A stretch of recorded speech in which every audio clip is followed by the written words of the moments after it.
I pledge allegiance to the flag of the United States of America and to the republic for which it stands, one nation under God, indivisible, with liberty and justice for all.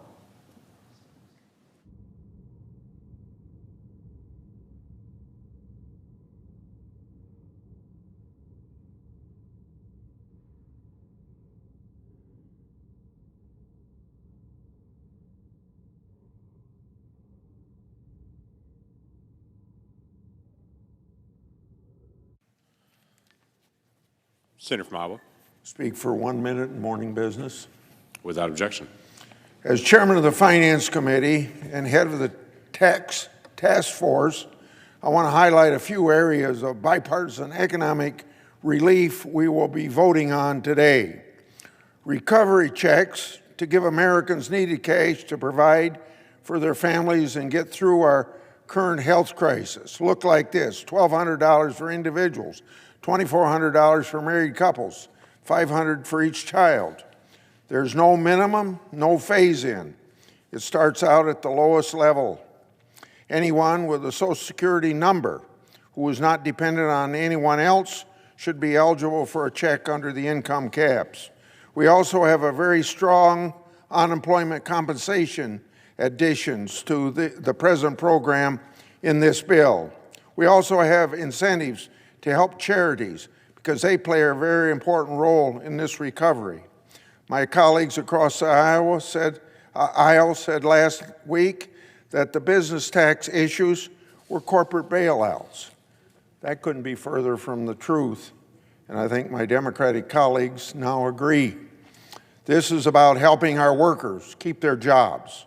Our economic relief package to recover this economy has provisions to help businesses so that they have the cash to keep the doors open and keep making payroll. We all worked hard, along with the administration, to get this job done. Now it's time to vote on this bill and deliver relief for the American people and to recover this economy, get the strong economy back that we had. I yield the floor.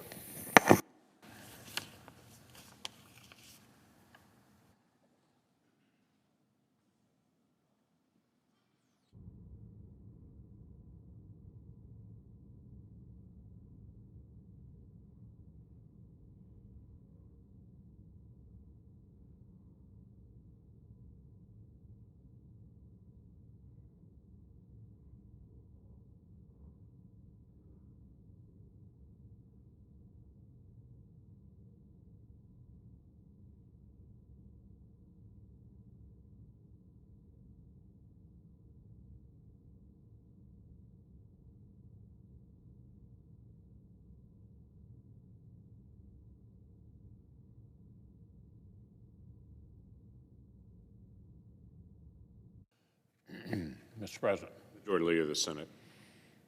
It's only been 65 days since the first American tested positive for the new coronavirus on our soil. In barely 2 months, this pandemic has upended our nation. As of this morning, more than 175 million Americans have been advised to remain in their homes. More than half of our people are effectively sheltering in place. Hospitals in major cities are pushing capacity. Doctors and nurses are exhausting crucial supplies. And if that were not enough for Americans to fight to stay healthy, they're also fighting to keep their paychecks, to keep supporting their families. Combating this disease has forced our country to put huge parts of our national life on pause and triggered layoffs at a breathtaking pace. This strange new reality has forced our nation onto something like wartime footing. A fight has arrived at our shores. We did not seek it, we did not want it, but now we're going to win it. 10 days ago, I laid out 4 urgent priorities for new Senate legislation to help our nation through this crisis. We had to get direct financial assistance to the American people. We had to get historic aid to small businesses to keep paychecks flowing, stabilize key industries to prevent mass layoffs, and of course, flood more resources into the frontline healthcare battle itself. 1 week ago, Senate Republicans laid down an initial proposal that tackled each of these emergency missions. Our members put forward bold plans to send cash to households, stand up historic emergency loans for Main Street, stabilize key sectors, and put the full might of Congress behind our doctors, nurses, hospitals, healthcare providers, and the race for treatments and vaccines. I couldn't be prouder, Mr. President, of our colleagues.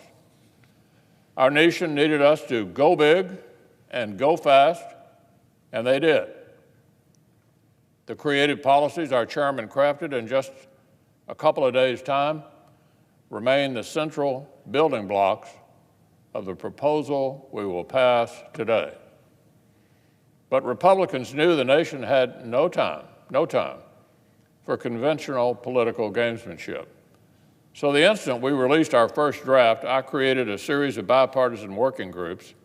I asked Republicans and Democrats to work together around the clock, literally around the clock, to make the bill even better. By Sunday, we had an updated proposal that was even stronger and contained even more ideas, literally from both sides. Republicans and Democrats had worked together to dramatically strengthen and rework unemployment insurance during this crisis. We had worked together to make sure lower-income families could receive the full cash assistance, and on and on. Well, Mr. President, I'll leave it to others to compare the bipartisan Sunday bill to the final version we will pass today and determine whether the last few changes really required or merited 3 days of delay. 3 days of delay in the face of this worsening crisis. But that Washington drama does not matter anymore. The Senate is going to stand together, act together, and pass this historic relief package today. Struggling Americans are going to go to their mailboxes and find 4-figure checks to help with their bills. Why? Because the Senate stepped up. Many American families who poured everything into a restaurant or a shop or a small manufacturer are going to keep making payroll and keep their businesses alive because this Senate stepped up. Hundreds of thousands of workers in key sectors who might well have been laid off through no fault of their own will instead get to keep their job and continue their career because this Senate stepped up. And for the healthcare heroes who leave their own sleeping children and drive to the hospital for an all-night shift, who spend hour after hour healing the sick, comforting strangers, and literally battling this disease. There will be more masks in their supply closets, more funding for their hospitals, and soon more new treatments to administer to their patients because this Senate stepped up. So today, Mr. President, the Senate will act to help the people of this country weather this storm. Nobody thinks legislation can end this. We cannot outlaw the virus. And no economic policy could fully end the hardship so long as the public health requires that we put so much of our nation's commerce on ice. This is not even a stimulus package. It is emergency relief. Emergency relief, that's what this is. No, this fight is not going to be won or lost in Washington. It's the American people who will beat this virus. Americans will keep making sacrifices to slow down the spread. Americans will keep pitching in and looking after each other. Americans will keep finding creative ways to stand united, even if they have to stand 6 feet apart. We'll win this fight because of people like Amy Jean Tyler, a stay-at-home mom in Oldham County, Kentucky, who's leading a drive to sew cotton masks for a local children's hospital.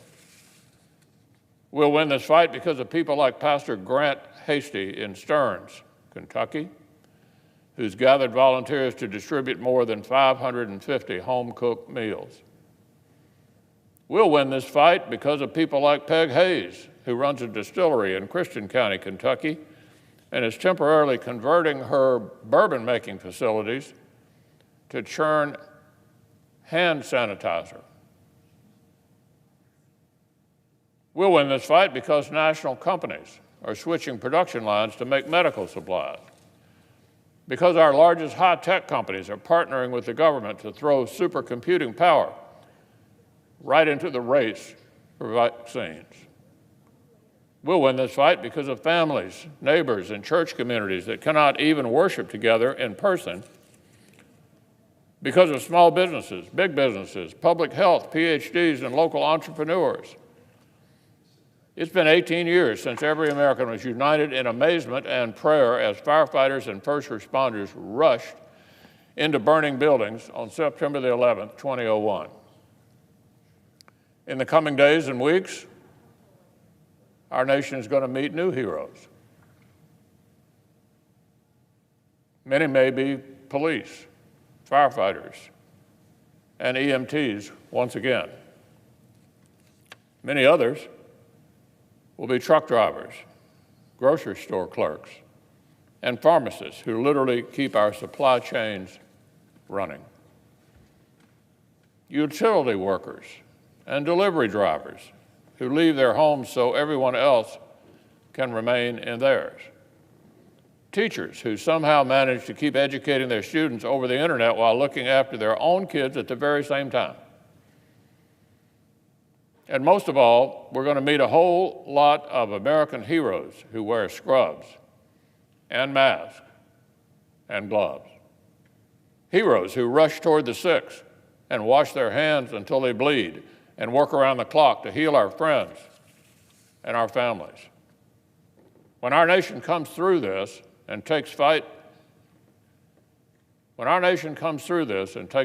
again on the other side, it will be because American heroes won this fight. All the Senate can do is to give them the resources to do it, and that's exactly what we're going to do today.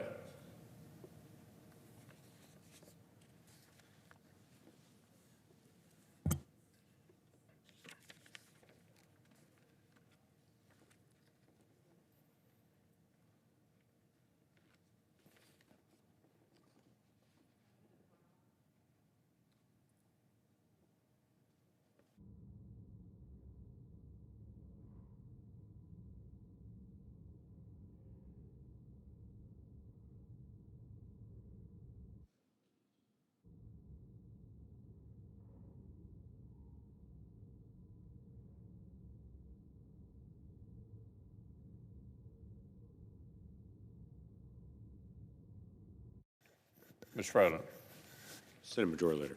I ask unanimous consent that notwithstanding the provisions of Rule 22, the cloture motion with respect to the motion to proceed to H.R. 748 occur at a time to be determined by the Majority Leader in consultation with the Democratic Leader during today's session. Is there objection? Without objection.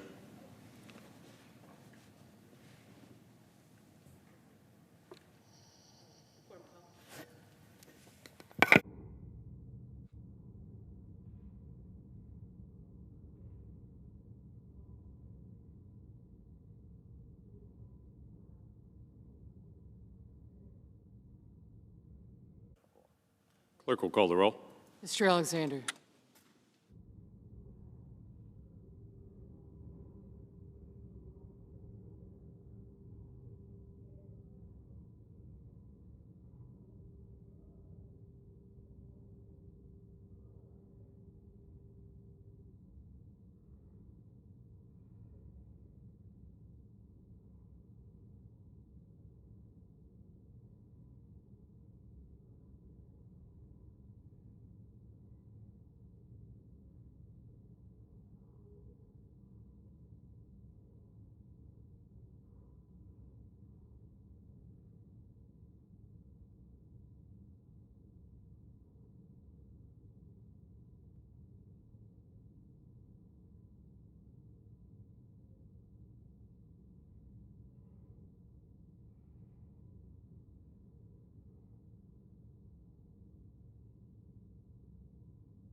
Mr. President, Senator from Illinois. do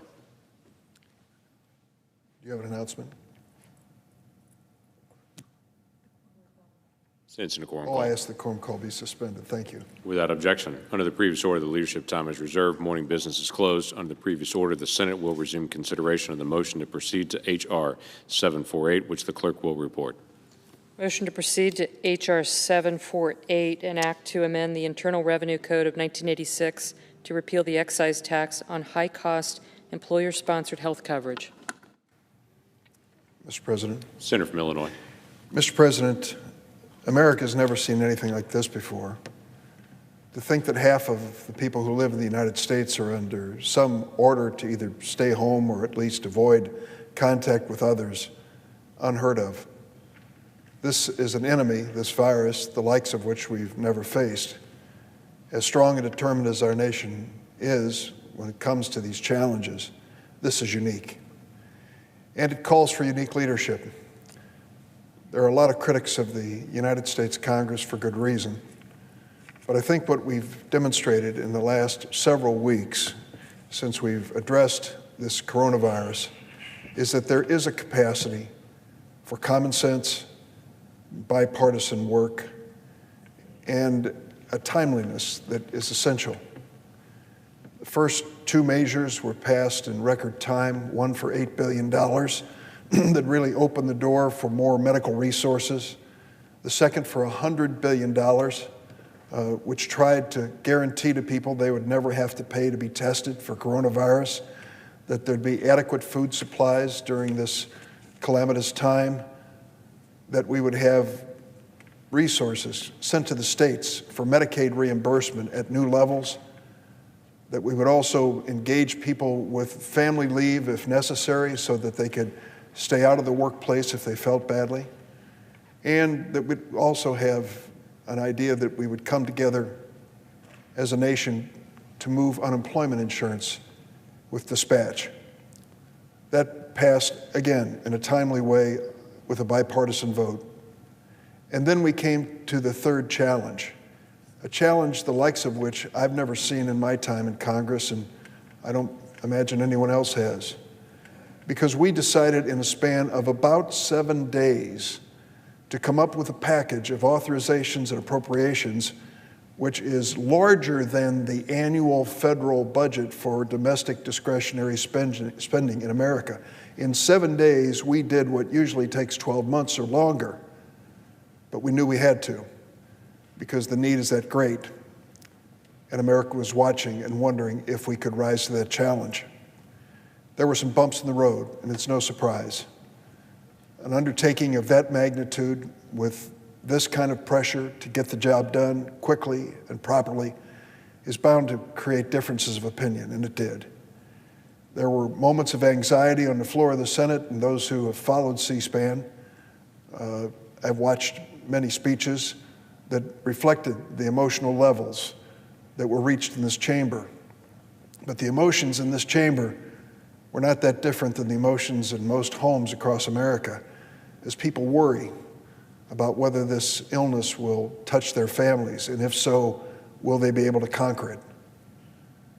That emotion on the Senate floor led us to further negotiations and an effort to try to make a bill presented to us on Sunday better 3 days later. And that brings us to this moment. History will judge, as the senator from Kentucky noted earlier, as to whether there's an improvement that's been made to this bill over the last 72 hours. I'll just stand up and tell you I would testify definitely, definitely. Because just consider the first priority. We have to make sure that hospitals and clinics and healthcare providers at every level in America are prepared to rise to this challenge, and we know this is a challenge the likes of which we've never seen. When the governor of New York suggests that the hospitals of that great state expand their capacity by 50% as quickly as possible to take the incoming patients from this COVID-19 virus, and be prepared, he said, to expand it by 100%, we appreciate the magnitude of the challenge. On the Democratic side, our leader, Senator Schumer, has called it a Marshall Plan for hospitals and healthcare. I don't think that's an exaggeration.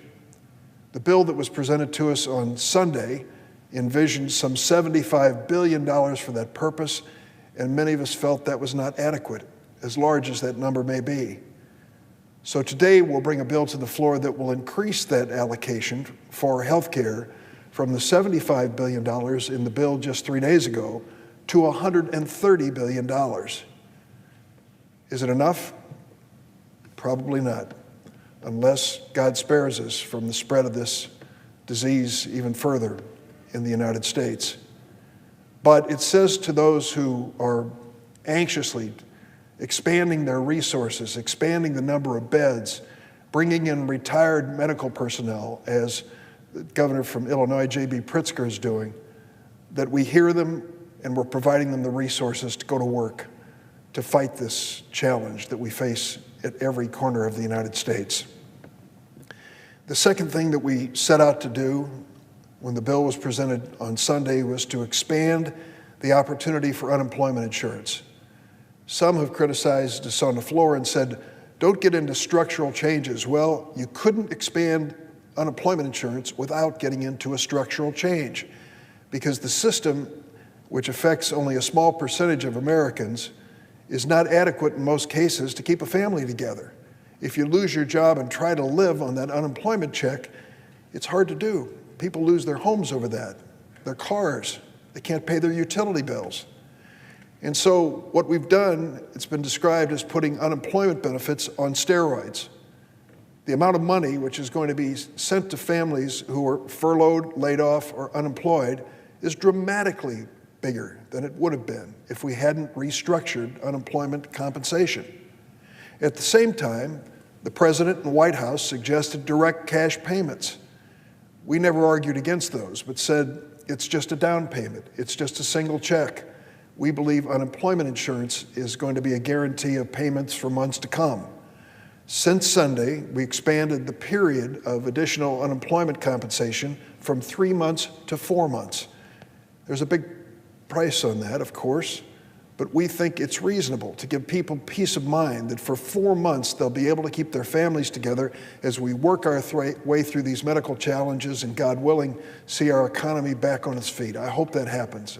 I hope it's even sooner, but we're prepared for 4 months. The third thing we set out to do is one that's near and dear to me in my state, and I'll bet in most other states. We set out to compensate the states and some localities, counties, and cities which are expending substantial sums of money because of COVID-19 threats that they are facing. Let's face it, for the most part, our governors have been in the front line of defense when it comes to America's health care over the last several weeks. They've done exceptional things, and they've been called on to spend money in ways they never dreamed that they would be called on to spend. For example, unemployment benefits, which involves state payments in many respects, have mushroomed and skyrocketed, sometimes 10 times the number that they were just last year at the same time. My governor, others, mayors, and the leaders of county government have come forward and said, are you going to help us? We're spending a lot of money because of this COVID-19. Well, this bill does it. It was not an easy task. We had to convince the other side that it was money well spent. And I'm happy to report that on a bipartisan basis, we reached that agreement. Some $150 million will be going to these state and local governments, as it should. Those are things that I believe will move us down the path toward resolving this challenge in America and doing it the proper way, always keeping in mind that the welfare of workers and their families is the paramount concern. First, the investment in the medical side to stop the onslaught. Second, the support for families and workers across America. There were some items that are still being debated on the floor here. You've heard it in the early statements by the majority leader. And those relate to the benefits to be given to businesses to keep them moving forward. We all understand the aviation industry is at the heart of the American economy. It is an engine in one respect to move it and a reflection of its activity in another respect. And that aviation industry is flat on its back. Some 80 to 90% of the passenger load has disappeared. Hundreds of thousands of employees in the airline industry have come to us and asked for help, and we're prepared to do that. And that is part of the package that will come before us. The administration also asked for resources to be loaned to other businesses that need a helping hand. I'm not opposed to that. Some are, but I'm not. But I do believe accountability and transparency are essential. Since Sunday, we have dramatically changed this package so that there will be transparency and accountability on a timely basis as decisions are made by this administration to allocate these taxpayer funds to help these companies. Some of us learned a bitter lesson in the past when benefits were given to corporations and they were misused for stock buybacks and dividends and profiteering at a time of great national need. We don't want to repeat that story. We want to make certain that taxpayers' dollars invested in these corporations are really designed to get them back on their feet and the economy moving forward for the benefit of everyone who lives in this country. So that accountability and transparency are essential. And I believe this new agreement, some 3 days after the original one was proposed, is an improvement. Credit should be given to both sides for many of the things that I just mentioned, because Democrats and Republicans had to agree for this to make the final package. But we believe what we'll vote on this afternoon, and I believe we'll enjoy strong bipartisan support on the floor of the Senate, is a dramatic improvement in the last 72 hours. Credit to both sides. We believe some of these ideas were essential, and that's why we voted as we did on the floor. But to reach this agreement and bring it forward, it took both sides. I want to salute my colleagues, starting with, of course, the Democratic leader, Senator Schumer. He's put in some hours. I can't tell you how many times I've stepped into his office and Michelle, his assistant, has told me he's in with Secretary Mnuchin. They spent days together, going till midnight and starting fresh early in the morning, trying to reach an agreement, which I believe we've finally done. Finally. There are just a few little items left, but I don't think they'll hold us up. So to Senator Schumer, his staff, and to all my colleagues, ranking members, who pitched in their committees of jurisdiction to try to come up with good ideas and to sell them in a bipartisan agreement, there was an exceptional amount of work. Special credit, too, to the staff, my own and the others who've come to work in this dangerous moment. We're being told to stay home, telework from home where you have to or where you can. In some cases, you can't. And those who did show up in the Capitol, including the staff that's here today on the floor, come at risk. We know that. Risk to their own health and the health of their family members and others that they love as we do. So I thank them for this. I understand that we may be gone for several weeks, and I think that is appropriate, but for a national emergency which calls us back, and we will come back if that's necessary, I think we should take some time away from one another, away from the Capitol, to really mind to our own health and the well-being of our own families, and to work back home as best we can, teleconferencing in other ways, to let people know what we've done with this new legislation. I hope that during this period of time that I can engage my colleagues in thinking about another issue. Senator Portman, Republican of Ohio, and I have introduced legislation calling for at least an inquiry at this moment in history about remote voting or some different approach to voting that doesn't require our physical presence on the floor in times of national emergency. It just makes sense. The fact of the matter is, our meetings of the Senate almost every single day have violated CDC guidelines that tell us not to gather in a group of 10 or more.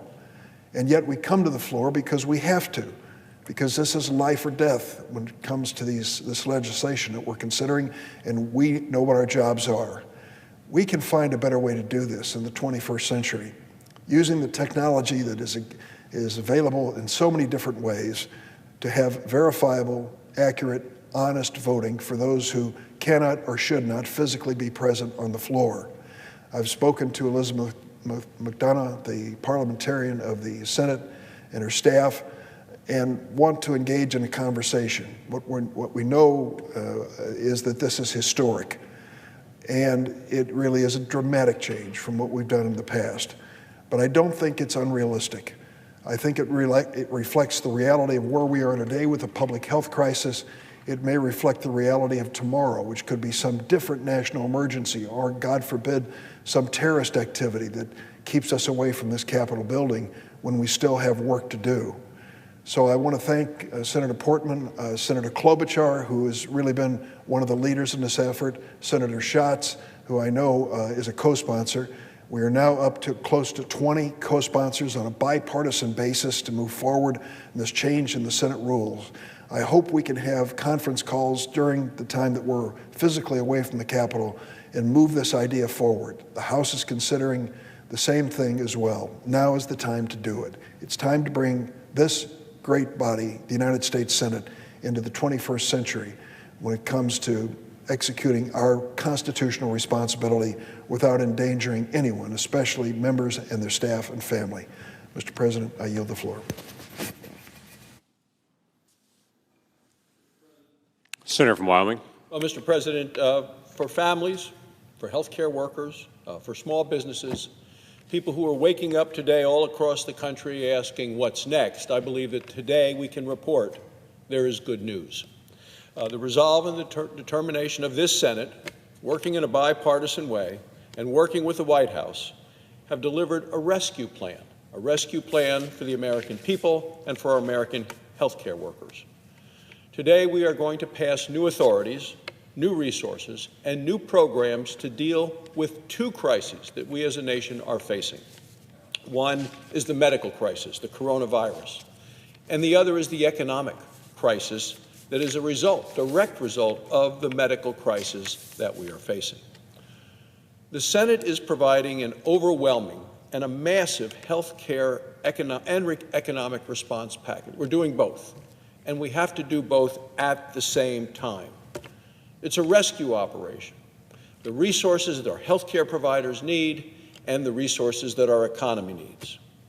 The health care resources are going to be surging for communities all around the country. Every one of the 50 states is affected. Over $100 billion for our hospitals and for the heroes who are taking care of coronavirus patients. And Mr. President, as you know, I'm a physician, practiced medicine for a long time in Wyoming.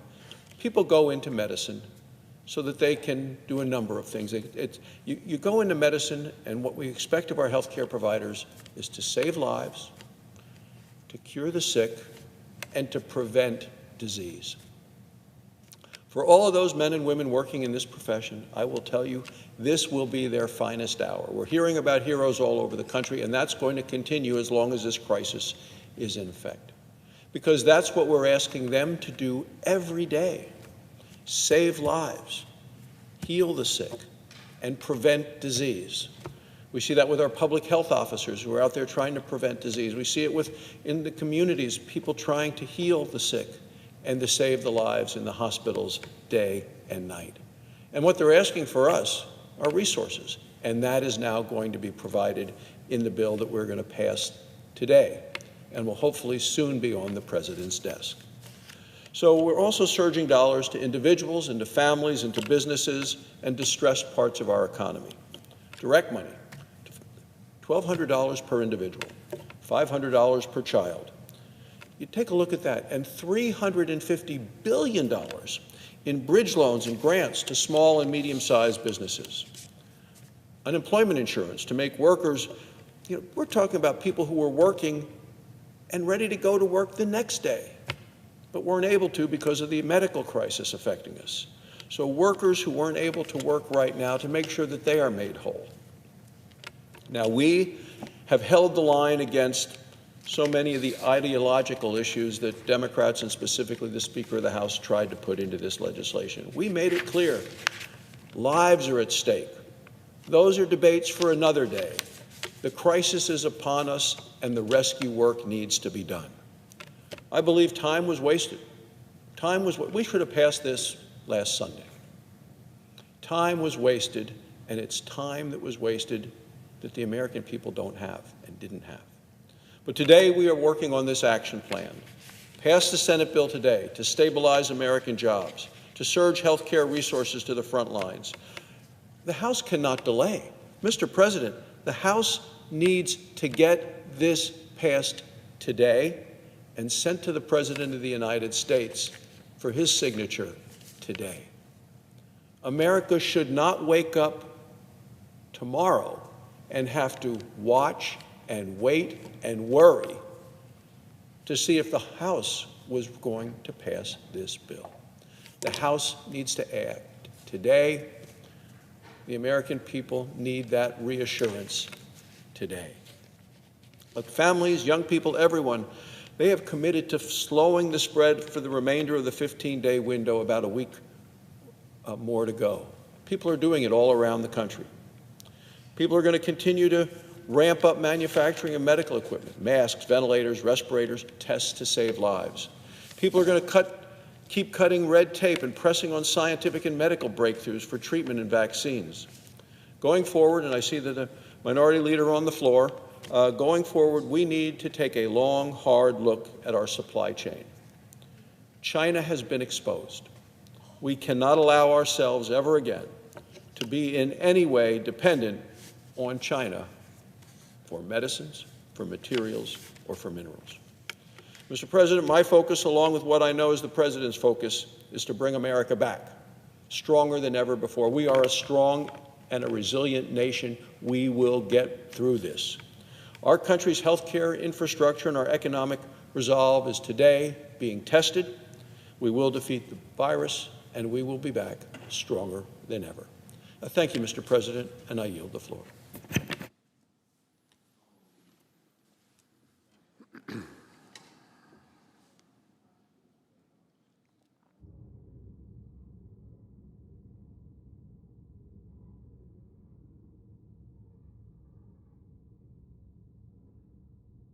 President. Senator from Washington. Mr. President, I come to the floor to thank my colleagues for all their hard work on this legislation and to urge my colleagues to move forward today because the state of Washington desperately needs this help.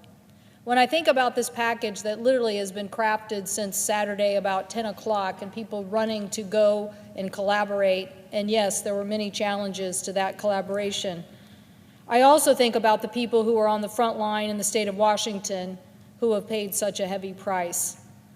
From the factory worker we just lost in Everett, Washington, to the COVID-19 disease, to the grocer at the Leschi grocery store who was just trying to help deliver groceries to a needed public, to the pathologist at the University of Washington who was a leader in this field but also lost his life.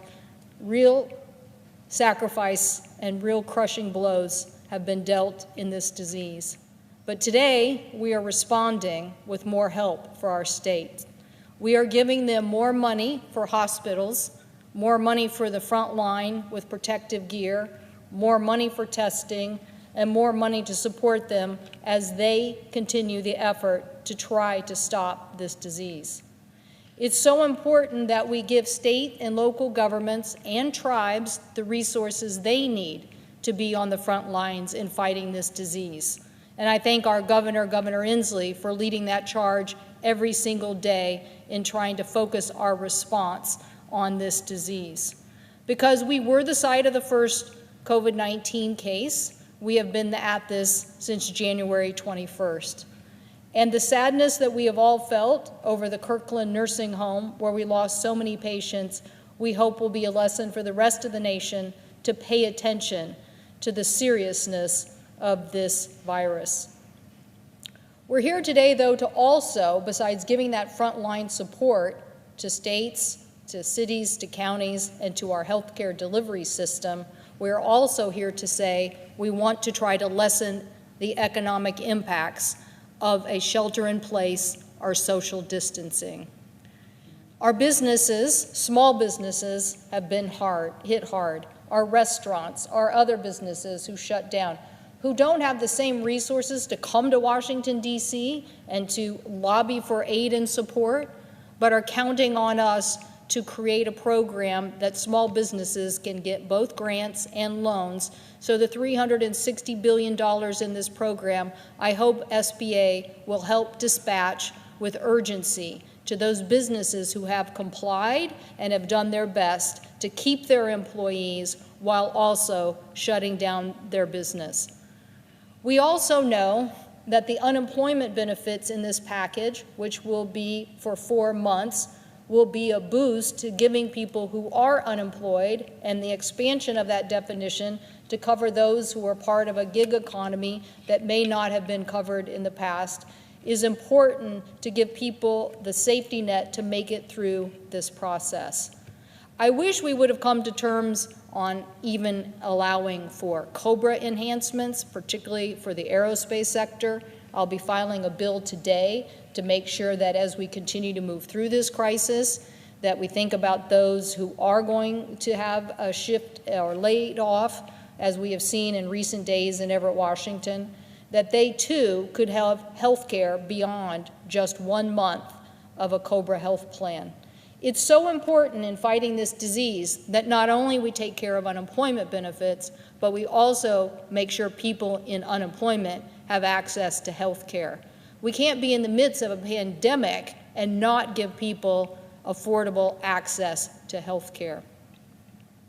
I also thank my colleagues for other provisions of this package that are helping in giving individual taxpayers relief in the sense of a rebate check.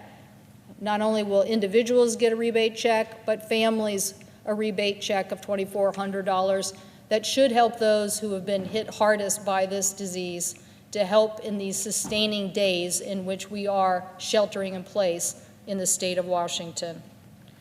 There are so many more things that we need to do, and while I support the elements of supporting the aviation industry in this package, I wish that we would have gotten more requirements on the airline industries for the grant section of this bill. I personally believe that in the future, in a healthier airline industry, they should pay money back to the federal government. We certainly should be protecting the workforce during this time period, and that is what is most important. To make sure that an airline doesn't take money from the federal government or go into bankruptcy and shortchange the workers and the workforce as has been done in previous packages to them. I fully support, though, the loan guarantee program and the loan guarantees that are so important and so qualified in this package to have very specific requirements to them. I also want to thank my colleagues from the Banking Committee who worked hard on provisions in this legislation to make sure there was more transparency in the process for who got access to the to the loans in this package. While we think of the processes we've been through before on TARP and the processes we've been through before on other lending, our colleagues here on this side of the aisle made sure that there were better requirements for oversight, inspector generals, accounting of the resources, and to make sure that we knew exactly where these dollars were being spent. I know Treasury will have its hands full, but because of Democrats, we will have more transparency in exactly how those dollars go out the door. So, Mr. President, I want to thank Leader Schumer and his staff for working so diligently on this package. It has been a very hectic couple of days. And I would say a special thanks to the Commerce Committee staff, to David Strickland, Melissa Porter, David Martin, Ron Ullman, who literally have been camped out for probably since last Saturday, working and perfecting the language in these sections related to aviation. As I said, there's more work to do, and we all know there's more work to do. I know that I want to continue to fight for the aviation supply chain to make sure that when we come out of this crisis after an economic downturn around the globe, that the United States is well positioned to return the supply chain workforce to building one of America's best products, airplanes, one of America's greatest, actually America's single largest export, airplanes. But to do that, we're going to have to get through this crisis and protect what we think needs to be continued health care access to those laid off workers. So let's get these dollars to the front line, to our hospitals, to our states, for better equipment, for more supplies. Let's support them in doing what they do best, helping to fight this disease and seeing this through to the other side of America's challenge.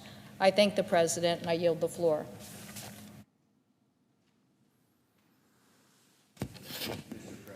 Minority Leader. And first, let me thank the senator from Washington for her hard and diligent work.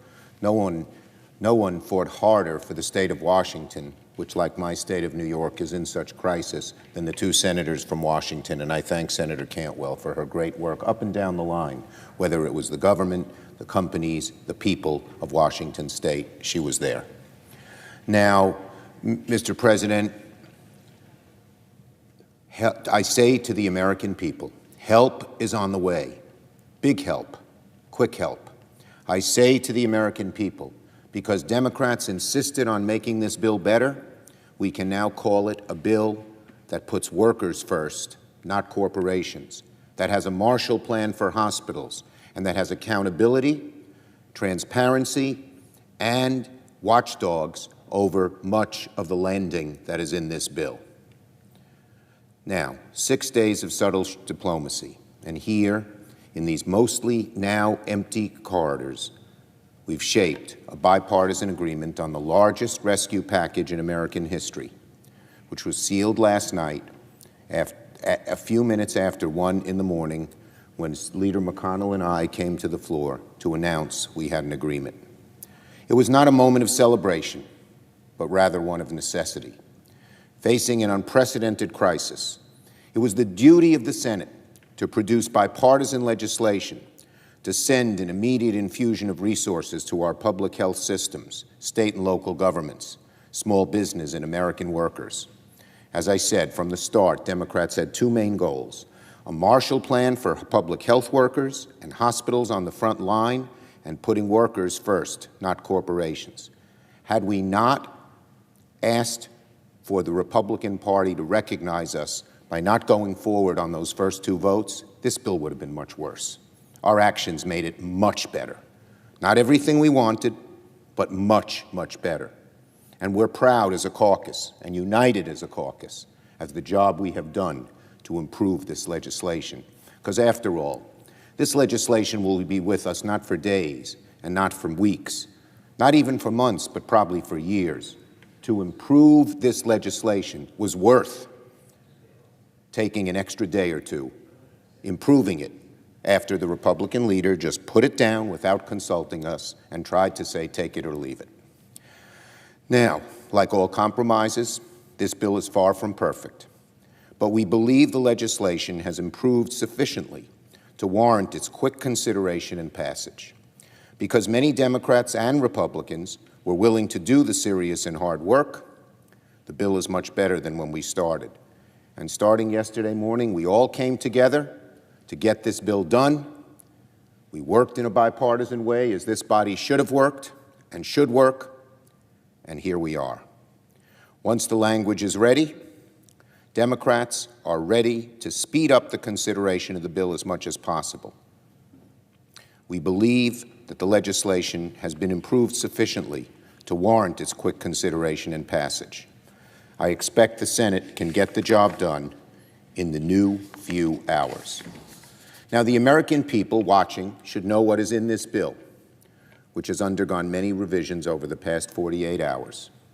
Many of the programs and funding authorities that are being finalized as we speak will go to them directly, the American people, and could make the difference in the next few months between putting food on the table and going hungry, between surviving this period of unemployment and financial ruin.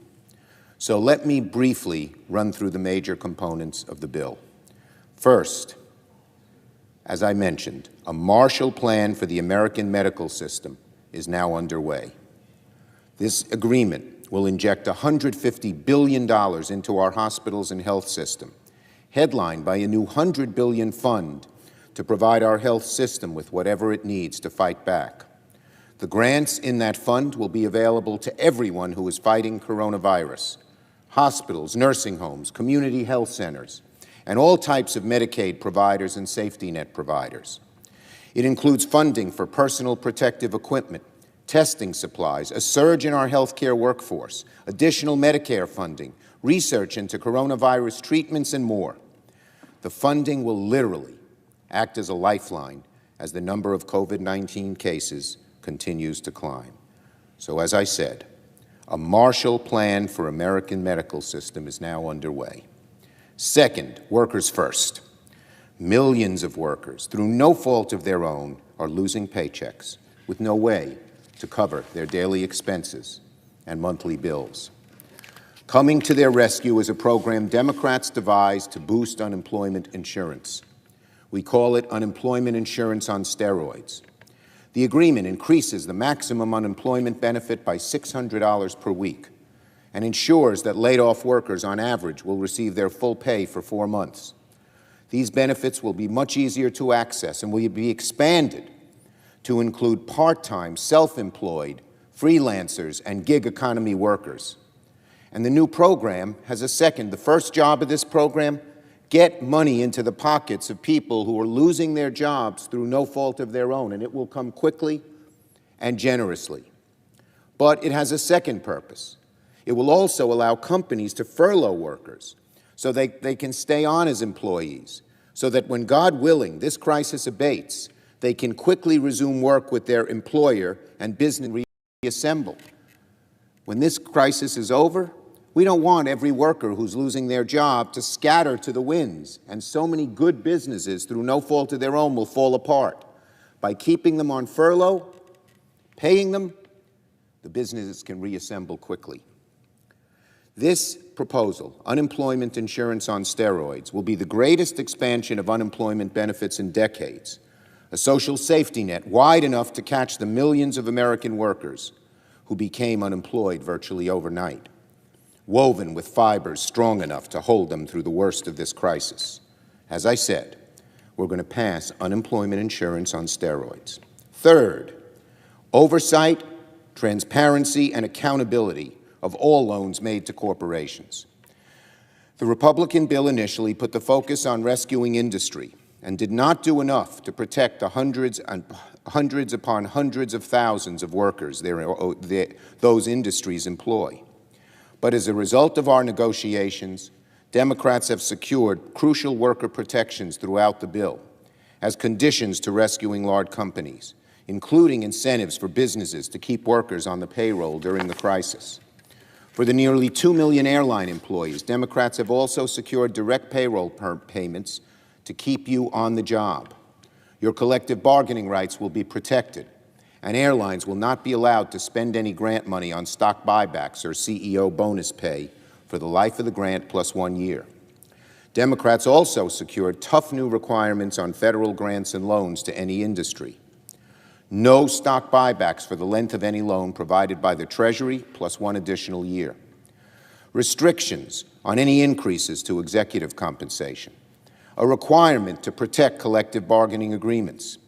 Democrats secured a prohibition on any Trump Organization business or any business controlled by any other government leaders from receiving a loan from this bill. We compelled the creation of Treasury Department Special Inspector General to provide oversight of Treasury loans and investments, an accountability committee to protect taxpayer dollars, and a Congressional Oversight Commission as well. And there will be much-needed transparency in these requirements as well. The Treasury Secretary must, by law, make public, quickly, the names and terms of loans or other assistance to corporate borrowers. I believe it was Justice Brandeis said sunlight is the great disinfectant. If any of these loans look untoward, if any of these loans don't look right, if any of these loans shouldn't go to where they're going, the public, the Congress will know quickly, and that will put pressure on the Treasury Secretary not to do them and certainly not to repeat them. Fourth, resources of state, local, and tribal governments who are carrying the weight of their overburdened health networks on their budgets is there. This came down to the wire. Our Republican friends didn't want to do it, but I'm glad they acceded to our wishes here, because local governments are hurting. They are spending more money than they have ever spent, and at the same time, their tax revenues have declined. And so we must help our local governments, and we will in this legislation.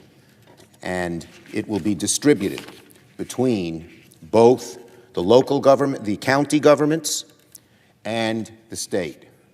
In the end, state and local governments will now get $150 billion, with $8 billion set aside for tribal governments. The relief is desperately needed, because state revenues have dried up almost overnight, leaving them with untenable choices about how to allocate their health care and other resources. Fifth, urgent help for small businesses. My dad was a small businessman and exterminator. He used to pace the floor Sunday nights at 2 a.m. because he didn't want to go to work. I know how small business people worry and suffer under normal times, let alone these difficult times. This bill offers $350 billion in loan forgiveness grants to small businesses to keep their existing workforce and to help pay for things like rent, mortgage, and utilities.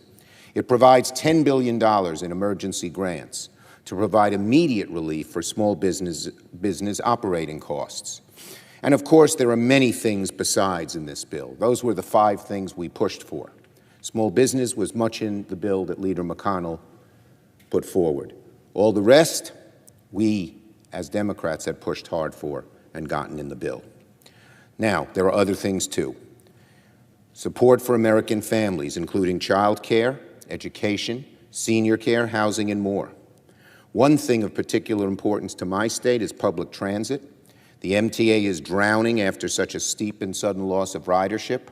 Democrats asked for and now have secured $25 billion life preserver to keep those public transit systems afloat as well. And it's not just big cities. The bus systems in rural areas will depend on this as well.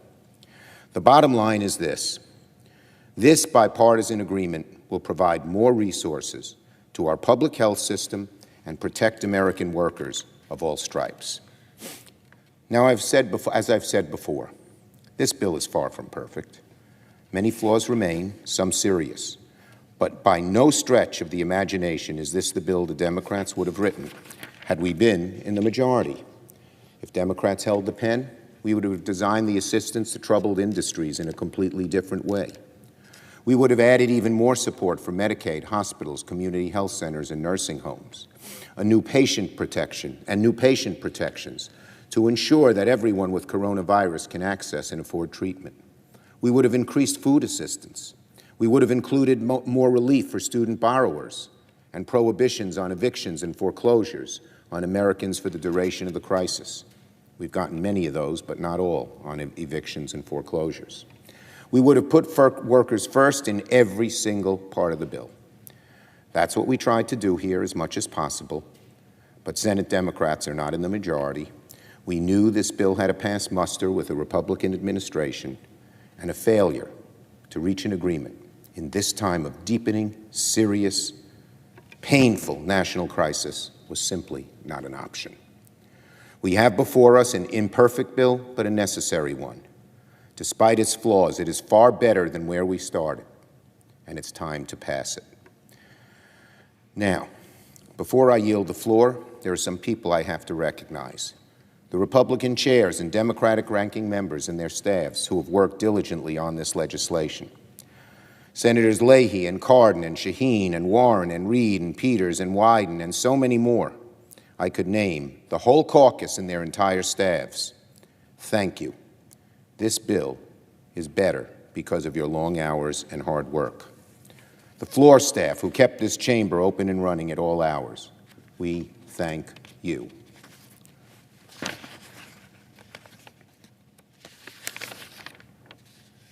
Secretary Mnuchin, Eric Uland, Mark Meadows, and their staffs, who have spent more time in my office than they'd care to admit. Thank you. Now to my staff. I am blessed with the greatest staff a senator could have. They are so dedicated to the public good. They are so dedicated to this country, and you should have seen them working. Jerry Petrella, Megan Tyra had a little baby at home. Both of them have important roles in my staff. They met here, they got married, they're still here. They were day in, day out, but so was everybody else. So was everybody else. I want to thank my staff. And if the American people saw the work you did, they'd be so proud. So, thank you from the bottom of my heart. Our colleagues and our staffs have committed themselves in this way because they understand the sacrifices being made by the American people in homes, in hospitals, across this great nation. The working families who are at home, missing paychecks, playing teacher and provider and caregiver all at once. The thousands of Americans who are volunteering to help understaffed medical facilities. The small business owners who are watching the labor of their lives evaporate in an instant, but are still paying their workers as much as they can manage.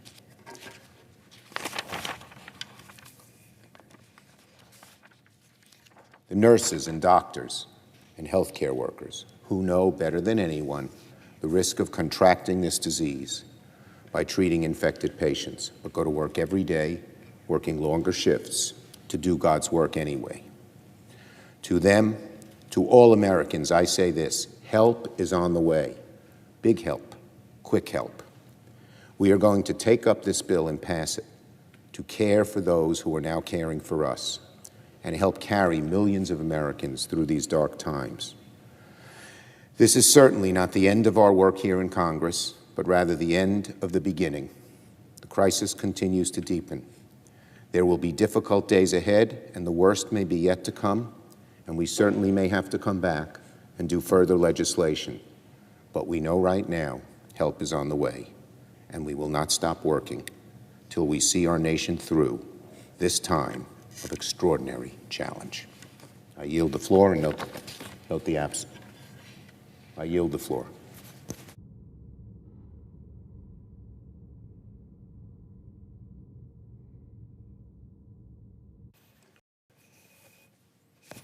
Mr. President. Senator from Colorado. Thank you, Mr. President. It is great to be back on the floor of the U.S. Senate. It's a heavy obligation that we have before us. On March 17th, I was contacted by the Tri-County Health Department to notify me that on March 11th, I had been in a meeting with a Coloradan who later tested positive for COVID-19, and at the advice of the Tri-County Health Department and the attending physician in the Capitol, I entered self-quarantine to protect my colleagues, our community, and our family, and that time has now expired as of this morning. I certainly regret the fact that I missed a vote that passed 90-8 to complete Phase 2 of our help to address COVID-19. I wish I had been here because the vote would have been 91-8. But throughout that time that I was in quarantine, I had an opportunity to visit with thousands and thousands of Coloradans, telephone town halls in every congressional district, to hear from business leaders, to hear from individuals who have lost their job, to hear from business owners who are terrified about what happens next, to hear from parents who are at home with their kids, who are out of school, not knowing if they go back at all to school, how to figure out how Zoom works, how to figure out how Skype works, how to figure out how technology works to teach their kids at home. Throughout this process, I've adopted a three-prong approach to what we must do as a country to get through the crisis at hand. Number one, we have to address the immediate health epidemic. What we are doing to, as the experts say, flatten the curve to stop the spread, to provide the resources, the tests, the protective equipment that we need to our states to make sure that they can fight this invisible virus.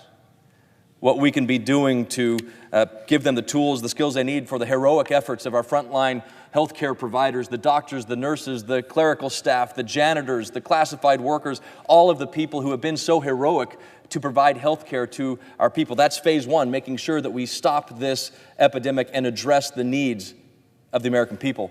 Prong 2 of this three-prong approach is about making sure that we provide individuals with immediate assistance, people who are terrified about what happens to their job, how they're going to make ends meet, what they're going to do to put food on the table, how they're going to pay their rent, how they're going to pay their mortgage.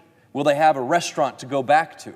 That's prong 2 of this approach. Prong 3, of course, is to get our businesses up and running again, to make sure that when this health epidemic is over, this health emergency is over, we can make sure we have an economy that snaps back and runs strong. And we will do that because we as a country will rise together. We will do it united. We will do it because we in this country know how to overcome great challenges. We're taking these measures to quarantine and self-isolate not because we're fearful of the virus, not because we're afraid of what will happen if we don't, but we're doing it out of love for each other. We're doing it out of love for our neighbors and our community and our parents and our grandparents and our children.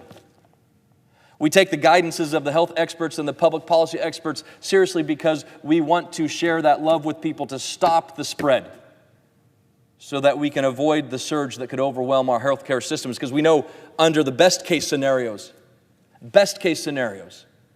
we're looking at a situation that could utilize 95% of every hospital bed in this country for the next year. We do this out of love for each other and for our community and to protect one another. In Colorado right now, we have roughly 1,000 plus confirmed COVID-19 patients. We've lost 12, perhaps more, by the time I'm giving this speech today in Colorado. These lives, those who've tested positive, their loved ones are all in my prayers today. The governor of Colorado obviously issuing emergency declarations. I just spoke with the governor a few minutes ago to talk about how we can continue to provide the resources that Colorado needs. Over 2 million people across the Denver metro area are now in some kind of a shelter-in-place ordered to stay at home. Our nation is uneasy, our future is uncertain, and the level of anxiety that our country faces is the highest I've ever seen it. But we don't need to have uneasiness about our future because we will rise together. We will come together as a nation to overcome this. We know that the future of this nation will be prosperous again, that our economy will be thriving again, that our communities will be able to celebrate what we have overcome because that's what we do in this great nation. We rise together, we stand together. Coloradans have stepped up in every way possible. In a uniquely Colorado way, you have hemp businesses that are now producing cotton swabs for medical needs. You have whiskey distilleries that are producing hand sanitizers for hospitals, for home health care. We have protective equipment that's being donated by the Denver Broncos and by marijuana industry and by so many other businesses across the state of Colorado who are stepping up in ways that make all of us proud. They're checking on their neighbors, they're checking on their friends, they're making sure that elderly people in their church that they've met are okay, making sure that we check in with our loved ones and those around us. We've been able to get successful tests up and running in different places across Colorado, helping different organizations and different healthcare facilities find new ways to process this overwhelming burden. And as this place has passed phase 1 that gave millions of dollars to the state of Colorado and so many states around the country, as we passed phase 2, which prepared additional testing and nutrition programs and other ways to meet this challenge, we now turn to phase 3. Phase 3 addresses all 3 prongs of my approach. It addresses the health emergency, it addresses assistance to individuals, and it addresses the ability of our economy and businesses to snap back when we address this health emergency. It needs to pass now. It should have passed days ago. I don't think the American people give a hoot whether this idea was a Republican idea or whether this idea was a Democrat idea. I can tell you on my teletown halls that I've did and my conversations I've had with American people around the state of Colorado, they haven't once said to me, well, we hope the Republican-only version passes or we hope the Democrat-only version passes. That's not what they're saying. They're saying, do your doggone job because we're scared about what happens next. Pass the relief that we need to get them back on their feet, to make sure they know they're going to be able to have food on the table, to pay rent. I can't imagine what somebody who built for 50 years as a small business must be going through every hour we delay, wondering if that 50-year dream is going to stand and survive. Shame on the people around here who said, you know what, let's have one more day of delay, one more hour of delay. Because a Republican could get their way, or a Democrat could get their way. When I was at home, not once did I hear anybody say, could you stall a little bit more for partisan purposes? the American people, are rising above the fray. They are meeting this challenge in the spirit that I hear in every conversation I have. They're donating blood. They're sharing that love that I talked about with their neighbors, their communities. They're figuring out new ways to be together even when we're supposed to stand apart. That's what the American people are doing. And we're bickering about phase 3, and we'll have phase 4 and phase 5, but you know what we've done? Instead of patting ourselves on the back, you know what we've done? We've managed to get back, I hope, to the starting line. We didn't run through the tape. We haven't finished the job. We've made it, I hope, to a place where we can now know we're back at the line and we can run together to fix what will be tremendous needs and to address tremendous needs of this country, to answer the anxiety that every single one of our constituents has. That's what Congress should do. That's what Congress must do, and I am glad and I'll be proud to vote for this bill today, because we have to get this job done, and there's more work to do. We have to make sure that people understand that the recovery benefits that they're going to be receiving will help answer that anxiety, to hopefully give them hope. That the new categories of unemployment insurance that have been created under this will also give them the ability to know it's going to be okay.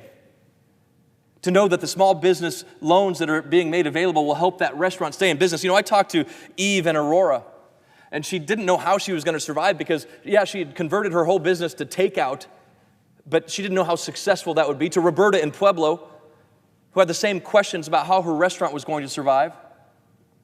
This small business loan will be able to help people pay payroll, to bring those back onto payroll that they may have let go because they didn't know how they're going to make ends meet, to pay them, to pay their utilities, to pay their rent, to pay their mortgages, and to have that loan forgiven, to keep this economy in a place where it will be vibrant again.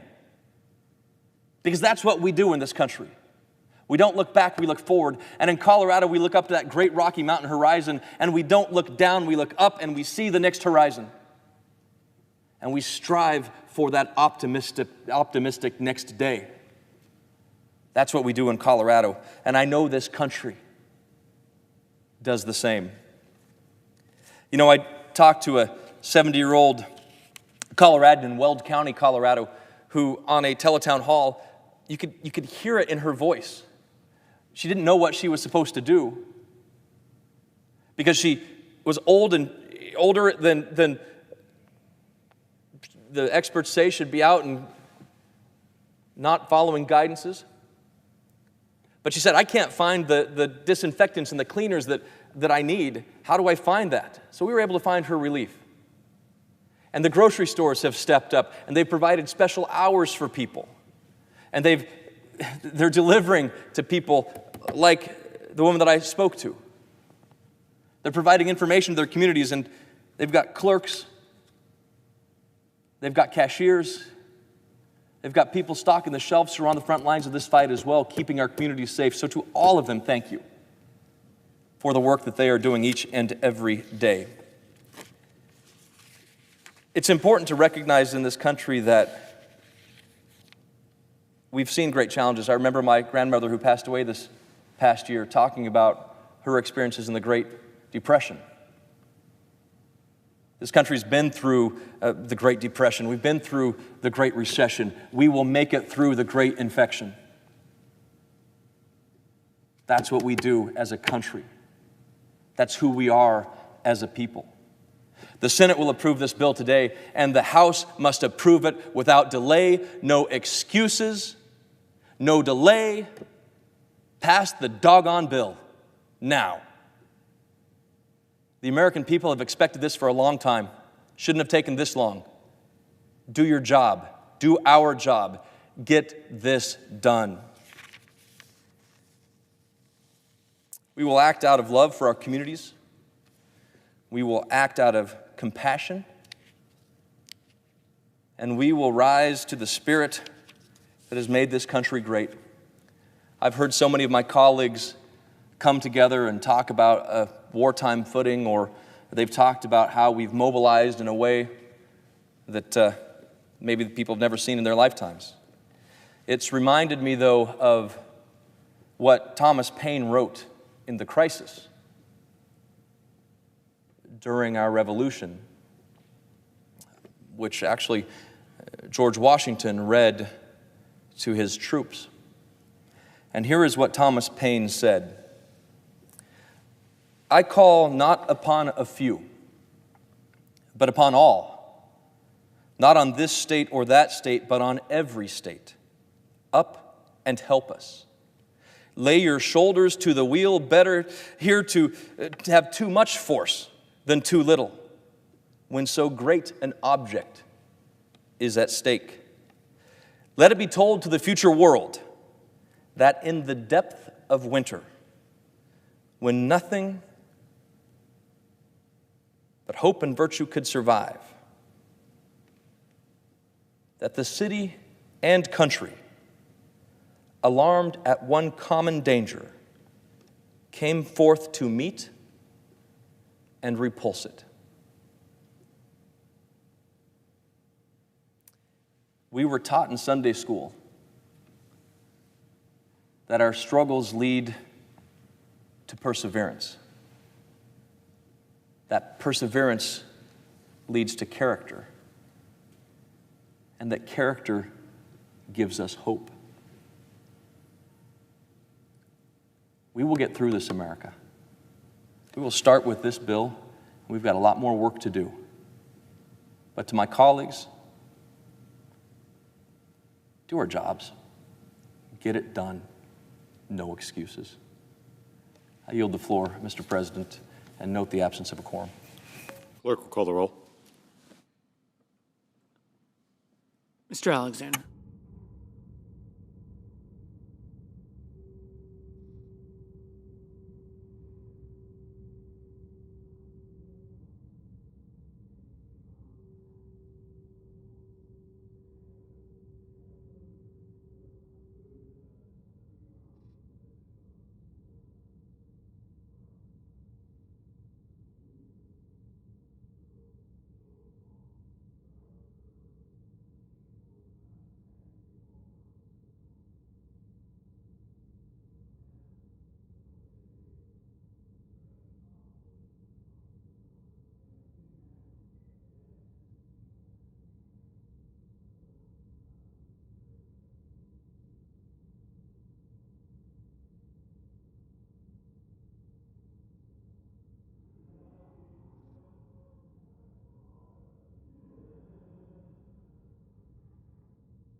Madam President, The senator from Maryland is recognized. I would ask consent that the quorum call be dispensed with.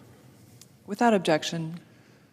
Madam President, the people in this nation are hurting. We know that. They are very concerned about their own health.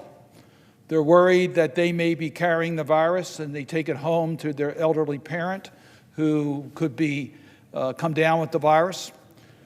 They are worried about how long this social distancing and commuting from home and staying at home is going to be required in order to control the spread of the virus. They're worried about their economic circumstances, whether they're going to get a paycheck. And I am pleased that today we have an agreement with our leaders to move forward on the third stimulus package to deal with this crisis of COVID-19. I first want to express my appreciation to our leadership. I have been in daily, almost hourly communication with Senator Schumer, and I know how hard he's worked to make sure this package really reaches the medical emergency that we have, that deals with the workers to make sure that they are protected and they are protected in whatever we do, that provides the help for state and local governments, that provides the much needed attention to these particular issues, and that we have accountability on any of the monies that are going particularly to our largest companies in this country. So I want to express my appreciation. And I am very pleased that our first priority, our very first priority, is to deal with the public health challenge. This is including what's happening in my state of Maryland and what's happening in every state in our nation. So I am pleased that in our state, it's Team Maryland. Our congressional delegation is working very closely with Governor Hogan and his cabinet, and we're working very closely with our county executives and our mayors and our private sector to do everything we can to protect the public health of the people of our state. We've done what we can locally to make sure testing is available so we understand the dimensions of this problem, and the governor has taken extraordinary steps in order to increase our medical capacity in the likelihood that we're going to see a significantly increased number of those people that have the coronavirus. Yes, we need to stay at home unless it is an urgent reason for us to be outside of home. And I'm frequently asked by my friends, why don't we do as much as we can in the United States Senate remotely? I think we should, including voting. So we need to distance ourselves and minimize social contact in order to prevent the spike of this disease, which would test our medical capacity to handle it. So I was pleased that the third supplemental, the agreement that's been reached that we will vote on hopefully today, that it does have a surge in our medical capacity, a Marshall Plan to deal with our health care needs. I could go through a lot of the specifics. I think some have already been gone through, but I particularly appreciate the fact that we have $100 billion for our hospitals and health care facilities, including clinics in this bill. I am pleased that there is a 20% increase in hospital reimbursement rates, and I want to thank Senator Grassley and Senator Wyden for including in that provision a unique clause for the Maryland hospitals so that they can be qualified for this. Maryland has, as I think some of you know, an all-payer rate structure, and we had to make sure that these provisions would apply in Maryland, and I thank them for their attention to that detail.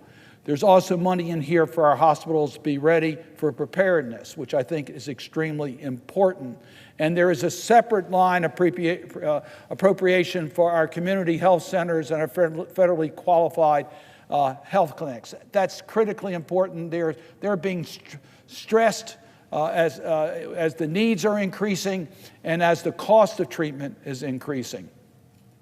We need to replenish the national stockpile.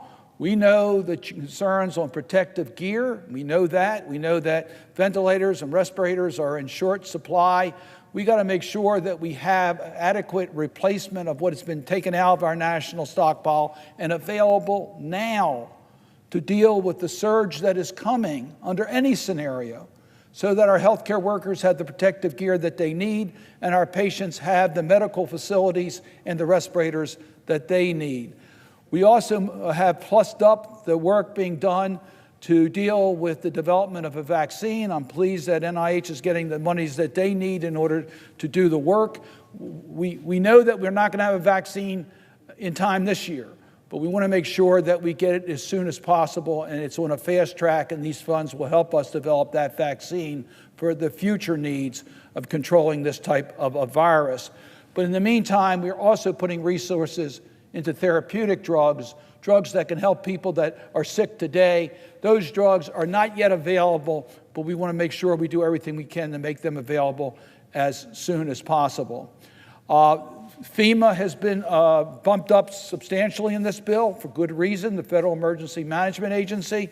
And that brings me to the point that is a major improvement that's been brought in this legislation to help our state and local governments. They're the front lines of providing these public health needs, and we need to provide them the resources they need. So FEMA needs to be properly appropriated, and we have the money in here to help FEMA, but we also need direct help to our local governments to deal with this problem. And we see that our state and local public health officers are getting extra money, better reporting, so we know exactly what the status is in each of our communities. All that's important for our Marshall Plan to control this disease and get it under control. But I wanted to take this time to talk about a matter that I was working on small business, and I mentioned that, recognizing we got to get our economy back on track. The best way to get our economy back on track: get this virus controlled. Get people able to get out, to work, and to buy, and participate in our economy. That's the best thing we can do. But this package also recognizes that unless we help businesses and workers today, we're not going to be prepared for our economy when we're able to rebound. So my role as the senior Democrat on the Small Business Committee, working with Senator Rubio, the chairman of that committee, was to make sure we had a robust provision to preserve the growth engine and innovation engine of our economy, and that is small businesses. There's more job growth for small companies. There's more innovation in small companies. We need to preserve the ability of small companies to get through this time. And quite frankly, they don't have the same deep pockets that large companies have. They don't have the same availability of credit that large companies have. They don't have the same banking arrangements that large companies have. They don't have the same flexibility that large companies have. So we have to provide special attention to small businesses, and this package does that in a very, very robust way. So first, I already mentioned Senator Rubio. I thank him for his leadership. The two of us were working together well before this week. And that's why we were probably further along on helping small businesses than the other parts of this package dealing with the various economic areas.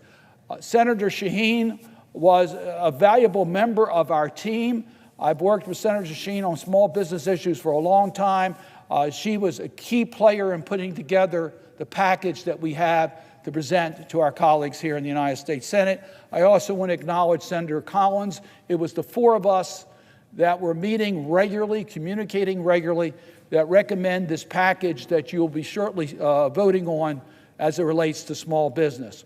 So I also, if I could, I'd like to acknowledge members of my own staff that have worked literally 24/7. I've talked to them at various times during the night and day, and it's been very stressful for all of us, but our staffs get no rest whatsoever. So Deshaun Moore and the entire staff on the Democratic side of the Small Business Committee, thank you on behalf of America's small businesses and workers and on behalf of our country. And to Ron Storhoff, who's been doing a lot of these provisions on my staff in regards to the tax issues, in regards to a lot of these other issues. Thank him for all of his work. And to Lauren G., who's our health person, who has not only helped us put together this small business package, but she's been available to help Maryland health providers and patients to try to get through where we are today. All that's reflected in the bill that we will be voting on later. And I know on the Republican side, there's been dedicated staff who've done equal work to make sure that we have a bill that we can present today. So let me go over, if I might, some of the provisions that we have in here for small businesses. We have three new programs to help small businesses in our community. They'll have different titles, but every one of them provide grant help to small businesses. I want to repeat that. You might hear this as a loan. No, these are going to be funds that go to small businesses that do not have to be repaid. These are grant money. Why? Because a small business owner can't incur more debt today when they have no idea how they're going to be able to survive in the future. We've got to provide immediate help. It's got to be substantial, and it's got to be in a way that they know that they're not encumbering their future. And that's what we do. We want to get that message out, that this is going to be immediate help to help America's small business. One program provides $350 billion of relief to small companies under 500 employees. $350 billion. It is triggered by going to your financial institution and getting what's known as a 7A loan, but let me caution you, it's going to be forgiven if you follow the rules here. But you go to a bank, they are a financial institution, you do a 7A loan, it's 100% guaranteed by the federal government, so the bank has no risk factor here. There are no payments due for a year, so even getting into this loan, there is no obligations for cash outlays on behalf of the borrower. The fees have been waived. So this is a cost-free opportunity to get the cash you need to keep your small business open. That's the purpose of this new program under the Small Business Administration. The amount of the loan. You take your average payroll before the coronavirus was here, and you take your monthly average payroll and multiply it by 2.5. Basically, what you're getting is 2 months of payroll for your workers, plus an extra, it comes out to an extra 25% of your payroll because it's 2 months of that. Now, what eligible expenses, what can you use this for? Well, you can use the 2 months of payroll for payroll. Pay your workers, keep them employed. It saves you the cost of rehiring if you had to furlough or lay off workers. You can keep them employed. You can use the extra funds to cover their expenses that you have on their health care or related expenses. You can use the extra 25% for rents or mortgage payments or utility bills. So it gives you a cash to conduct your business for the next 2 months. It gives you the ability to keep afloat so that you're ready to rebound when the economy rebounds. So who's eligible? As I said, companies under 500, but we went beyond the traditional 7A eligibilities. For the first time under 7As, we're also allowing nonprofits to be able to get into this program so that they will also be able to stay afloat, because we know the important work that nonprofits do for our community. They are also eligible. And we gave some relaxation to the 500 rule for locations that were for restaurants or hotels that have multiple locations. This is a program that's aimed at keeping businesses open and ready, small businesses, for when we get through this coronavirus. And then this amount of money that you borrowed is totally forgiven. Totally forgiven if you maintain your workforce to the pre-coronavirus level or bring back your workforce to the pre-coronavirus level during the stated period of time of this bill. So if you keep your workforce or bring back your workforce, the government's going to help you maintain your ability and make sure your workers get paid and their benefits are maintained. It works very well with the other provisions that are in other parts of this bill, such as the unemployment insurance benefits. Yes, if you furlough workers, you can collect unemployment benefits at basically full salary for the next 4 months. So that's also available to small businesses. But we want you to also know that you can keep your employees employed. there, ready for the business to rebound, as we hope it will shortly. So that's just one program. We have other programs available. We have a new program, which is labeled as a grant, a $10 billion grant program for emergency cash availability for small businesses. There are many small businesses that have a hard time going to a bank and getting a commercial loan. There are many small businesses that need cash today. They can't wait for that process to work its way through to get that check from the Small Business Administration through one of their financial institutions. It's going to take a little bit longer for them to be able to get that done. So we have emergency disaster relief loans. In the first supplemental, we made it clear that small businesses qualify for emergency disaster relief loans if they've been adversely impacted by the coronavirus. These are direct loans coming out of the Small Business Administration. These are not loans that are from financial institutions. We have included that in the first supplemental. We now allow you to make that application, and with that application, if you need to get cash immediately, the SBA can write you a check for up to $10,000. And we want that done within 3 days. We want that money out in days, not weeks. We hear that all the time from small businesses. We need help now. Well, this program, and I was pleased to work on this program. I filed legislation on it. This is a need that's out there today and will be available to small business owners. Now, we have a third program. That's two programs. You can get this basically 2-month help from the federal government to pay your payroll and related expenses. You can get a $10,000 immediate cash advancement on that through applying for a disaster relief loan and showing a need at this stage. And then there's a third program. There are many small businesses today that have existing loans under the Small Business Administration. These are 7A loans or 504 loans. 7A is the traditional loan, 504 are the larger loans. What this bill does is provide $17 billion of relief. So those who have these existing loans do not need to make any payments on those loans. They're forgiven for the next 6 months. I particularly want to acknowledge Senator Coons' work on this. This is a bill that we've been working on, and it's only reasonable to relieve. We're asking others to relieve debt. Let us do it for our small businesses under the 7A and 504 programs.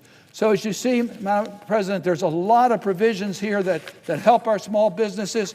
I want to tell you that there are other, in addition to those three I just mentioned, I'm pleased that we do have contract protection in this bill, and let me explain what that means.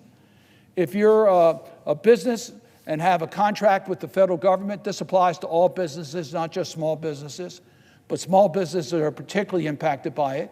But you can't perform that government contract because you can't get access to the facility because it's shuttered as a result of the coronavirus. This bill allows you, the federal government, to make sure you have adequate funds available to pay your workers so that those individuals who should have been working at the federal facility will get paid during this period of time.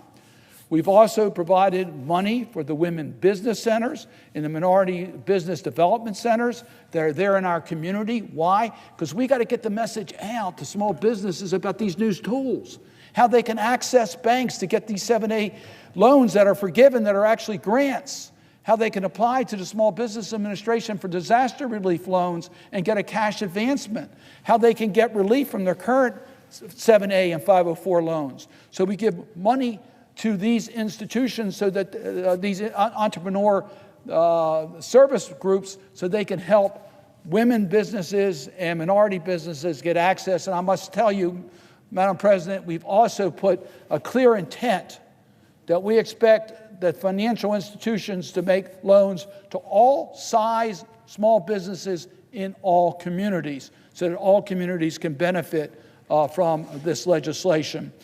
We've increased the size of express loans under this, and I just want to compliment the work of other working groups, particularly on the tax provisions.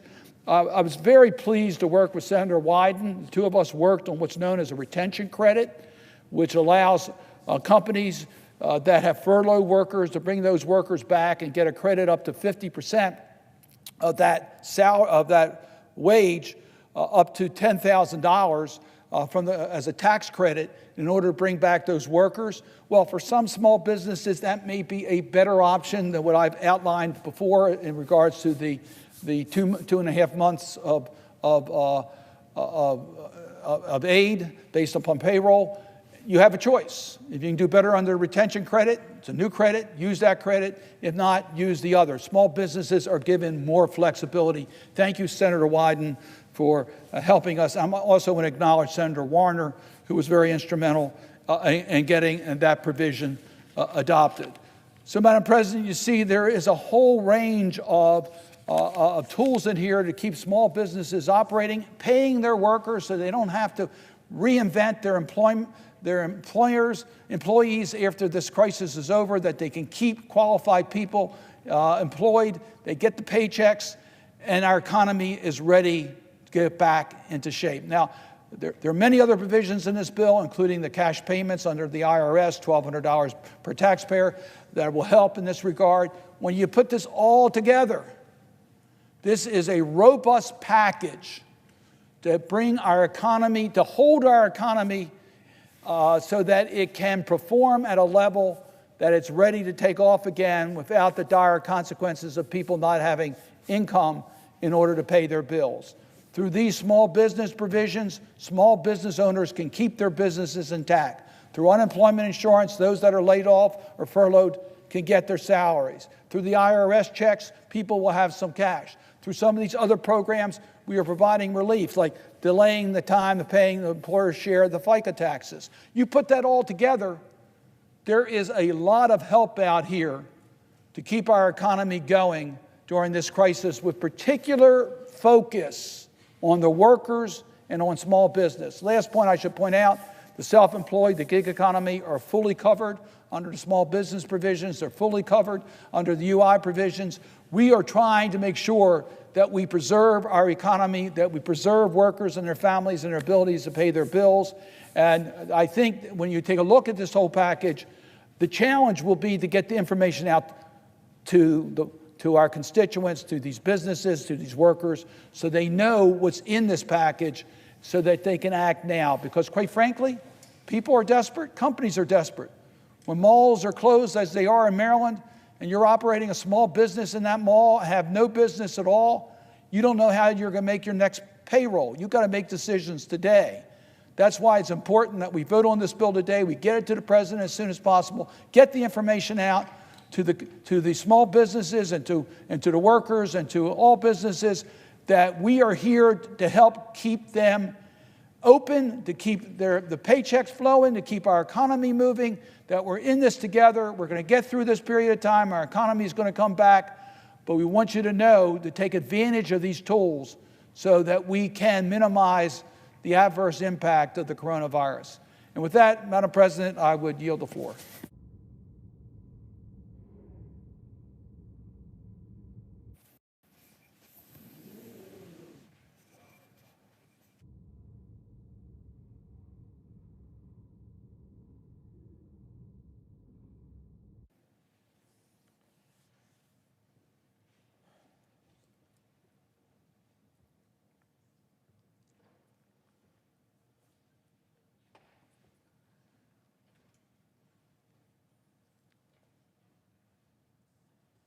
Madam President.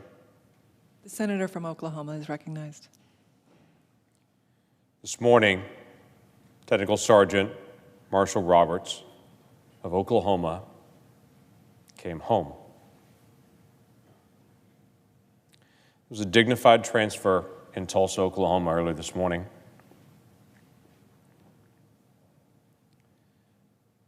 And there were a lot of people that wanted to be there, but because of COVID-19 could not. But a lot of other folks were. Tech Sergeant Marshall Roberts was killed in Iraq Wednesday, March the 11th, when his unit was engaged by indirect enemy fire while they were sleeping. He was 17 miles north of Baghdad. He's deployed with the 219th Engineering Installation Squadron, a subordinate unit of the 138th, out of Tulsa, Oklahoma. He was in the process of building communications infrastructure as part of the fight against ISIS. The operation that Robert served in, Operation Inherent Resolve, has been a vital part of protecting our nation and bringing stability to the region. Robert's enlisted in the Oklahoma Air National Guard in May of 2014. He was killed in action as the first Oklahoma Air National Guardsman who has died, but the 20th Oklahoma National Guardsman who has died since September the 11th of 2001. The perpetual comment that I heard from the folks that I talked to about Tech Sergeant Roberts was he was one of the good guys. He was always known for having a smile on his face, was selfless, he served others all the way to the end. The night of the attack, there's a truck launcher that fired off 30 Katyusha rockets at their camp as folks were sleeping. 18 of those rockets landed inside the camp facility. As the noise happened around him, Sergeant Roberts told his fellow airmen to get up, get going, get their body armor on. And as he stepped away to go warn other people to do the same, the rocket came. But some of the people standing right there that he had told them to get their body armor on, he saved their life. He was posthumously promoted.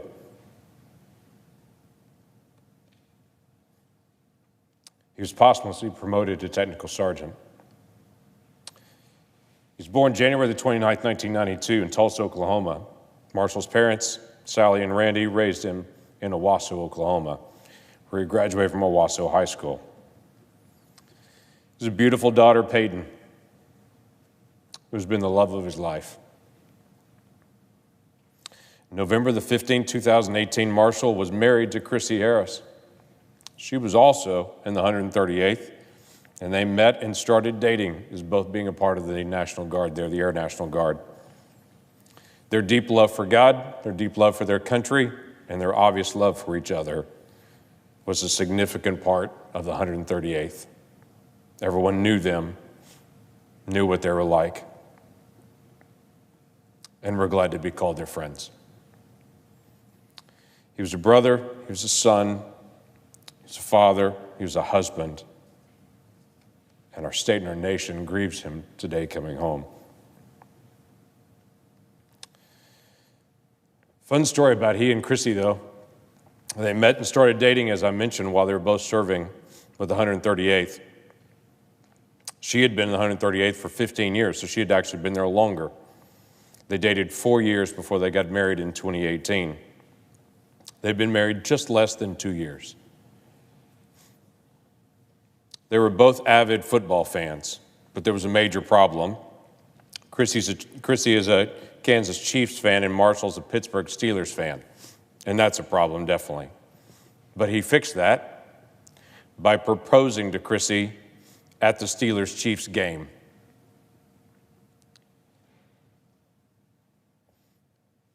I have to tell you, for the family, for the folks that stood there today in Tulsa as he came home, they found a way to be able to love on each other. They found a way to be able to serve each other. And to the very end, they're still sacrificing for the country. Because the COVID-19 that's happening right now, they've chosen not to have a public memorial service and a close time for the family. And they're delaying that time till it's safer for all of the family and for all the community to be able to participate. Literally, their family continues the grief and the weight. One more sacrifice for their country and for their community. Today, all of Oklahoma is using a hashtag to just share messages with the family. A simple hashtag, hashtag TSGT Marshall Roberts. That's hashtag Technical Sergeant Marshall Roberts, if you want to know all the abbreviations on it, to be able to share a message of support and love for the family. Our nation is grateful, and we grieve with you for the loss today. Thank you to him and to his family for wearing the cloth of our country and for doing everything that our nation asked of him to the very end. Our nation lives in freedom because of folks like Marshall Roberts, and we will continue to stand with Chrissy and Peyton and with their family. With that, I yield.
Mr. President. Senator from Oklahoma. Mr. President, we're in the process of passing a very large economic package to help stabilize our economy through the middle of all that's happening with COVID-19 globally and in the United States. The heart of the package we're passing today is almost identical to what we brought actually Sunday night, which was a bipartisan proposal, which ranking members and chairmen of all the major committees had worked together to be able to get this done. The key elements of it are still there. It's unemployment insurance for Americans, including a $600 plus up to be able to go through the process. There is support for small businesses that'll actually pay the payroll. We don't want individuals to end up on unemployment insurance. It's better if they stay connected to their same company. So it has a unique new proposal that's built in to be able to say a small business can go to any bank rapidly to be able to get a loan there, which will convert into a grant if they maintain their current employee numbers. That keeps people connected to their business and keeps people assured of a job at the end of all this when it all finishes out. It is a grant program for larger businesses that's designed to say if you're a very large company, you're not going to get a grant, you're going to get a loan at this process. And at that moment you get a loan, if you don't have capital and you don't have access to it right now because of all that's going on, you could get that. This also has a feature built in where individuals will receive just a check for $1,200. Every adult does. That is built in to be able to give immediate economic support to all of those folks across the country. Now, all those features were already in the bill, already through Sunday night. Now, there have been some tweaks that some folks have brought up that some of our Democratic colleagues really wanted to be able to engage in, and many of those changes have been heard and been added, and some we have said, absolutely not, it's not connected to COVID-19 at all. But there's some things that some of our Democratic colleagues really wanted to make sure they got in, and through all the negotiations, some of these things were changed. For instance, they really wanted to make sure that energy companies couldn't get any support.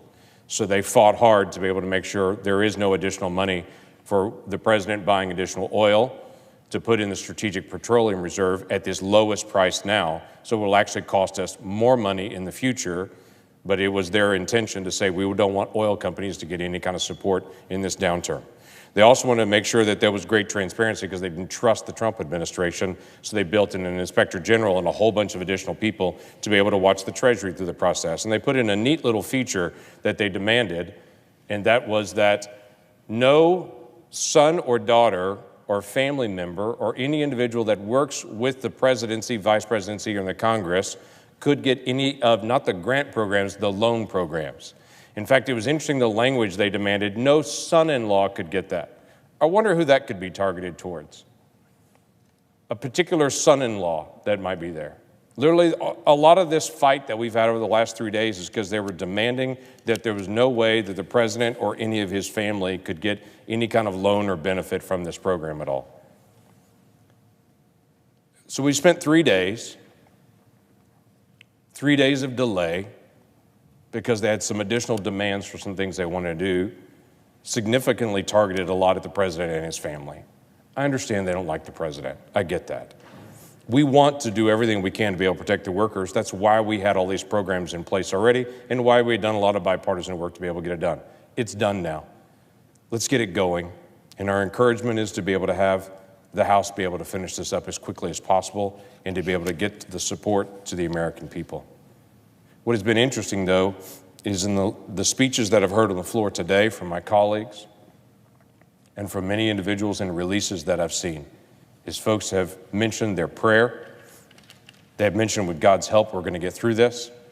They have mentioned the struggle that we're going through as a nation and how we're praying for each other. And it keeps reminding me of something. It's a very old Psalm of Ascent. Psalm 121. When the Jews would come into Jerusalem for the different feasts, they would sing these Psalms of Ascent as they came off the eastern hills and would start rising up towards Jerusalem. And the psalm they would sing, I think, is pertinent for our time right now. Psalm 121 reads, "I lift up my eyes to the mountains. Where does my help come from?" Now remember, the mountains here is the capital city, Jerusalem. It's the seat of government for them and the center of worship. But it's the seat of government for them. And they would sing, "I lift up my eyes to the mountains. Where does my help come from? My help comes from the Lord, the maker of heaven and earth. He will not let your foot slip. He who watches over you will not slumber. Indeed, he who watches over Israel will neither slumber nor sleep. The Lord watches over you. The Lord is your shade at your right hand. The sun will not harm you by day, nor the moon by night. The Lord will keep you from harm. He will watch over you. The Lord will watch over your coming and going, both now and forevermore." It's interesting to me that the people would come in, marching into Jerusalem, the seat of government, singing the song, "I lift up my eyes to the mountain. But where does my help come from? My help comes from the Lord." And of all the things that are going on in Washington, D.C. right now, you'll hear people here repeating over and over again, our hope is not in government. Our hope is not in how much money we can spend. We understand full well, when we lift up our eyes to the mountain, to this hill, we understand full well where our help comes from. And it's not from all the folks in this room. Our help comes from the Lord, and we're grateful that he neither slumbers nor sleeps. With that, I yield the floor.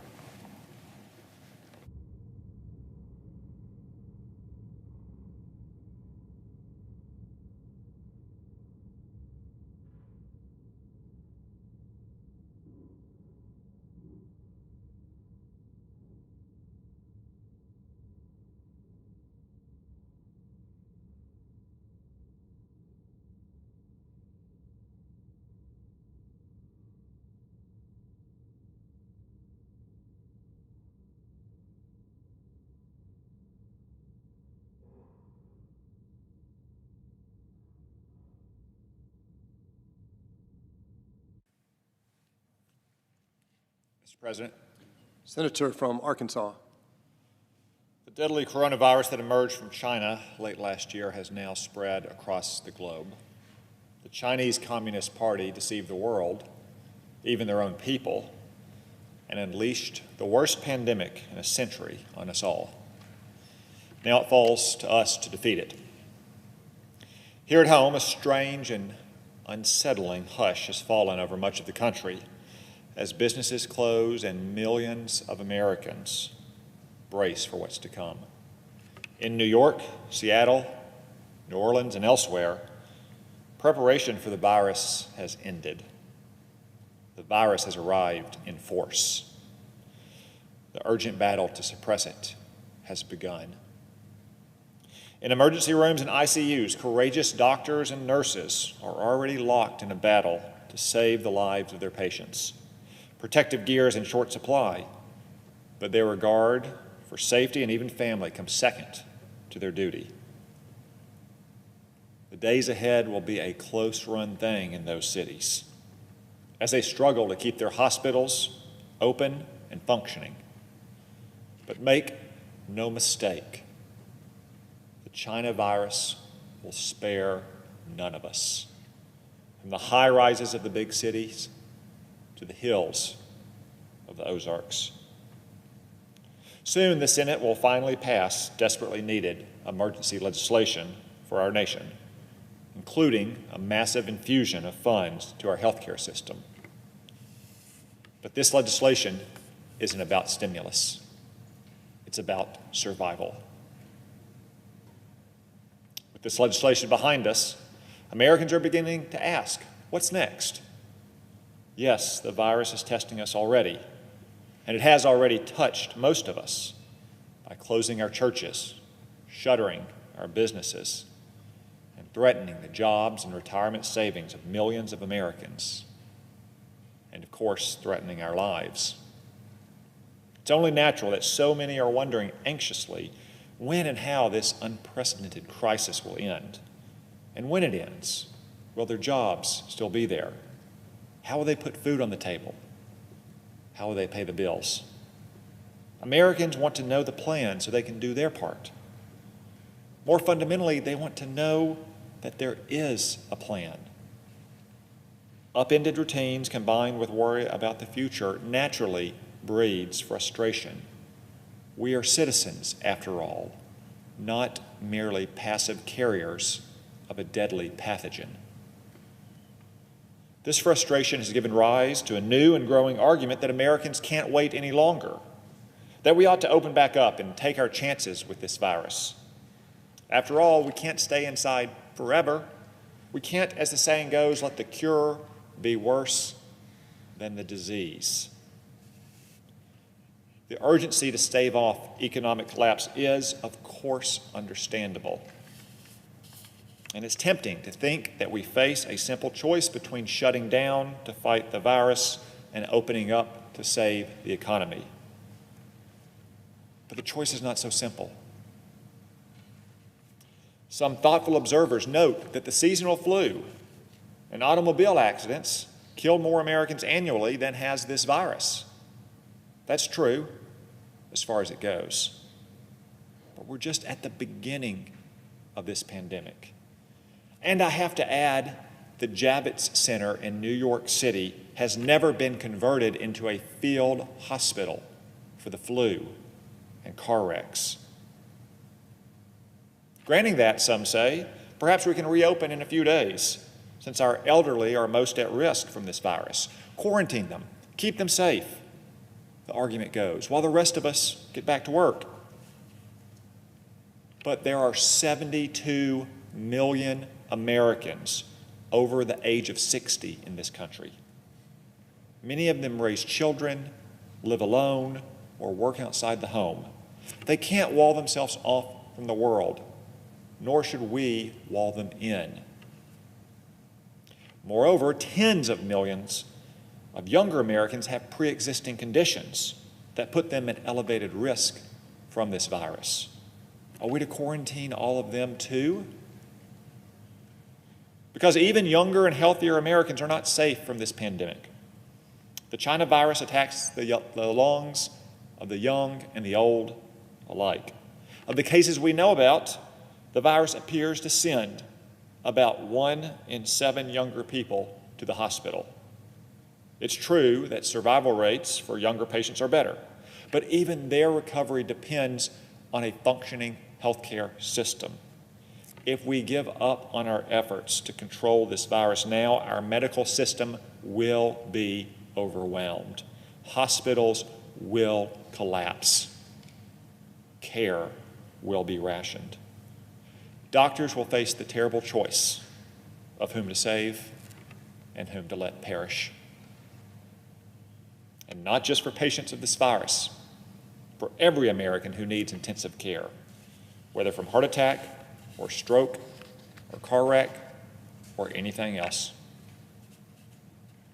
Besides, if left unchecked, this deadly virus will continue to wreck our economy as surely as it has already.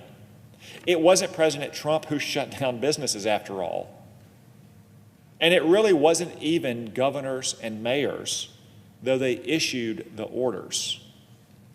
Government-enforced closures were largely a rearguard action by communities that had already ground to a halt due to the virus, or that soon would have come to a wrenching stop in the teeth of the pandemic. Who among us would take our kids to a restaurant tomorrow if we open back up?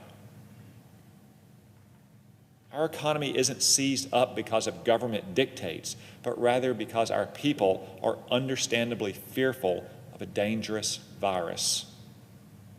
So an immediate reopening without the resources in place to fight the virus isn't an option. Our hospitals would be overwhelmed. Our brave doctors and nurses would succumb to the illness. Our businesses would keep their doors closed or would quickly close their doors again as workers and customers stayed away.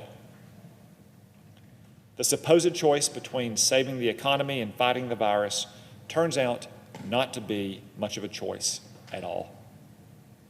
We can't yet stop the strong measures that are in place because we have no better option in the short run. But neither can we continue them forever. The American people can only hold out for so long. So we must come up with a better plan, and fast. That plan starts with this big pause as we protect ourselves and each other. We simply don't have the resources today to fight any other way. But it won't end with this approach. We must use the precious days and weeks ahead to lay the groundwork for a new strategy to fight the virus, a strategy that will allow all of us to gradually get back to work. For that to happen, we'll need to scale up our ability to rapidly test for the virus, as they have in South Korea, so we have a sense of where the virus is and where we must keep it contained. Already, America's public laboratories and companies are rising to the challenge, processing tens of thousands of tests. But our ability to test must grow even faster, and it is. We'll need masks too, billions of them. And we'll need local personnel trained and prepared to do widespread contact tracing for those who test positive.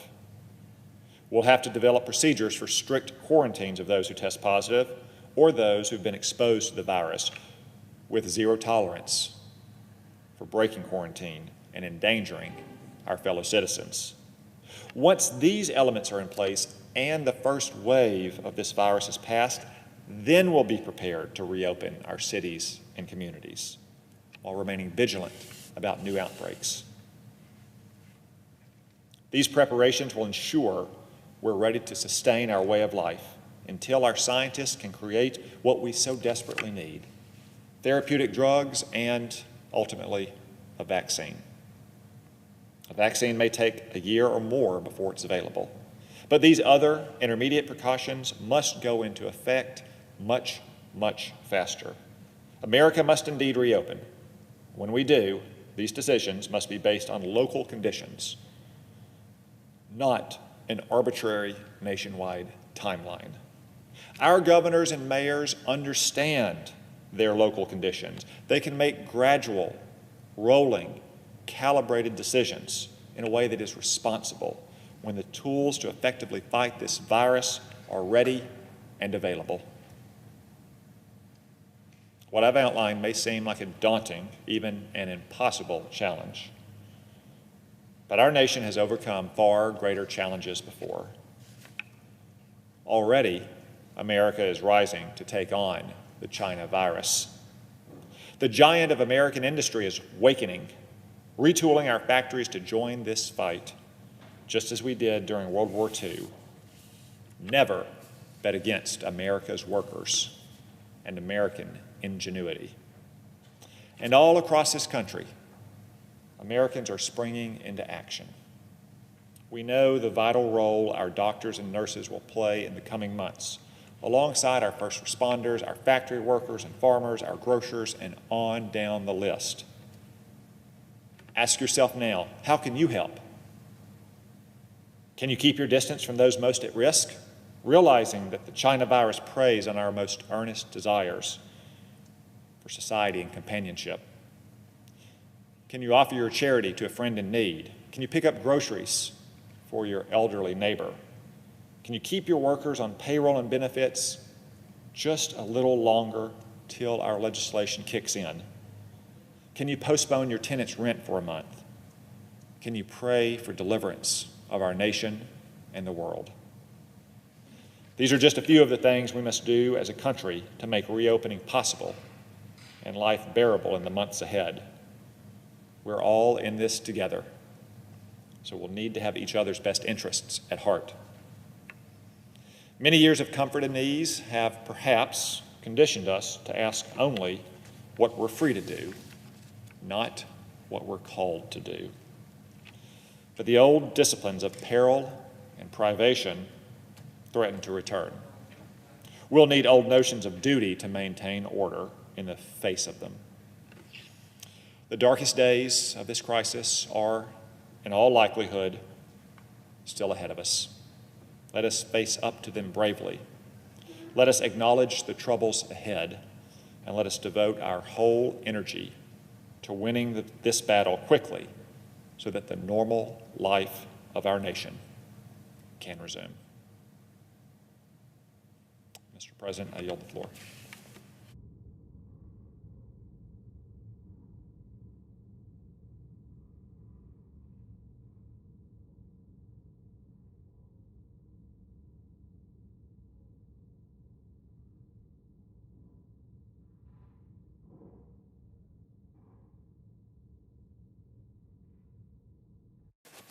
Mr. President. Senator from Texas. Mr. President, during times of disaster, crisis, or hardship, I never fail to be inspired by the generosity of Americans, including folks in my home state of Texas. I think about how we came together in the wake of Hurricane Harvey to lead search and rescue operations, clear debris, and rebuild communities and lives. We saw strangers forming human chains to rescue a driver trapped in a car, restaurants offering free meals to first responders, and a Houston legend known affectionately as Mattress Mac opening his furniture stores for those in need of shelter. One volunteer said, "I've met more of my neighbors in the last 24 hours than I have in the last 20 years. Well, these heartwarming stories of Texans lending a hand to one another are a source of comfort, even during the toughest times. Right now, when extending a physical hand is one of the worst things you can do because it violates social distancing rules, there's still plenty of neighbors helping their neighbors. Folks in Texas, like around the country, are staying home to keep themselves and their neighbors safe. And we're seeing new and creative means of supporting one another. For example, a number of distilleries across the state have switched their production from vodka or whiskey to make hand sanitizer. With demand surging and hand sanitizer in short supply, more and more hospitals are struggling to keep it in stock, and these distilleries are stepping up to fill the void. Jonathan Lackerich is the head distiller and co-founder of the En Route Republic Distillery in Denison, Texas, and said they got a call from Texoma Medical Center asking if they could help. Of course, he said yes. But businesses like this aren't alone. Beloved Texas grocery chain, H-E-B, has taken steps to make shopping easier for seniors who are at most risk if they contract the coronavirus. H-E-B partnered with Favor Delivery to take grocery delivery, a service many Americans already utilize, and make it more accessible to seniors. They can pick up the phone, place an order, and have everything they need delivered to their front door within a few hours, all without having to leave home. We've also seen other organizations working to adapt to these challenging circumstances. The Boys and Girls Club of Greater Houston partnered with the Houston Food Bank to open a drive-through pantry. Families can get a whole week's worth of healthy meals without ever stepping out of the car. Of course, it's not just businesses and organizations who are helping out. People are helping other people. People are donating blood to alleviate the critical shortage that hospitals are facing. And all of us should consider, if we can, donating blood. They're leaving notes in neighbors' mailboxes offering to run errands and pick up supplies. On social media, school teachers that are at home are offering to help parents with their math, science, or other subjects that they may be struggling to teach their kids while they're at home and not at school. Neighbors helping neighbors, friends helping strangers, Texans helping Texans. That's one thing I love about this great country. Our communities always jump into action to help any way they can. They do what it takes to survive a crisis and keep one another safe and healthy until we emerge on the other side. Mr. President, it's time for the Senate to do its part. There's been no event in my lifetime that has had this big an impact on the physical and economic health of our country. Every day we learn about more new cases, rising unemployment, and unprecedented market volatility. We have a responsibility to act and to act quickly in response to this dueling crisis. Already, we were able to work and send 2 bills to the President's desk for signature. The first sent vital support to healthcare professionals and first responders who are doing everything they can to treat patients and prepare for more cases. We also provided initial funding for development of a vaccine, clinical trials, and more diagnostic tests. The second bill we passed focused more on the small businesses and the individual workers who are impacted economically. It included changes in unemployment insurance so that those who find themselves out of a job can promptly take advantage of these benefits, and made paid sick and family leave available for workers impacted by the virus. That's what we did in these first 2 bills. Were they perfect? Well, no. The second bill in particular fell short in a number of areas. It was largely negotiated by Secretary of the Treasury Mnuchin and Speaker Pelosi. But we decided that in the interest of the greater good and the country and the people who were hurting during this crisis, that we in the Senate would pass it expeditiously.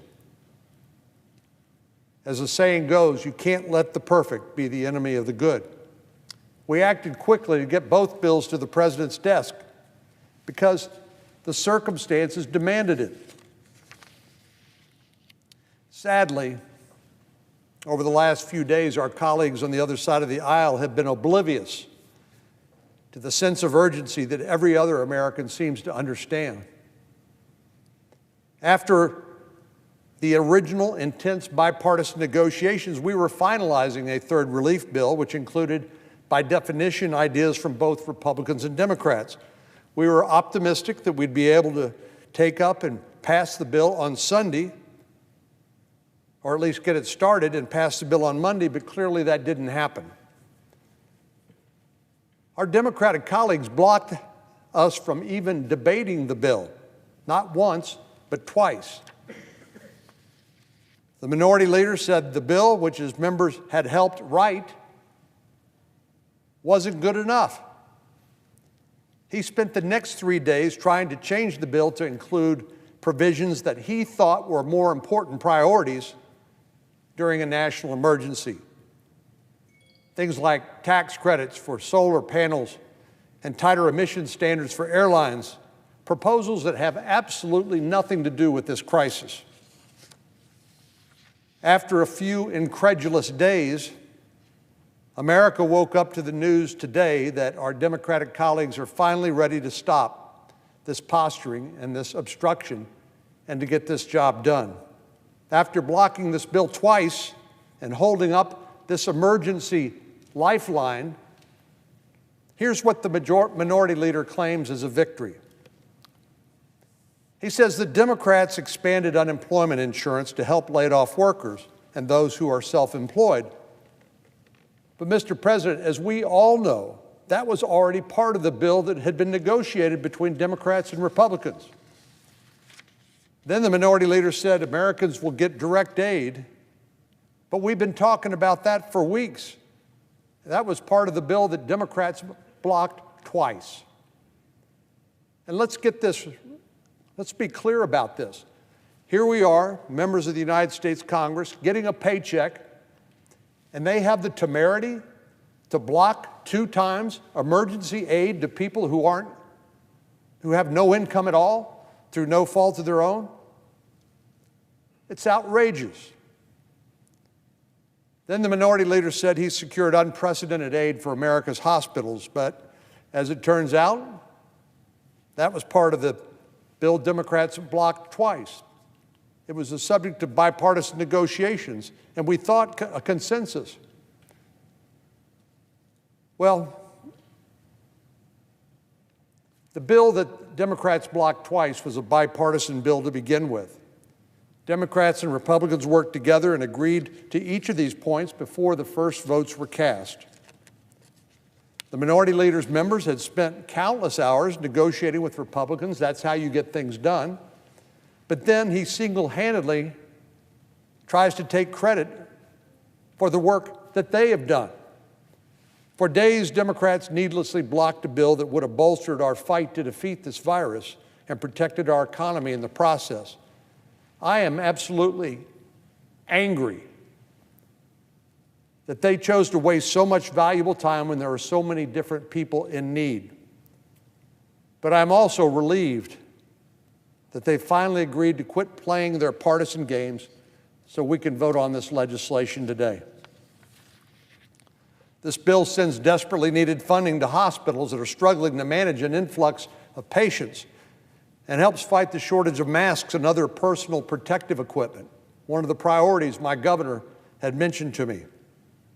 It provides the direct financial assistance that was already in the 2 bills that our Democratic colleagues blocked.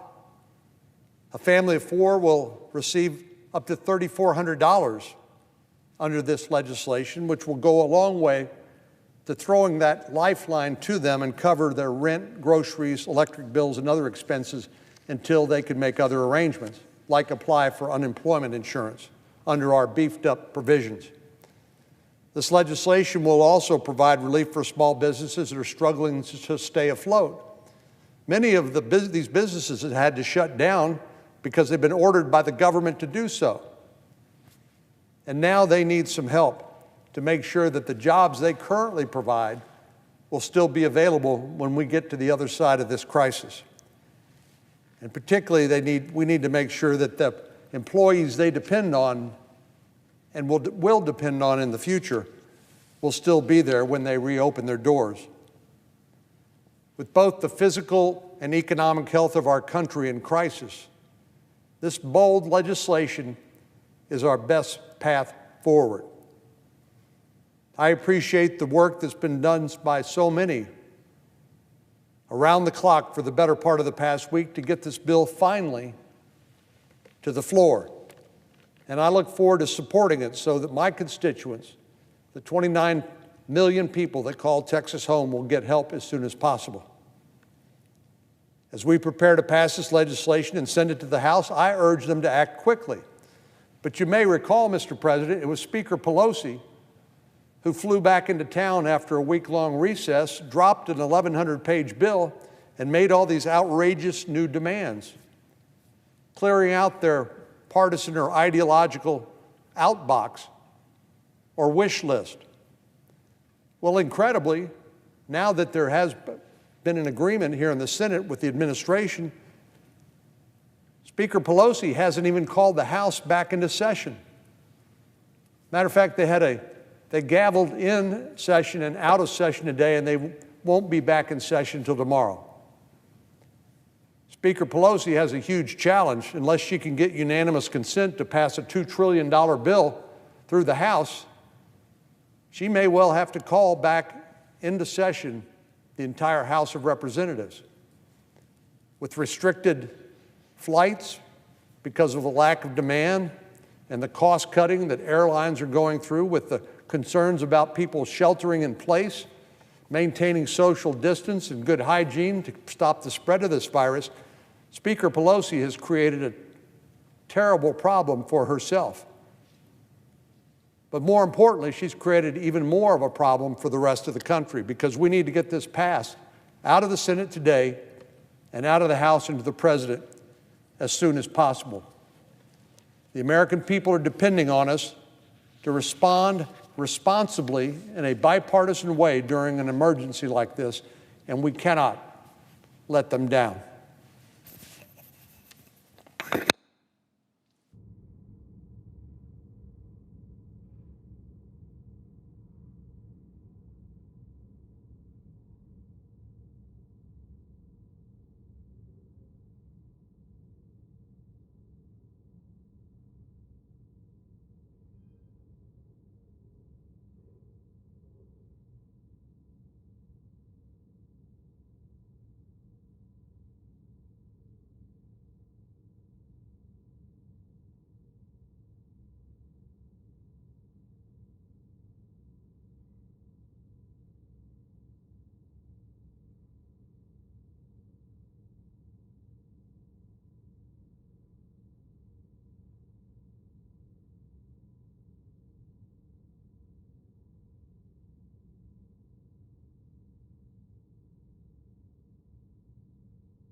Mr. President, Senator from Tennessee. are we in a quorum call? No. We are not. Thank you, Mr. President. You know, I have to say, last night was an unusually late night here in Washington, and we were all impatient, and our staffs were impatient. The press was impatient. And as we talked to people across the state, what we realized was they've long been running out of patience. And I've talked about that some on this floor, but for every factory worker and hourly worker and small business owner and songwriter and gig worker, they've all been telling me they are running out of time. And they have just really been very anxious for what was going to come about out of this chamber. And I know that in the days and weeks ahead, as we work through getting relief to communities and individuals and small business owners and large companies, that there's going to be a lot of blame that is going to be thrown around. There are going to be some that are going to blame politicians. There are others that are going to blame the way the economy is structured. There are others still who are going to blame the healthcare system. But I will tell you, I think that there is a necessity to have a discussion about why we do have this current crisis. And it is because of the leadership of the Chinese government, the People's Republic of China, that leadership in Beijing. And we have gone round and round with activists and media on the point, and I shouldn't have to point out that when we say that China is to blame for the spread of the novel coronavirus that we call COVID-19.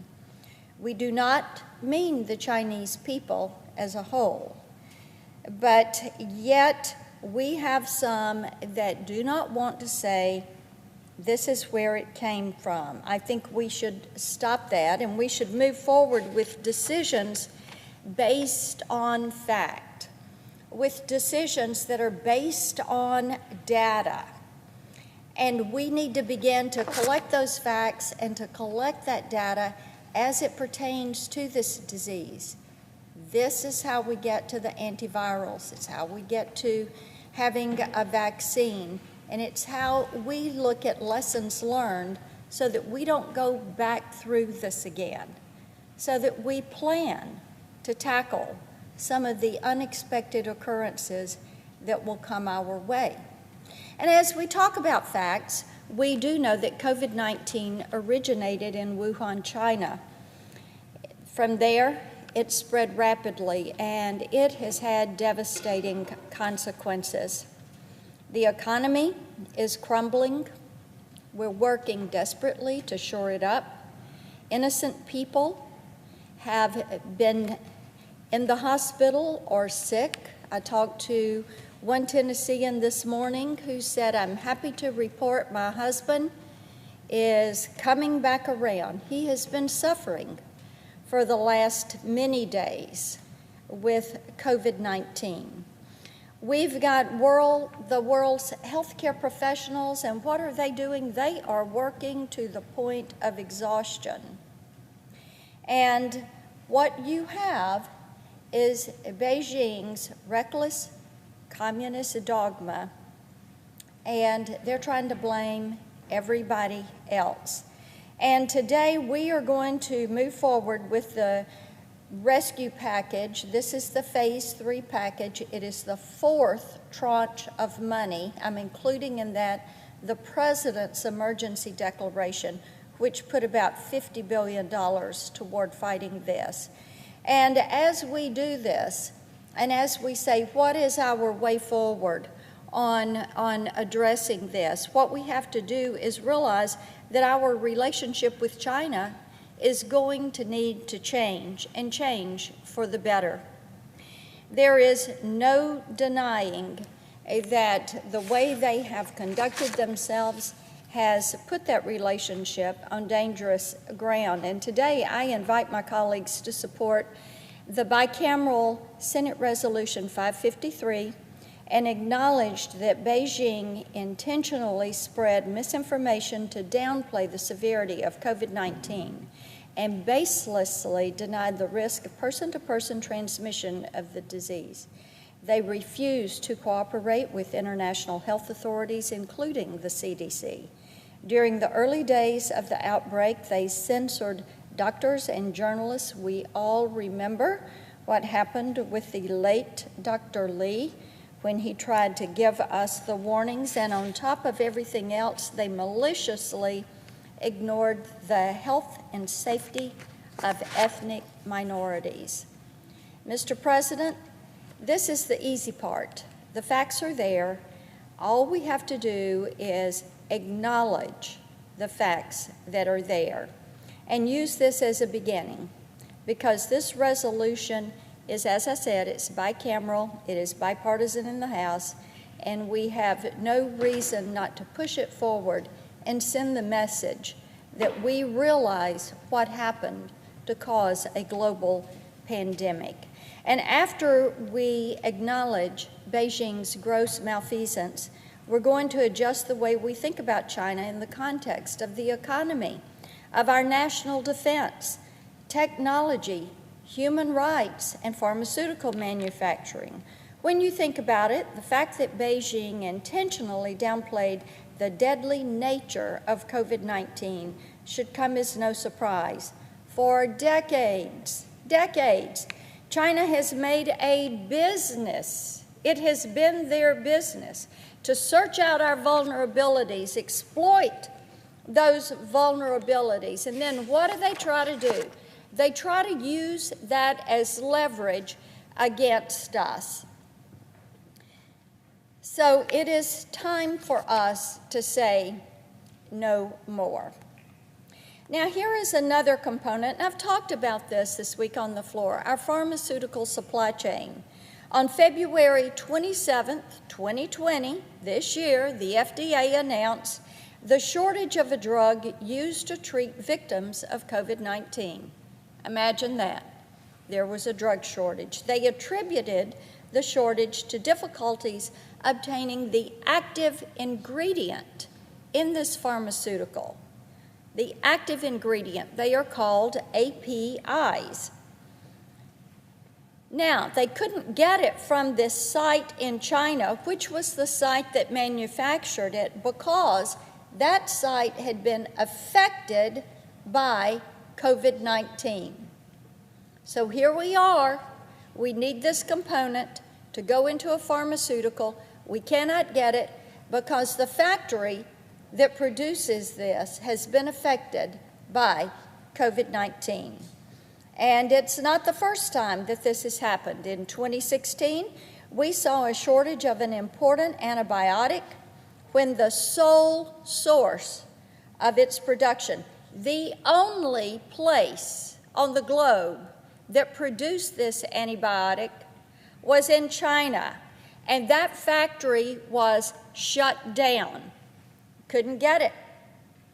Our vulnerability is not limited to one drug or even just a handful of drugs.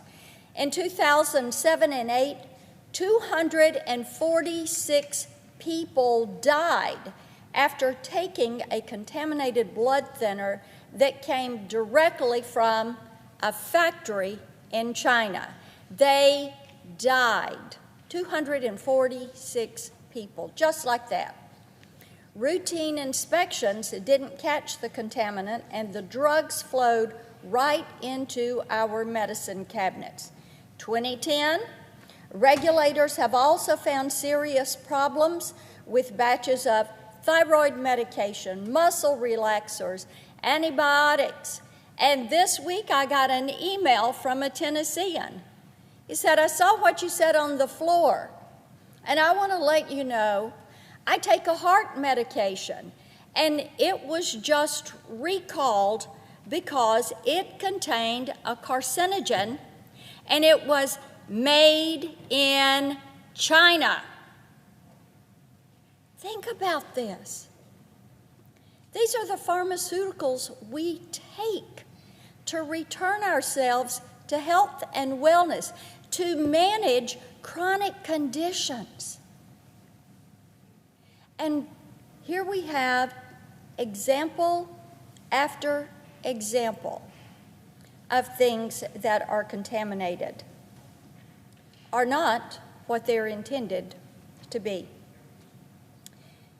These are basic, common medications.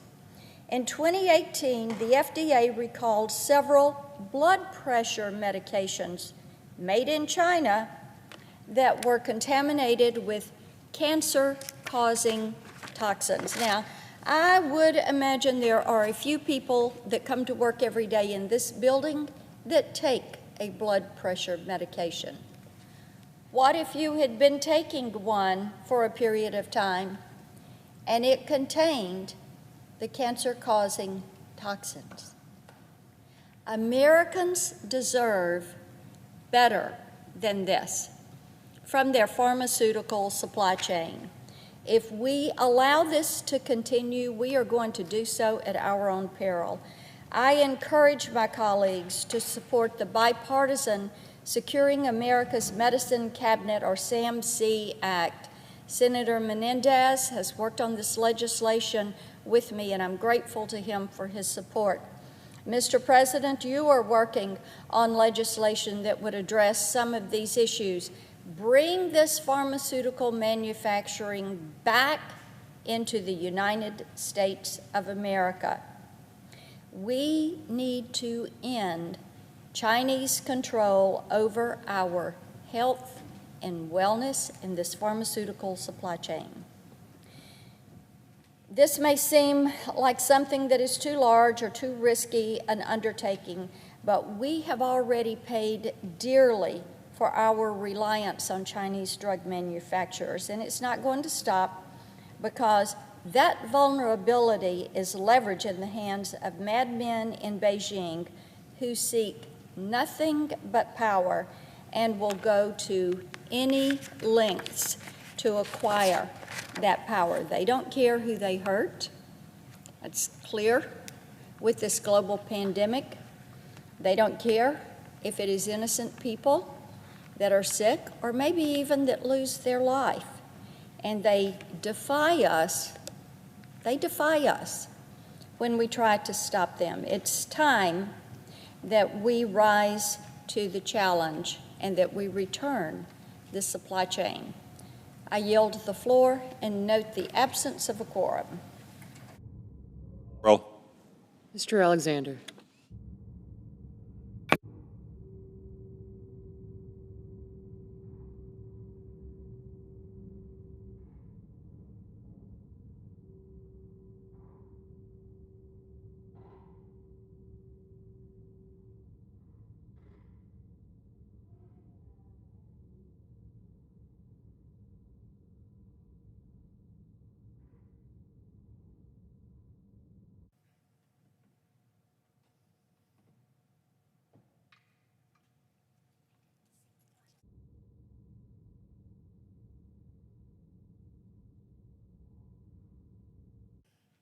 Mr. President.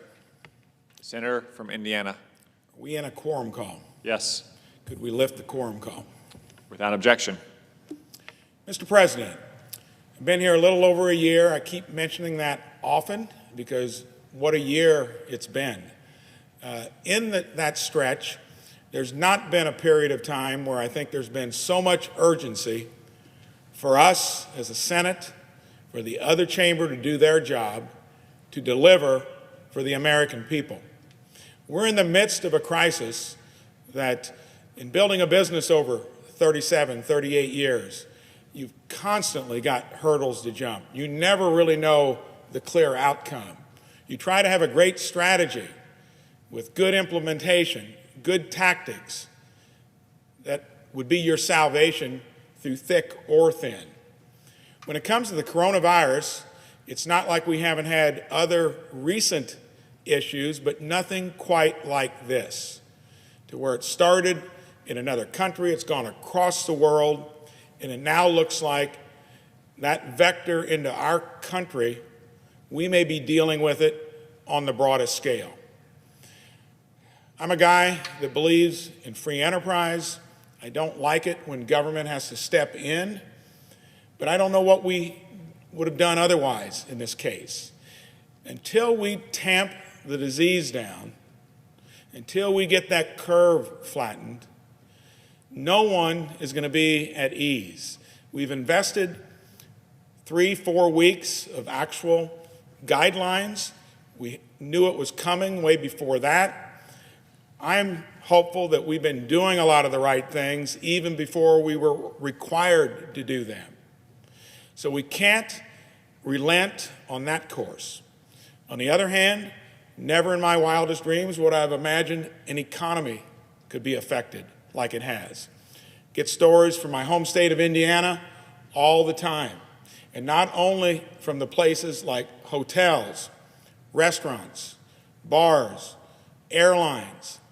I think our senior senator actually either went home or came out here, might have been the only person on the plane. That's a graphic example of how this is impacting commerce. The hotel owner I talked to, 2% occupancy in the week before. So we've come together. This past weekend, we worked through it. I think that's the first time since I've been here that on a legislative matter, we've done that. Had Democrats and Republicans at the grassroots level working to deliver what I think is a good package. It focuses on, number one, who needs it the most, workers that have been displaced and small business owners. It also has got stuff in for the broader part of the economy. Urgency is the key. We're working through right now some short-term corrections, and I hope that doesn't thwart the process. We should have had this across the finish line Sunday evening to where it could have been delivered on Monday morning, and we would still have the nation on high alert about what we're going to do here, and it can only come from here in this case. I'm going to segue into, we need to get that done today, and I'm going to be for it. Each state, each senator, each representative is going to have to deliver to the small business owners, the individuals that have been displaced by this. And I've got a team back in Indiana that has taken on just a big spectrum of casework. And I invite you, when this legislation gets across the finish line, to make sure you reach out to our office. Many of our cases, regrettably, have been along the lines of helping folks interface with the VA. Sadly, I wish there were fewer of them, but we've had really good luck. We interfaced when a cruise ship had Hoosiers stranded, and we're able to follow up on the process to make sure they came back. Currently dealing with cases where you're stranded overseas. Whatever it is, come to our Senate office. We've got a great team, and they've helped a lot of Hoosiers out already. I want to end on a positive note. I think this has got the country down because everything you see is in the context of negativity. I like the fact that aspirationally, many are already talking about what we're going to do when we come out of it. And through prayers and through all the stuff Americans, Hoosiers have done, I think we're going to see that curve start to flatten. And I like the approach we've taken to put the emphasis on the disease, because until those numbers go down, no one is going to be at ease. So as we look to the future, Monday was that first threshold, 15 days. We need to reassess, take all the information we've gained and gathered, and make the right decisions going forward. I trust our governors and our local governments across the country to do the same thing. And we will come out ahead. We are going to flatten the curve and make sure that we're taking care of the most important thing first. And I think that's going to be here hopefully sooner rather than later. And then we also need to be aspirational about what is going to really get this country back to business as usual. And that's when we can have Main Street going back the way it was a month or two ago, when we can recapture the best economy that we've probably ever had in history. And I know Hoosiers will do their job, they will be aspirational, and Americans across the country will do the same. I yield the floor. I notice the absence of a quorum. The clerk will call the roll. Mr. Alexander.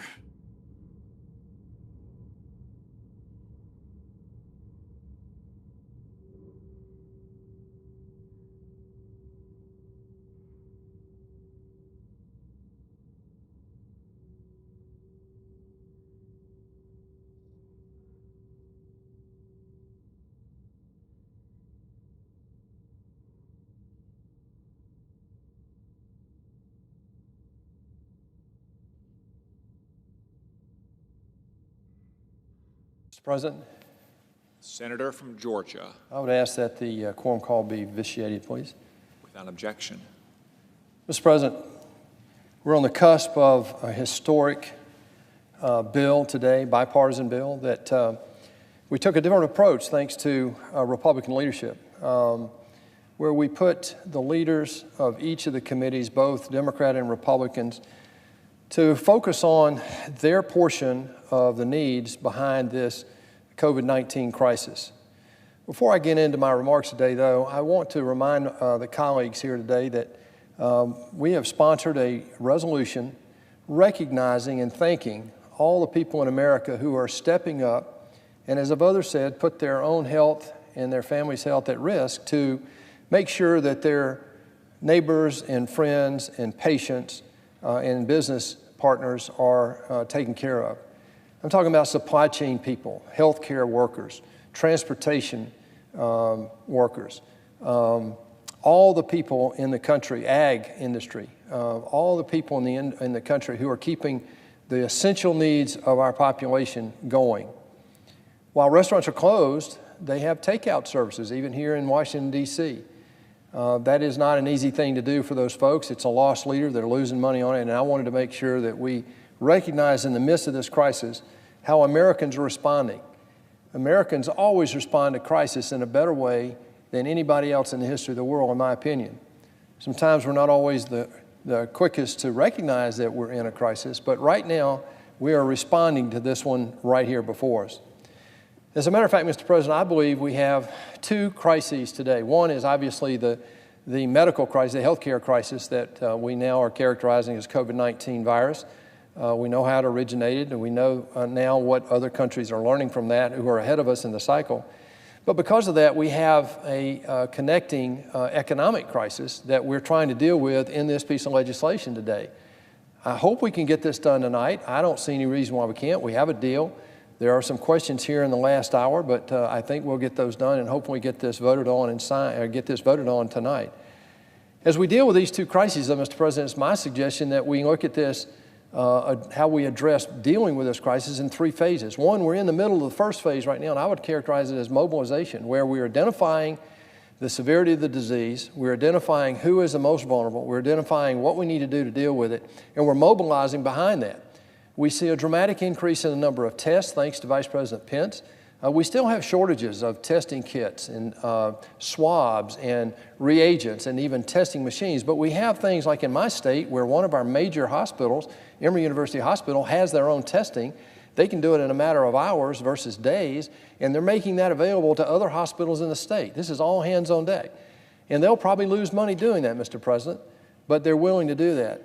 We have an apparel company in Georgia who has now shut down their business in apparel, and they have good orders, profitable orders. They're putting those aside to make masks to try to help fill the need there in those shortages. But the mobilization phase is where we are today. We're identifying, based on the experiences of other countries, what we might expect here. We have hot spots in our country, just like other countries have had. We saw what happened in Wuhan and Hubei province in China. I've been there. It's a very old population, older population. They were late getting to the identification and treatment and isolation, and we see the repercussions of that. But what we can learn from is that they are ahead of us in the cycle. However they dealt with that in the early days, we see now how they have dealt with that crisis and what's happening to the numbers, and we can learn from that. And I'll talk about that in a second. The second phase, though, is transition, and this is one I'm not sure we're in it yet, but we're about to go into it. partly because of this package, and that is to make sure that we protect the parts of the economy where we can, so that when we do start to come out of this, just like every other country ahead of us in the cycle has done and is doing right now, that we'll have our businesses in a position to reconnect with the employers or employees that they've worked so hard to develop. And then, of course, the third phase is full-on recovery, and that is to do the things then to get the economy back on its strong footing, to make sure then we address the shortages of what we found in our current preparation for this. For example, we didn't have a strategic stockpile of some of these essential medical essentials that we needed in the identification, testing, and treatment of this particular virus. That recovery will take some time, but at the same time, the way America always responds to this is that I believe we can respond very quickly if we get the transition phase correct, and that's what I want to talk about today. As we look at the medical crisis, though, we understand now through a lot of data outside of the U.S., and I will caveat this, that each country's experience is just a little bit different. I would also comment that there's a lot of noise in the data that I see around the world right now. The medical community is doing a great job of trying to aggregate this data to see how it applies to our needs here at home. I give our doctors and nurses and caregivers the highest thank you I can for what they're doing here and all over the world for that matter.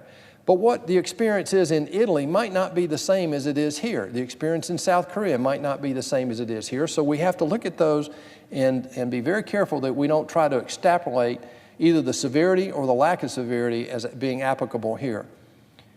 This particular, what we do know though, before I get to the bill, is that in the World Health Organization just this week has published an update to their numbers, and they're characterizing this disease this way. And look, every country has a little bit different infection rate, a little different mortality rate.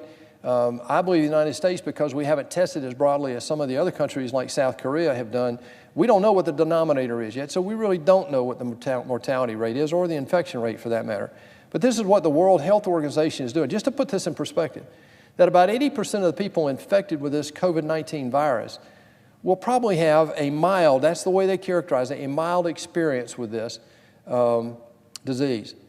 15% will be serious enough to go to a hospital particularly, and then of that 5% will be critical patients, typically generally toward the more vulnerable patients, elderly, people with respiratory existing diseases, and or potentially immune deficiencies. As we deal with that medical crisis, and we've poured a lot of resources toward that in the first two phases of help, and in addition to what the President did with his $50 billion allocation earlier. This bill, almost $2 trillion of aid, as we see it, toward businesses and communities and states to make sure that we can weather this storm. This bill, let's be very clear about this. This is not about companies. This is about employees. This is about the people who work for employers, either in their own business or in somebody else's business. This is all about employees. It is merely a financial bridge to get through this period of time to get into that recovery phase that I'm trying to describe here a little earlier. It's about the employer-employee relationship and to make sure that we keep that relationship intact. Look, in the last 3 years, we've created 7.5 million new jobs. Prior to this crisis, this virus crisis, we had an economy that was just booming, created 7.5 million new jobs. We had 7.5 million job openings, as a matter of fact, and only 5 million people looking for work. So we had a situation where we had the economy moving in the right direction, and then this hits, and we want to make sure we don't lose any of those jobs. And for that reason, we focused on the employer-employee relationship. Yes, we plussed up unemployment benefits for the state so that they're not overwhelmed, but we made sure that the employer had the liquidity to keep these people employed. And in that vein, we did not want to have a liquidity crisis, which we could very well have right now because of shutting these businesses down. We didn't want that liquidity crisis to turn into an insolvency crisis. We can deal with a liquidity issue. It's very difficult to come back and deal with companies that have gone insolvent and are now in bankruptcy proceedings. That is a very long and difficult process. It's difficult to come back from. We do not want to do that, and that was the primary purpose of most of the facets of this bill, some $2 trillion. I'll say this about that. There are two major components to do that. One is a small business contingent. Now, a little over 50% of the people who work in America work for companies that have 500 employees or fewer. That's a new learning for me. That's changed dramatically. But it is the engine. This is not new news. This is the engine of new job growth. We know that in the last 3 years.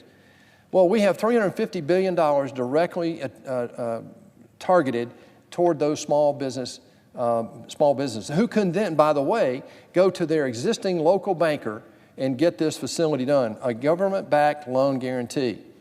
In addition to that, there's $454 billion directed at other businesses, plus another $58 billion towards strategically important industries like our airline industry and so forth. And again, most of this money is in the form of loan guarantees to provide liquidity to keep the employee employed with their employer. It's no more difficult than that.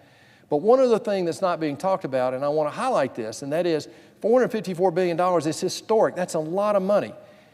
But it has the ability through the Treasury that they can actually lever that up in terms of the way that the money goes out to banks. It can be levered up to $3 or $4 trillion. So what we're talking about here is the potential of up to $5 trillion of liquidity into our economy. This is historic. It should be enough to shock the system to see, okay, there's going to be liquidity there. There may be some growing pains in the early days, but the liquidity is going to be there to weather this storm, to bridge this crisis. I want to look at what's next. Talk about this transition phase and maybe even the recovery phase for a second. The first thing we have to do is we have to really learn from other countries that they're ahead of us in the cycle. For example, it took about 6 to 8 weeks for China, even with their mistakes, it took about 6 to 8 weeks to go from 0 to their maximum number. But we know that the disease has a life cycle. If somebody is infected with it, if they survive, they come on the backside. And so far, there's over 70,000 people that have had the disease in China and are healthy now. We know from anecdotal evidence on the ground that about 80% of the employed workers in China are beginning to go back to work, and almost 90% of factories. This is outside of Hubei province, outside of Wuhan and Hubei province. They're going back to work. In South Korea, the learning there is testing, but more than that, they also track contacts. Now, there are 50 million people in South Korea. We have 330 million. It's a little different here, but in certain cities and states, they can certainly look at doing that. So we have to learn from countries like South Korea and Japan, Singapore, Hong Kong, Australia, and even China, because they're ahead of us in this cycle.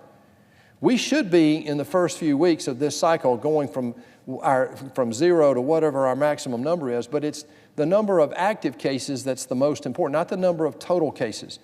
So the mortality rate is yet to be determined because we don't really know the denominator.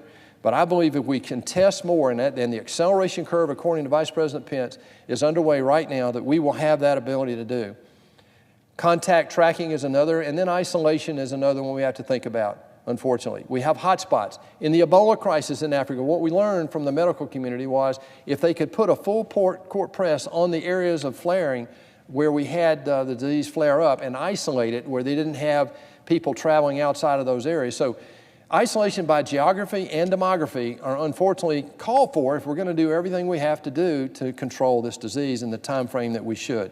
The third thing I'll highlight briefly is I believe right now this shows that we were behind in terms of our preparation for a pandemic like this. There's no question about it in the country and the world.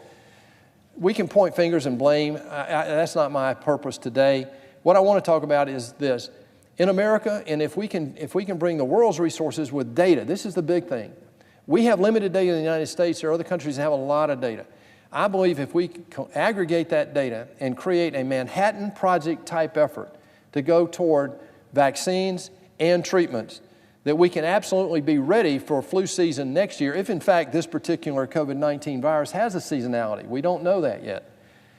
In conclusion, Mr. President, there is no question that this is a moment of challenge in America.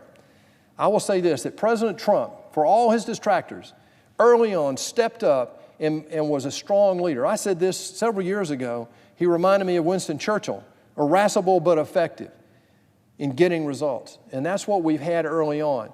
Right now, we need a steady hand to make sure we don't kill the economy while we kill this disease.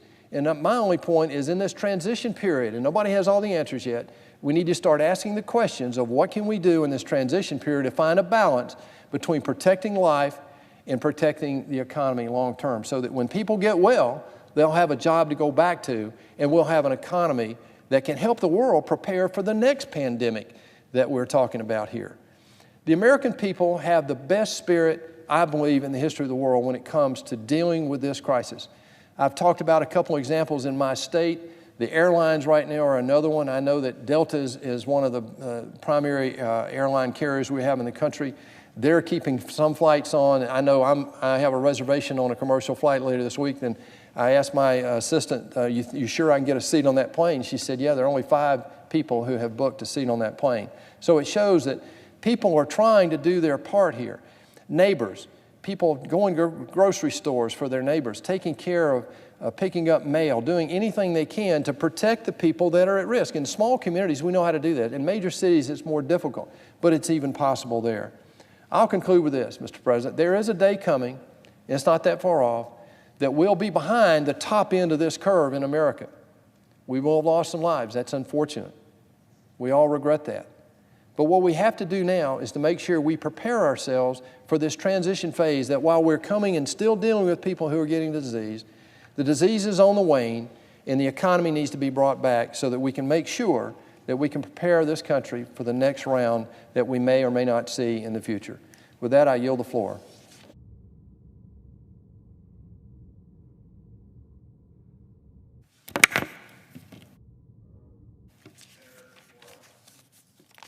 I received a call a few hours ago from someone I've known for a long time, and a gentleman in his, I would say, early to mid-90s. And he wanted me to stop saying that what we're facing is an unprecedented challenge. And I was taken aback. I mean, none of us have ever lived through anything like this or confronted a situation this painful or so dramatic. And so he challenged me to do something that I'd actually done a few years ago, but as it shows, even a few years erodes memory about things that happened long in the past. He challenged me to say, everybody's comparing this to the last time we had something like this. It required the nation to react like we did in World War II. And so it caused me to go back and look a little bit at the years before that great and bloody conflict. It's interesting, in the years leading up to 1941, President Roosevelt had an effort to pack the Supreme Court. And it was incredibly controversial. It ended up falling apart in 1937. It ended up falling apart, actually, because members of his own party turned against him. And it actually weakened him in what would that tail end of his second deal. President Roosevelt was so upset about what members of his own party had done to him that in 1938, he did something unprecedented at the time. He got involved in Democratic primaries and tried to take out members of his own party who had opposed him. Not only did he lose badly in that effort, I think he only won one of those seats that he went after. As a result of what he did, his party lost 6 seats in the Senate, 71 in the House, and ultimately, in this very chamber, a Republican, Robert Taft, was able to put together a coalition with conservative Democrats and basically block President Roosevelt's agenda leading into 1940. Then in 1940, Roosevelt did something else that was unprecedented and highly controversial. He announced, although it was legal, that he was running for a third term. He was, at that point, defying a long precedent that had been set by the nation's first president. And then, to make matters even more interesting, his own vice president, who had turned on him on the court issue, he had to kick him off the ballot. In fact, he told them, if you nominate him as vice president, I will refuse the nomination. And ultimately, he was reelected on a promise, ultimately reelected by a pretty big margin, but he had to make a promise: I will keep this country out of war. This sets the stage going into November, December 1940. A president that had spent the last 3 years battling his own party, had seen his own agenda slowed and stifled, and then had to kick off his own vice president, After getting involved in primaries against his own party, he loses a large number of seats in the House and in the Senate, has a coalition form against him to block him, and then has to make a promise, we're not going to war. All the while, understanding that what was happening in Europe would eventually reach us, and he was preparing for war. And why he made that promise was pretty fundamental. Going to war was not popular in this country. Millions of Americans, particularly those at the time you couldn't really travel abroad, had no connections to Europe. They looked at World War I as a European war, and they looked at the Second World War as just another trick to get America sucked back into a war that had to do with Europeans and not with them. Prominent voices, chief among them, Charles Lindbergh, traveled the country blasting the president as a warmonger in the strongest possible terms. There was actually a student anti-war movement. Now, not as many people went to college at that time as did in the 60s, but it was really a precursor to that very movement. Why? Because these young people in college were the ones that were going to be sent to war if there was one, and they wanted no part of it. And then, in the blink of an eye, at 7:48 a.m. on the 7th of December, 1941, the Japanese attacked the U.S. naval base at Pearl Harbor. They sunk 4 of our battleships. We lost almost 200 airplanes, and 2,300 Americans perished on that very day. Even to the end of the war, it remained the 3rd bloodiest day of that very bloody conflict. America was not ready for war. They had started a draft by a 1-vote margin. They were able to vote it into place. They had begun some basic rearmament, but we had lost a significant percentage of our Pacific fleet, and frankly, to this day, there are legitimate questions, not about whether the Roosevelt administration knew in advance that this was happening and allowed the attack to happen. No, those are conspiracy theories, that they should have known. This was a massive intelligence failure. In fact, up to 30 minutes before that attack, the ambassador to Japan was here negotiating with the United States over an oil embargo. And America, by the way, was not a society at peace. This was a nation deeply divided, a segregated nation that discriminated against citizens of color. There were very serious labor disputes going on throughout the country. Many still wore the scars of a deep and painful economic depression. And yet, in the blink of an eye, this nation was confronted with an enemy and had no choice but to put aside all that had happened to that point. Everything, all the problems they had with the president, all the problems they had with each other, even those Americans that had been discriminated against, were willing to do that. Tremendous testament to the contribution they made to the effort to win that conflict. And in the blink of an eye, literally every aspect of American life was changed overnight. Think about it. 1 minute you are a student demanding that we stay out of war, and the next you are volunteering for service. 1 minute you're a housewife, you're a retiree. The next minute you're back at work, or at work for the first time in your life at a factory, making munitions or something else needed for the war effort. School kids, children, were put to work in farms because so many people had left farming to move and fill the industrial jobs, because the men that would have otherwise fulfilled those jobs were now wearing a uniform and dying by the hundreds every day, and then by the thousands all over the world. We rationed food. There was food rationing. You could only eat so much. A family only got so much. Gasoline was rationed. I think it was 3 gallons a week, if I'm not mistaken. Clothes was rationed. You know, the government stepped in and said, you can't build kitchen appliances, no refrigerators, no ovens, no vacuum cleaners, none of it. We need all of our industrial capacity to fight and win a war. People on the coasts, and you still see old pictures of this to this day, off Miami Beach, off New York, people had to have these, turn your lights off at night and close the shades to your window because there were German U-boats just off our East Coast. People were asked to make tremendous sacrifices. Not for 3 months, not for 6 weeks, for over 3 years and longer. And sacrifices ultimately, perhaps the greatest of all, they sent their sons and fathers off to die in the defense of this country and of our freedoms. I do not mean to diminish the challenges that are being asked of us now. There isn't 5 minutes that goes by that I don't get a call, a text, or an email from a small business who just 2 weeks ago was having its best year ever, talking about hiring new people, and now they're bankrupt. They're done. They're finished. And they may never reopen again. From a young couple I talked about earlier today in a video that I made, 2 weeks ago, recently married, planning to start a family, both had good careers. The next minute, both out of a job, not sure if the place they work in will ever exist again, not knowing where to go.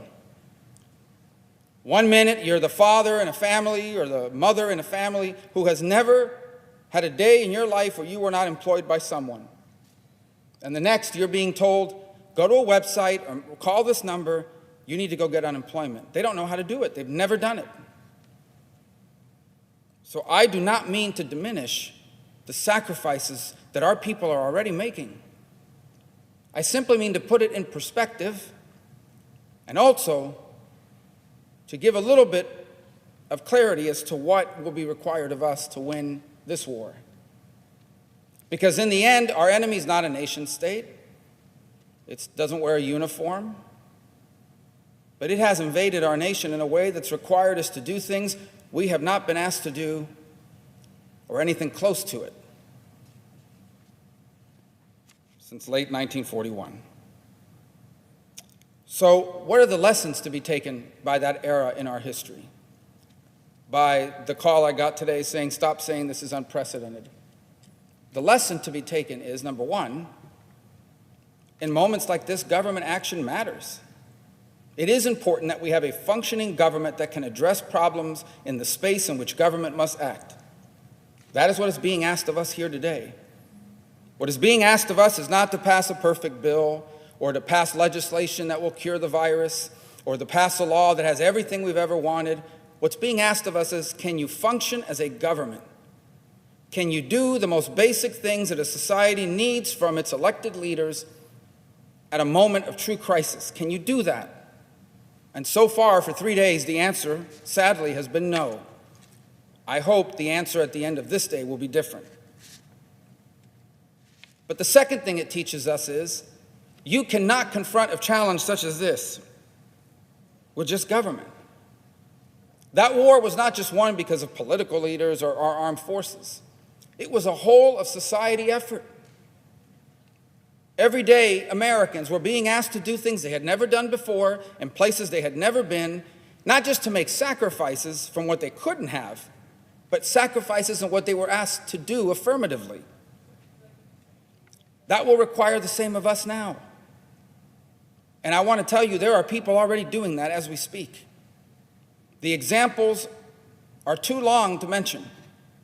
But all over this country, there are people that are doing extraordinary things, stepping up, doing more than they've ever done, because they have to. They know they must. I have no doubt that if our government leaders do their job and are willing to do their part and provide people transparent, clear, truthful guidelines about what we face and what lies ahead and what is expected of them, they may not be happy and people may not be excited about it, but they will do it. I know they will do it. They are already doing it. The third lesson is the awesome power of our country when a diverse population of go-getters, the most creative people that have ever walked the earth, come together, put aside their differences to confront a threat they face in common. And again, that is not possible. You can't ask of that of a society. You can't ask people to put aside their differences, put aside the trivial, put aside the things they don't agree on, and focus on the one thing that threatens us all. You can't ask them to do that if you're not willing to do it yourself. And it appears, at least up till this moment, that we have failed to do it. I hope today is a difference in that regard. We shall see. But it takes me back to the point I made originally. What is our job in this? Well, let me say that we are asking, and I say we, those of us in government at every level, are asking of our people to do some very difficult things. We're asking high school seniors, including one that lives in my home, to be the first in I don't know how many generations that won't have a prom, won't have a senior trip, won't have a graduation. Now, I know all those things may seem trivial and pale in comparison to World War II, but for a 17-year-old, these are a rite of passage. And there are many high school seniors in this country that will not get that this year. We're going to ask small businesses, and have asked them already, you need to close your doors. You can't open, you can't work, you can't make money, you can't allow customers to come in. We've asked people not to go to work. In fact, we've told them not to leave their homes. Over half this country is on an order, don't leave your house unless you're going to the doctor, the pharmacy, the gas station, or the grocery store. We're asking nurses and doctors to confront a virus that can infect them and their families and kill them and their families just like anybody else, to do so on double shifts, oftentimes without the gear and the equipment to protect them. We're asking truck drivers to drive all night, also vulnerable to the virus, also worried about all the other things all of us are worried about, drive all night, because tomorrow those shelves need to be stocked with all the things that people are buying because they're afraid it's going to run out. And how can we ask that of our society if for 3.5 days we can't even vote on a law? We can't even walk to the front of this place and lift our finger up or down and say yes or no. We can't even do that. Spending the taxpayers' money on behalf of the taxpayers in a moment of critical crisis? I don't mean to be negative because, frankly, I hope that today is a day we'll get this solved, but there are still other people that have to weigh in here. In the House, outside commentators, people still emailing and texting, can we change this, can we change that? I just don't know how we can ask people to do all these things we need to ask them to do, and in return tell them, by the way, we're going to take our sweet time to do our part, and our part's the easiest one. And you can just imagine, extrapolate what we're facing now and take it back to 1941. Imagine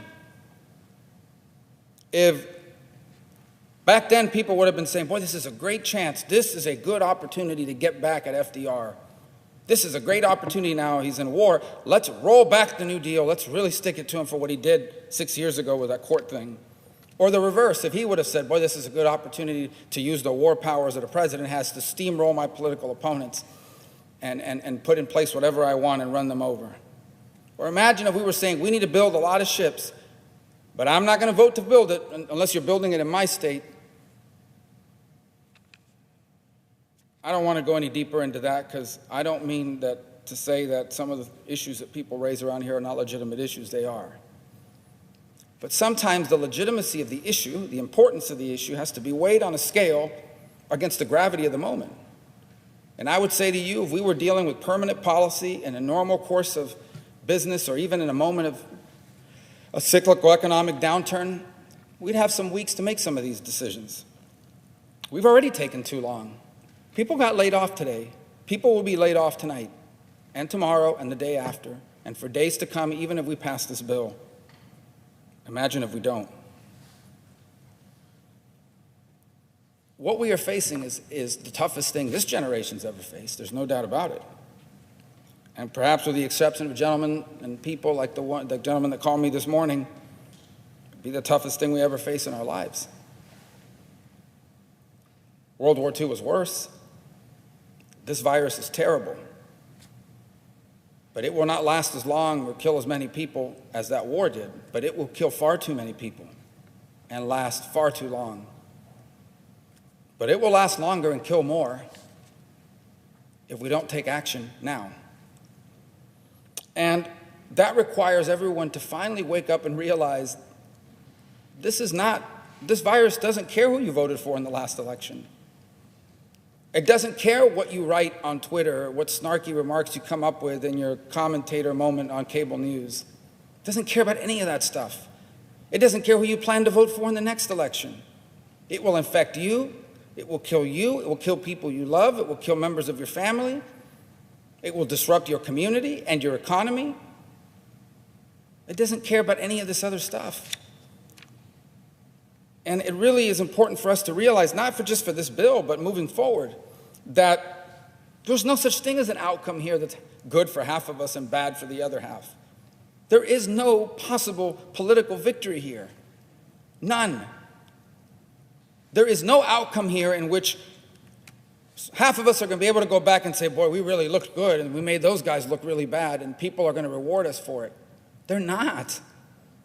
I promise you that when someone has lost their job and doesn't know where they're going to go and are stuck in their home and their lives have been turned upside down and a member of their family is in intensive care and they wind up at a hospital that's been overwhelmed and they can't care for them, they are not going to be, the last thing on their mind is going to be partisan politics or pre-existing differences.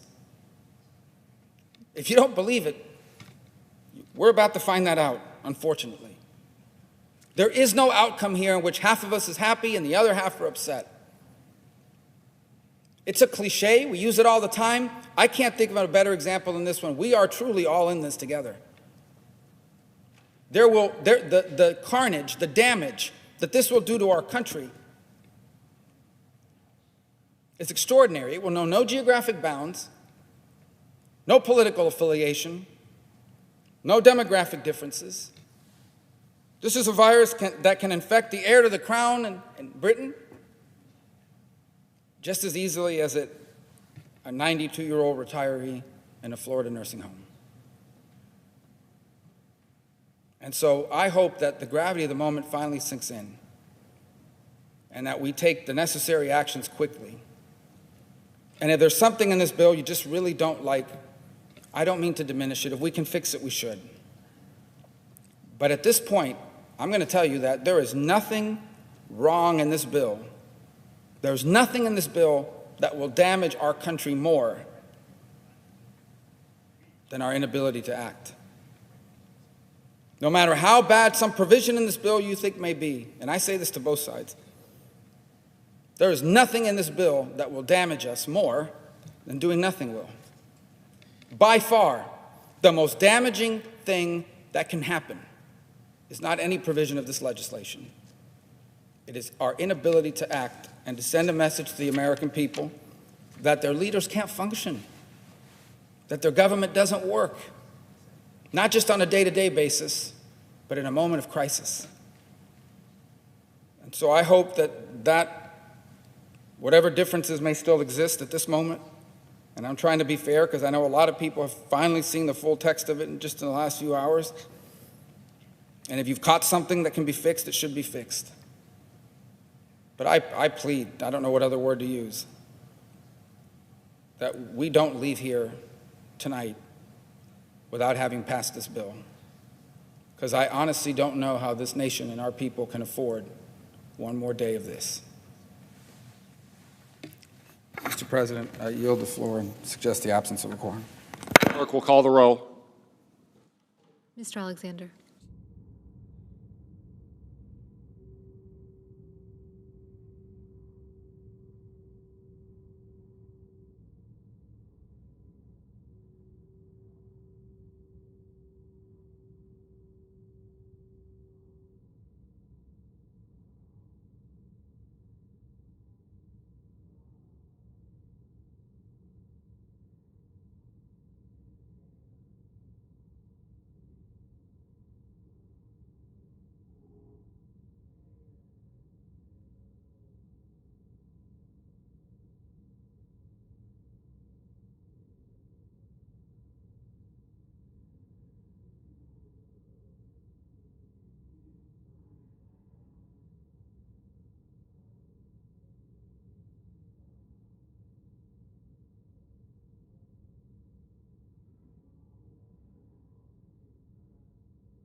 Madam President.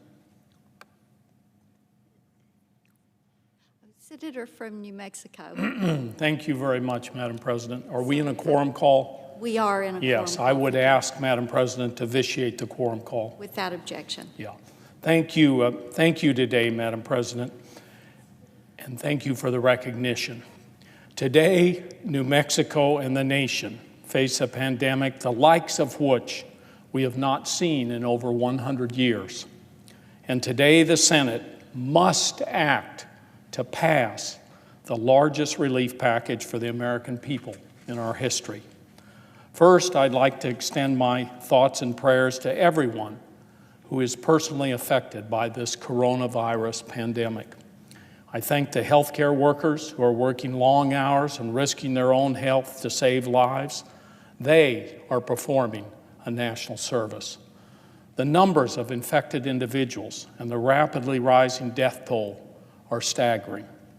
If we do not follow public health experts' advice, the totals could be truly horrifying. In New Mexico, we have over 100 diagnosed cases, and today the first death in our state was reported. A senior citizen from Eddy County in southeastern part of our state passed away on Sunday. All New Mexicans are facing new challenges, a threat to our health, a threat to our economy. My top priority is easing this hardship and making sure New Mexicans have what they need to stay healthy and to stay economically afloat. With that in mind, I'm rising today to tell New Mexicans relief is on the way. Relief to American workers who have been put out of work, and to small businesses that are making impossible decisions because of the coronavirus pandemic. Relief to our hospitals and frontline healthcare workers facing an overwhelmed healthcare system in the coming weeks and months.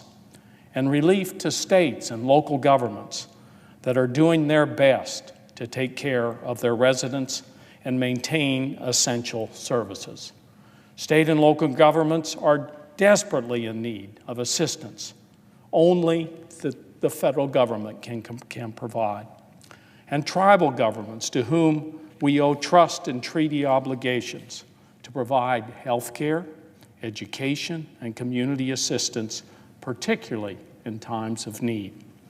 After days of furious negotiations, I'm pleased and relieved that Democrats and Republicans were able to reach agreement on what will be the largest federal relief effort in our history. The times demand a response of this magnitude. The stay-at-home orders, which make no mistake are necessary to stop the virus, threaten the livelihoods of millions of working families that live paycheck to paycheck. Millions of small businesses are in dire need of help. They power our economy, but simply can't survive during the kind of economic downturn we now face. The federal government has the power to make sure that people can take the public health measures that are necessary, while also staying afloat financially. We here in the Senate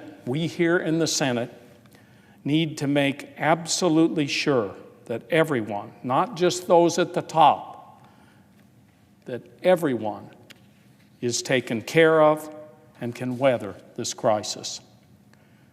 I'm strongly supportive of the small business relief in this bill, which includes loans of up to $10 million that can be forgiven and turned into grants if employees are kept on the payroll.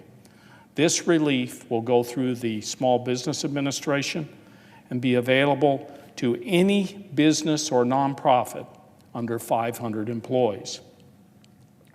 With Democrats at the negotiating table, we worked toward that goal.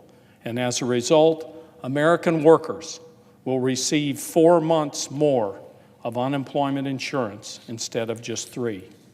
Because so many Americans are now out of work, we need an expanded unemployment insurance plan. This plan extends unemployment to the self-employed for the first time. It increases the maximum benefit by $600 per week. Many workers will receive their full pay under this expansion. Just to give an idea of the magnitude of this problem in my home state of New Mexico, during the week of March the 9th, we had fewer than 800 claims for unemployment.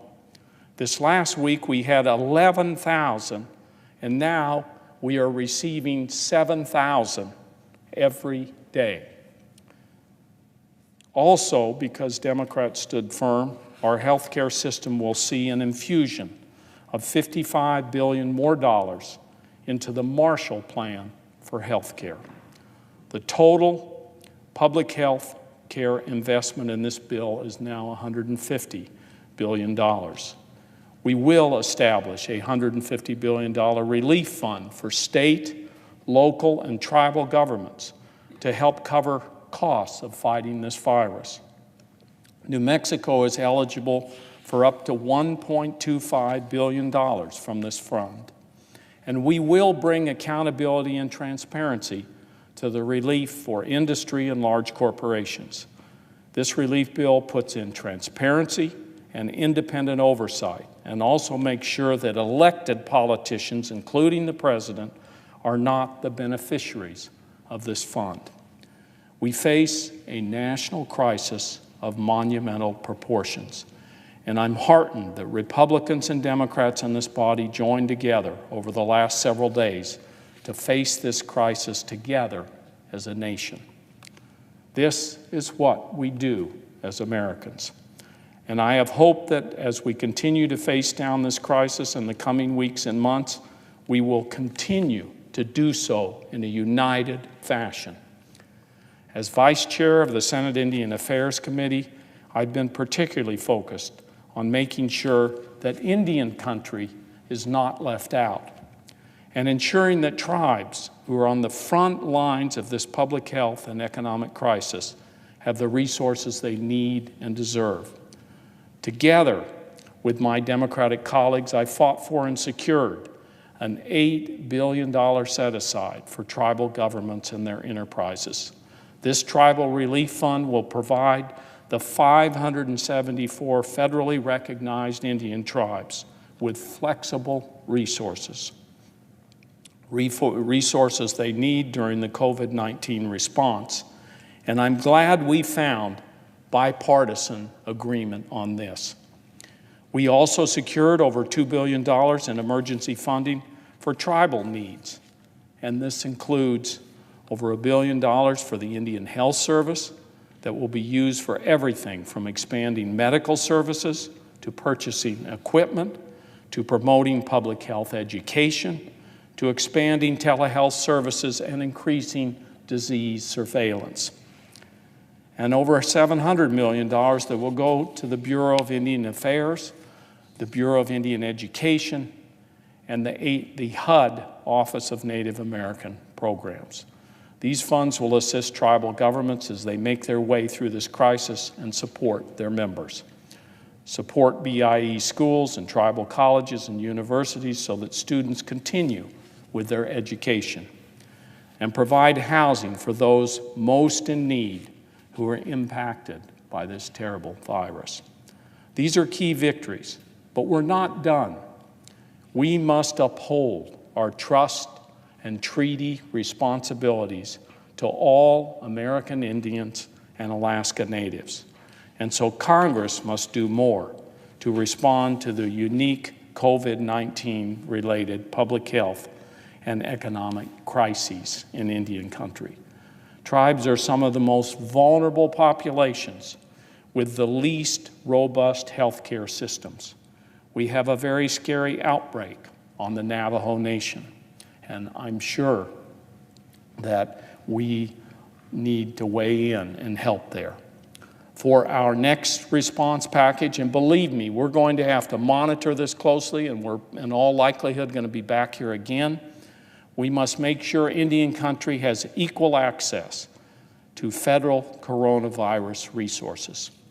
Senator Heinrich and I fought hard for New Mexico priorities. We are working hard on issues that have to do with our national labs, one of our very, very top employers, in fact, probably the biggest. New Mexico's creative economy can't be left behind. Sitting as the lead Democrat on the Appropriations Subcommittee that funds the national endowments, I pushed for an additional $75 million for both the National Endowment for the Arts and the National Endowment for the Humanities.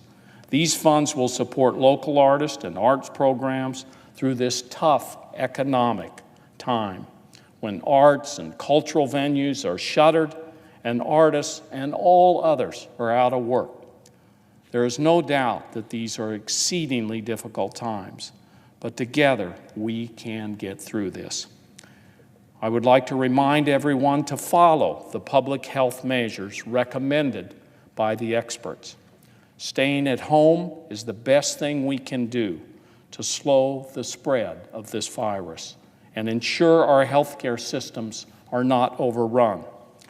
These measures are a fire break that cuts off the fuel for this virus and prevents a catastrophe that overruns our hospitals. Social distance, wash your hands for 20 seconds. We all have an important part to play in containing COVID-19 and keeping ourselves and our neighbors and our communities safe. The state of New Mexico is under a stay-at-home order. I commend Governor Lujan Grisham for the quick and decisive action that she has taken, and she is focusing in on this like a laser beam. I know these measures are difficult and a hardship for many, but we will only be able to revive our economy once this public health crisis is abated. If we just let the virus run its course, we could lose over 1 million people. Some estimates are 2 million, 1 to 2 million. That would be totally unacceptable and devastating. And because of the frontline healthcare workers, the doctors, the nurses, and the technicians, and all those who support that work, hospital janitors, cafeteria workers, and so many others, this public health crisis will see an end. Thank you to everyone who is risking their own safety to help others, and thanks to all the Senate staff that is here on the floor and the people that work here. In the days and weeks and months ahead, we must continue to closely monitor all aspects of the impact of coronavirus on our nation's health and economy, and continue to decisively and aggressively respond to the needs of the American people. I am confident that, working together as one nation and one people, we will meet and beat this crisis and come out on the other end stronger. To conclude, we must pass this bill without delay. This is a good compromise, and we must act now. Madam President, I note the absence of a quorum. Clerk will call the roll. Mr. Alexander.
Madam President. Senator from Vermont, Madam President, I ask consent to call the quorum be dispensed with. without objection. Madam President, senators have been working very hard to respond to the crisis that's facing our whole nation. Each one of us has certain things in our states that might be unique, but we also are here for all of America. And all of America is suffering. I know my staff in Vermont, my staff down here, the appropriation staff have been working every day, every night till midnight or later, weekends. Nobody's had any time off. I've been proud to work with them, even though we have set up, as I would hope all would do, a way so we could teleconference and we can work remotely.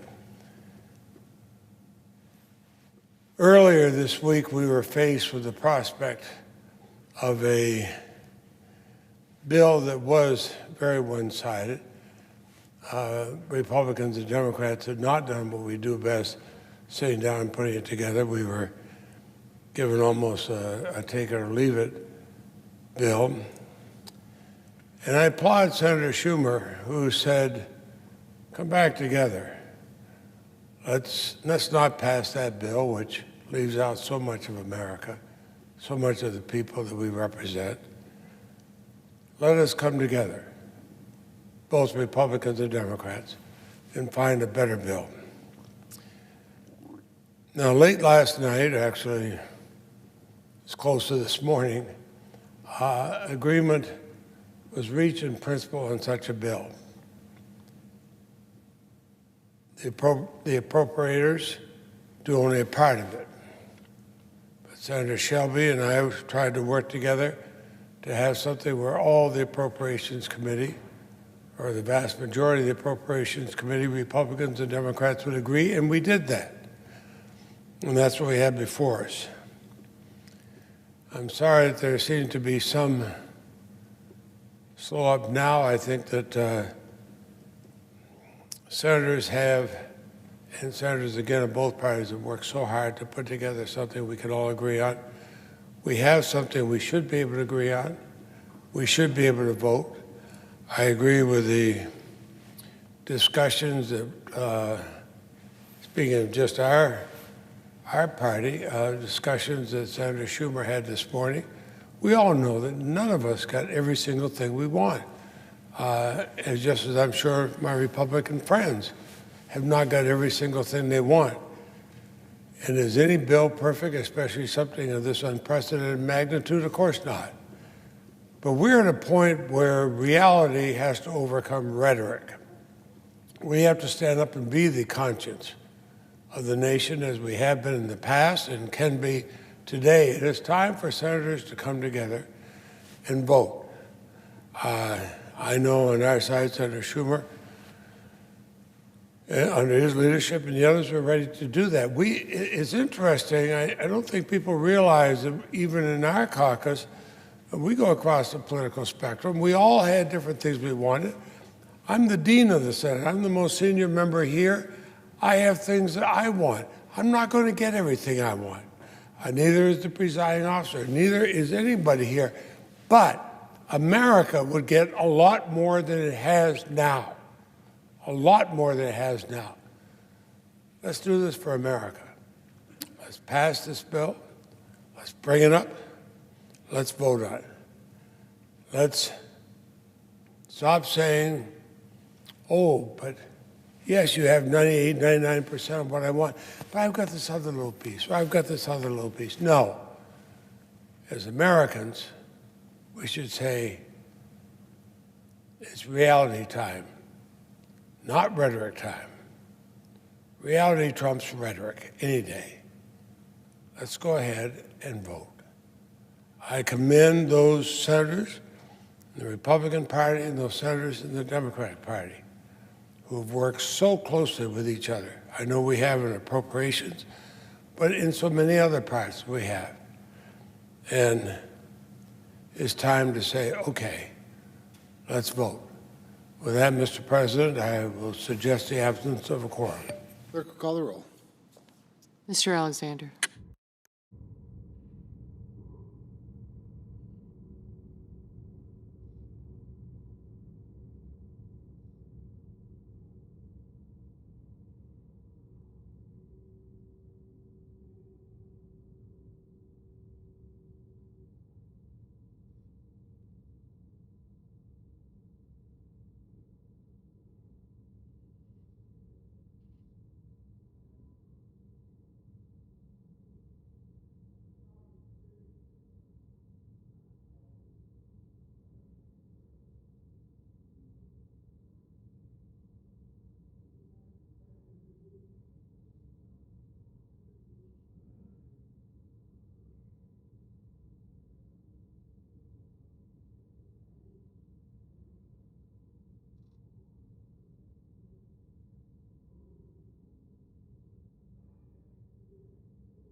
Senator from Iowa. I ask that the quorum call be suspended. Without objection. I know we have a very important piece of legislation before us to turn this economy around and help out our battle against the virus. While we're waiting to vote on that, I come to the floor for a couple points that I would like to make. The first one is to honor a famous Iowan. This month is called Iowa History Month. So I come to the floor to speak about one of Iowa's favorite sons, Dr. Norman Borlaug, whose birthday is today. He's considered the father of the Green Revolution. Raised on a farm near Cresco, Iowa, Borlaug is credited with saving more lives than anyone in history with his breakthroughs in agronomy. It took him several years to accomplish what a lot of scientists do now in a laboratory in regard to fighting diseases in plants, and he did this in Mexico and India. His work helped to overcome malnutrition and famine across the world, saving over 1 billion lives in the process. His achievements won him the Nobel Peace Prize, but not only that famous prize, but also the Presidential Medal of Freedom and the Congressional Gold Medal.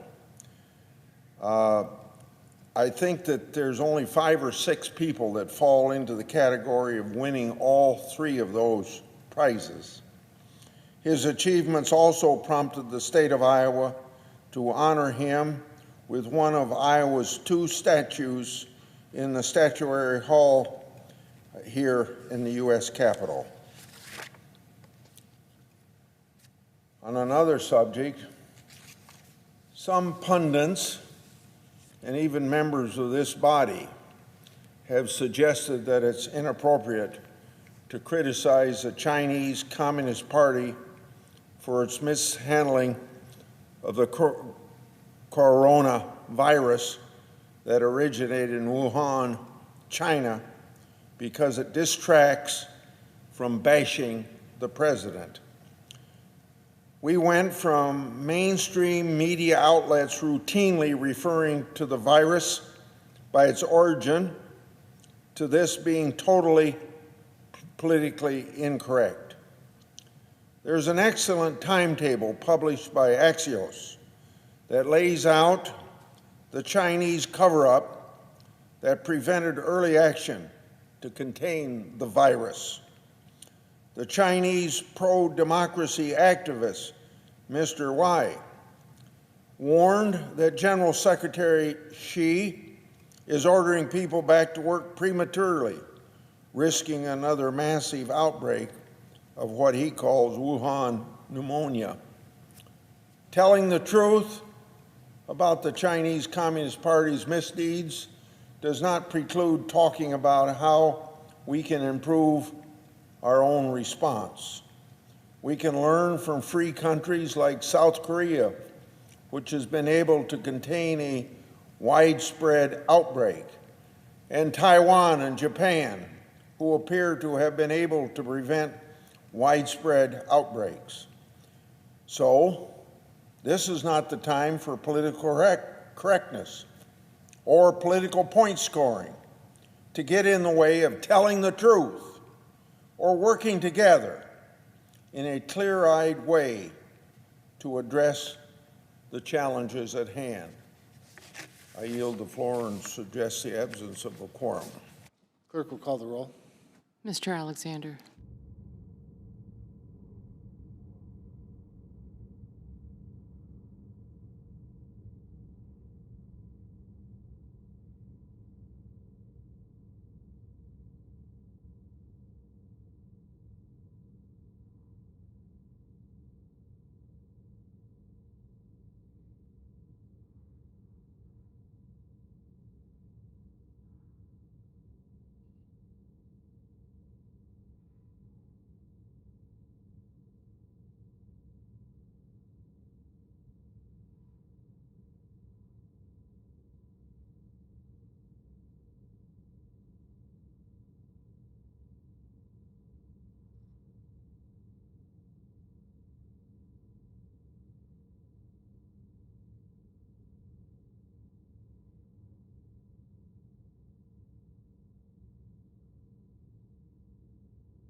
President.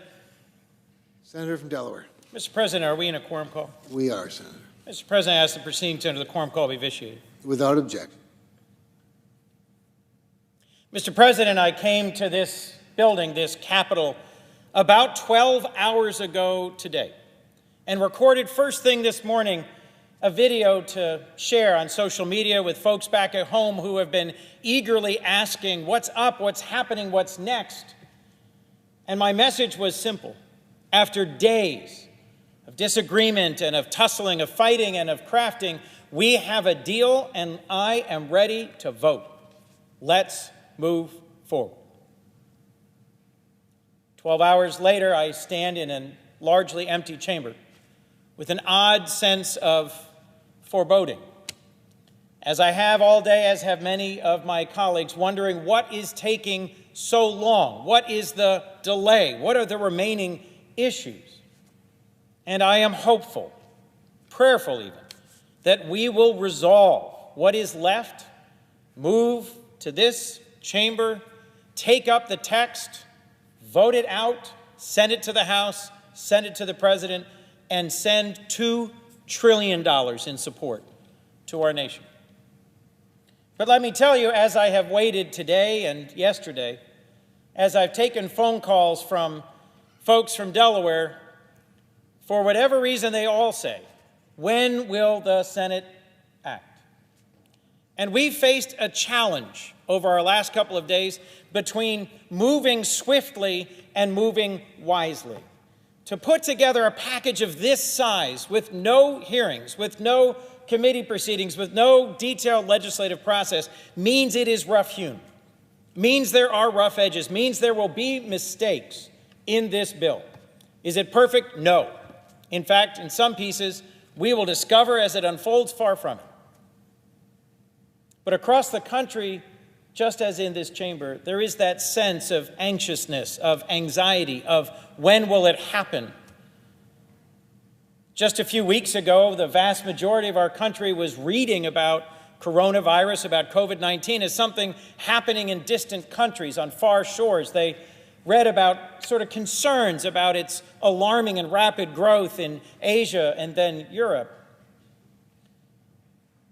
Things started changing as the stories got more dire and more gray, as public health officials began to predict a global pandemic, as the World Health Organization announced it a global pandemic, as scientific leaders began to say that the United States would inevitably be touched by it, as our colleagues from the Pacific Northwest told us about how their communities were being affected, as extended contacts and friends and acquaintances on social media and then on the press shared how they or members of their community had become infected.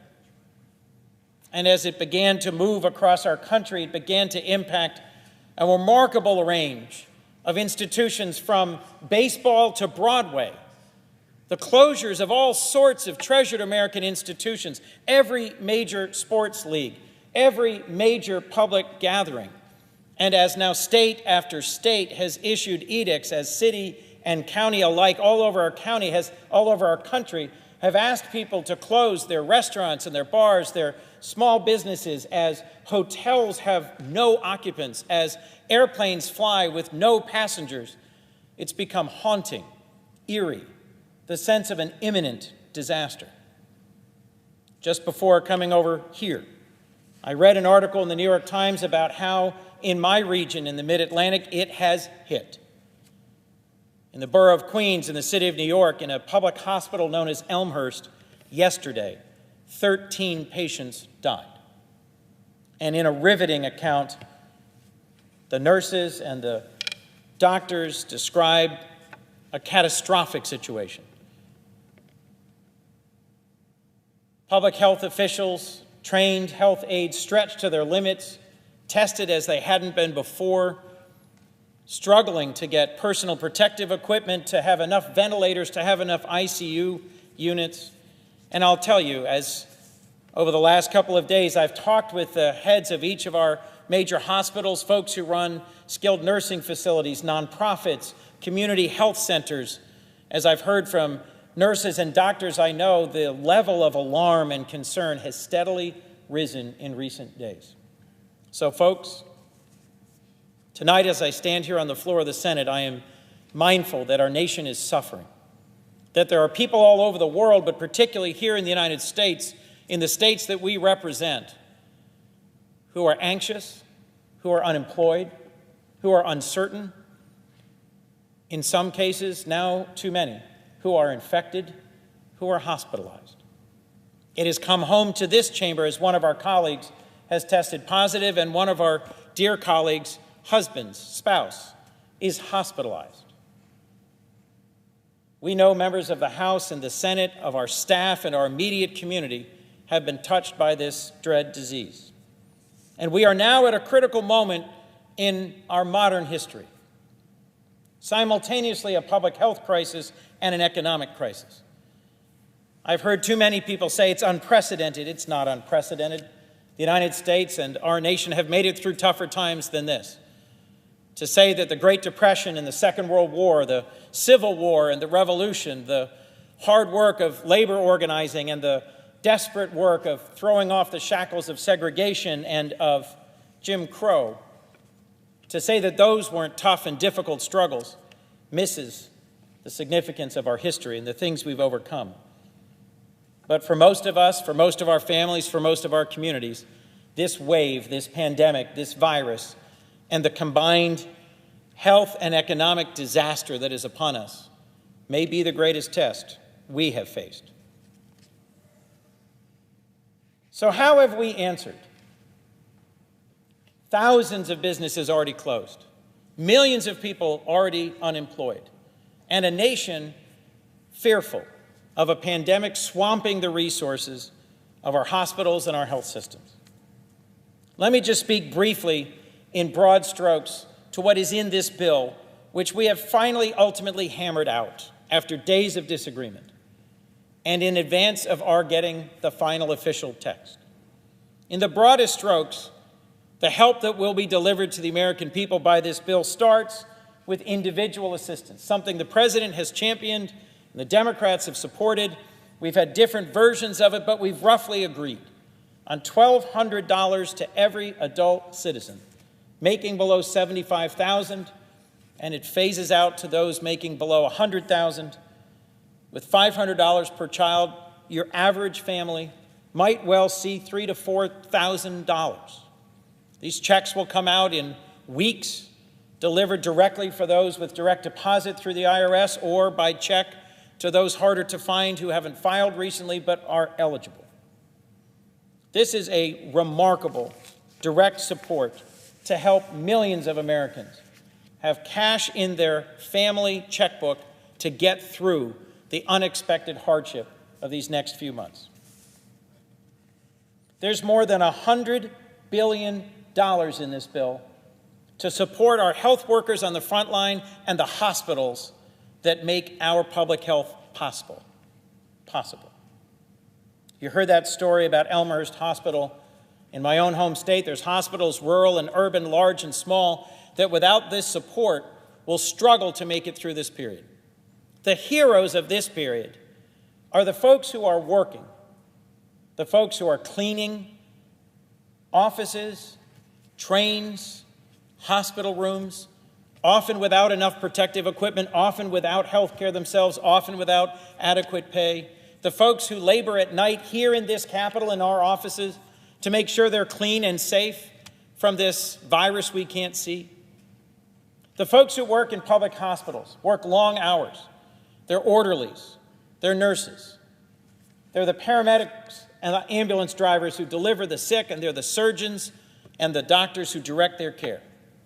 And one of the things I am proudest of that is in this now that was not in this several days ago is $150 billion to states and counties and cities. In the 10 years I spent in county government, I came to deeply respect the men and women who help keep our county government afloat and our community stronger, safer, and healthier. This support, this direct support to the states and the counties on the front lines of this epidemic will help them get through it. There's a $500 billion fund, the subject of much discussion and debate, that as initially written and proposed would help sustain some of our iconic industries like the airlines, but with almost no transparency in terms of the terms of the loans or the grants that would be given, and almost no restrictions on how the companies to receive them might use them for what purposes. Broadly speaking, after days of fighting, we've come to agreements that I support and embrace. Restrictions on buybacks and dividends and executive compensation, guarantees against layoffs and against the destruction of collective bargaining agreements, and broadly speaking, transparency and accountability. One of the things I am most proud of is that there will be now an accountability board, a pandemic response accountability committee, both an inspector general, a special inspector general, and $80 million in this bill for the operation of that accountability committee. Let me move, since I see I have a number of colleagues who've joined me on the floor, to just a few other points if I could. There's $350 billion in this bill for the Small Business Administration to disperse to small businesses and to nonprofits all over our country, with an incentive structure to change it from a loan to a grant to those who would retain or rehire their workforce. As I've heard from restaurant owners, from hotel owners, from those who work in bars and restaurants and hotels in my community, those are the folks who've been hit the first and the hardest by the closures. This provision will allow those small businesses to reopen quickly and robustly when we get on the other side of this pandemic. And I look forward to working with my colleagues, with the SBA administrator, with the SBA lenders in my state and around the country to make sure it's done well and that it's done quickly. I wrote the bill that added $17 billion more so that 320,000 current small businesses who are current SBA loan holders get 6 months of relief, moves them off the agenda of the SBA staff and the SBA lenders to clear the decks for them to administer this $350 billion. And I supported Senator Cardin in his initiative to add $10 billion for small, rapid grants to the most severely impacted businesses and nonprofits. This section of the overall bill, where Senators Rubio and Collins, Cardin, and Shaheen negotiated most of it, struck me as the most bipartisan and most productive. There is so much more in this bill I could speak to. The ways in which the resources of the Federal Reserve are going to be deployed to help medium businesses and small businesses. The ways in which the private sector in my home state has stepped up to partner and to deliver critically needed resources, whether it's refurbishing ventilators or donating surplus PPE from the construction sector that they don't need today, or it's the university that's closed its research labs but makes its resources available to our hospital. There are some remarkable efforts at partnership going on in my community and around the country. But at the end of the day, we have a critical question. Is this bill perfect? No. Could we improve it by more time here arguing with each other, offering more amendments, debating further? Yes. Is there something I badly wanted that did not get in this final bill? Absolutely. We've had 9 major states delay their elections, delay their presidential primaries because of this pandemic. And I urged that a bill written by my colleagues, Senator Klobuchar and Senator Wyden, that I joined, be added in text to require every state to have a plan to vote by mail during this pandemic. If our troops could vote from the front lines in the Civil War and Second World War, by gosh, we should have a plan to vote even if this pandemic continues. I was disappointed. That text is ultimately not going to be in this bill. $400 million will be in to help those states that want to vote by mail, to expand and strengthen vote by mail. And I will be back. I will be back to insist on this provision in the next bill. But as I have said to many colleagues in the last few days, we cannot all get everything we hope for and want and believe to be important in this bill. We must put down the tools of partisanship and personal interest and sectional concerns. We must put down some of the things we most hope for. We must put down the tools with which we so often fight each other. And we must come together and take up the implements of national purpose, of compromise, of consensus, and deliver these resources to a nation anxious, concerned, and at times even angry at all of us in the Senate for what they see as too long a delay.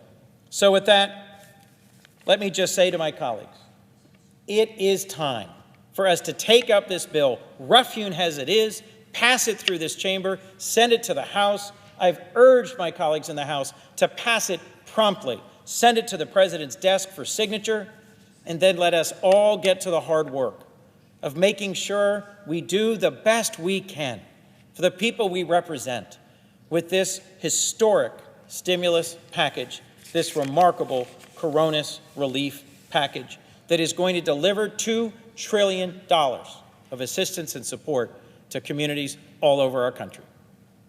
Thank you, Mr. President. With that, I yield the floor.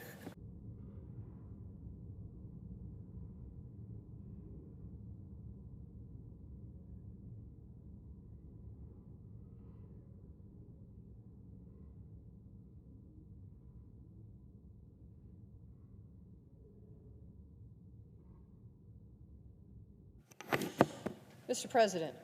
Nevada. Thank you. Mr. President, I rise today to let all Nevadans know the important steps Congress is taking to respond to the pandemic we are facing right now. The novel coronavirus presents a global challenge to the health and economic security of Nevada and the United States. My thoughts today are with those in Nevada who are ill or suffering with the virus, and with the families of the 6 Nevadans who have died because of this disease. I also want to thank the brave men and women on the front lines of this crisis, the first responders and healthcare workers who are battling to save lives, putting their own health and the health of their families at risk. I know there is a lot of fear and confusion in our communities right now. Please know this, though. I am working closely with Governor Sisolak and the Nevada delegation to ensure that our state gets the resources it needs to stem the spread of the coronavirus, to treat those who need medical attention, and address the needs of struggling families and businesses. I also know that we are Nevada strong. I've seen over and over again that when things get difficult, Nevadans come together. When a gunman attacked the Route 91 Harvest Festival in Las Vegas, I saw how Nevadans from all over the state worked heroically to help victims and support families. And Nevadans are uniting now, too. I am proud to say that across the Silver State, people are doing their part to reduce the impact of COVID-19. Our governor, Steve Sisolak, has shown tremendous leadership in working to slow the spread of the coronavirus. As Governor Sisolak has pointed out, if home means Nevada, we need everyone who can stay home for Nevada. Our nurses, doctors, and health officials are working tirelessly to care for the sick and to increase our capacity to deal with the cases in the future. First responders, local health authorities, sanitation workers, and retail workers are on the job around the clock to make sure that essential services are available to Nevadans. And our gaming, entertainment, and hospitality industry leaders took unprecedented steps to stop the spread of infection, including by closing their doors. And so many Nevadans are contributing by working from home when they can, caring for school-aged children, volunteering to help make masks or buy groceries for elderly neighbors, and avoiding social interactions that could spread the virus. Everyone, every single Nevadan, each and every American has a role to play in this crisis. We need everyone to do their part by following the advice of the experts and taking practical, common sense steps like washing hands and practicing social distancing. And my colleagues and I in Congress have done our part as well. The Senate has come together in a remarkable and bipartisan fashion to act on 3 bills to address key health care priorities and to protect workers and industry from the economic impacts of the public health crisis. Earlier in March, we set aside $8.3 billion to support hospitals, community health centers, public health offices, medical suppliers, and researchers across the country. And then next, we passed the bipartisan Families First Coronavirus Response Act to provide free coronavirus testing, to expand food assistance and mandate paid sick and family leave for workers. And I am proud to have fought alongside my colleagues in Nevada's congressional delegation, including my friend and colleague, Senator Jackie Rosen, to pass today's third relief bill. We must pass this today. It is quite simply the greatest single investment in our economy and healthcare system in modern American history. And we need it. In 2007, our state was hit hard by the recession. Through tremendous effort, we came through it, but our economic recovery was slow. This time, we want to make sure our economy springs back quickly after this crisis has passed, and that workers have good jobs to return to when it does. That's why we need to pass these far-reaching measures to provide immediate relief to individuals, families, and businesses suffering from the economic impacts of this pandemic. Nevada has an economy that's unique in the nation. Our hospitality industry generates nearly $68 billion annually and supports more than 450,000 jobs across the state. So I have been focused on standing up for our gaming, tourism, and hospitality workers. I also wanted to make sure that when we offered relief to big companies, there was oversight, transparency, accountability, and worker protections in place. This bill does that. I am grateful to the many small businesses in my state who have taken the hard but necessary action and closed their doors or reduced their services at this critical time. This bill supports them as well by providing forgivable loans and grants so that they can open the doors again as soon as it is safe for them to do so. Most of all, I wanted to make sure we supported Nevada's workers and their families, the hard-working people our industries employ. That's why I worked with my Senate colleagues to ensure that key protections for Nevadans and all Americans were included in this relief package. We fought to expand unemployment assistance so that it includes part-time, self-employed, and seasonal and gig economy workers that make up a key part of our labor force in the Silver State. Whether you're a dishwasher at a hotel on the Strip or you're a hairstylist in Carson City, you'll be eligible for up to 4 months of unemployment benefits. And yes, we locked down direct payments of $1,200 for each adult and $500 for each child up to a certain income level so that our hard-working families would have money in their pockets to recover from this pandemic. And we successfully pushed to shore up our hospitals and our healthcare infrastructure to get them more money for protective gear, supplies, and tests so that they can provide patients the best possible care while at the same time protecting themselves. So we made sure that we also included our local, state, and tribal communities. We set aside $150 billion for our governments who are bearing the brunt of costs for local health care systems. That's why I support this legislation, and that's why we have to pass this tonight.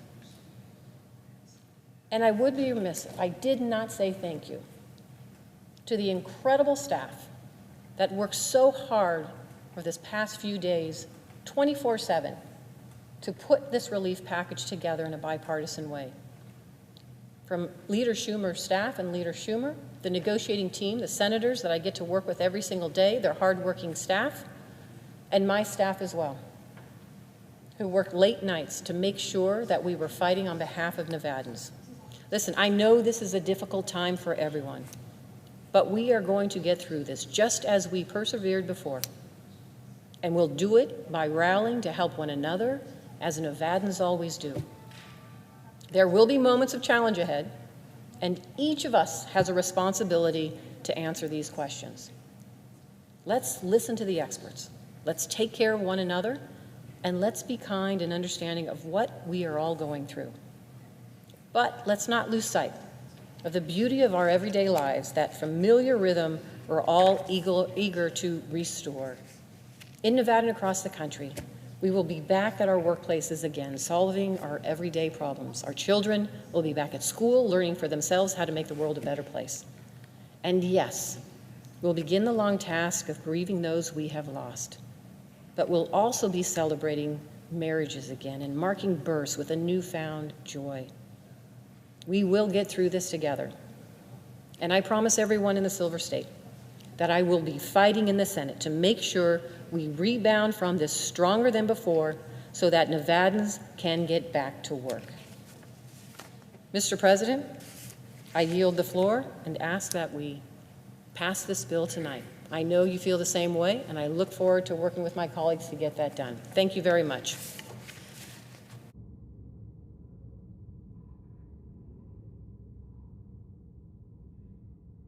Mr. President. Senator for South Carolina. Thank you very much. I want to compliment my colleagues, Senator Rick Scott, Tim Scott, and Senator Sass.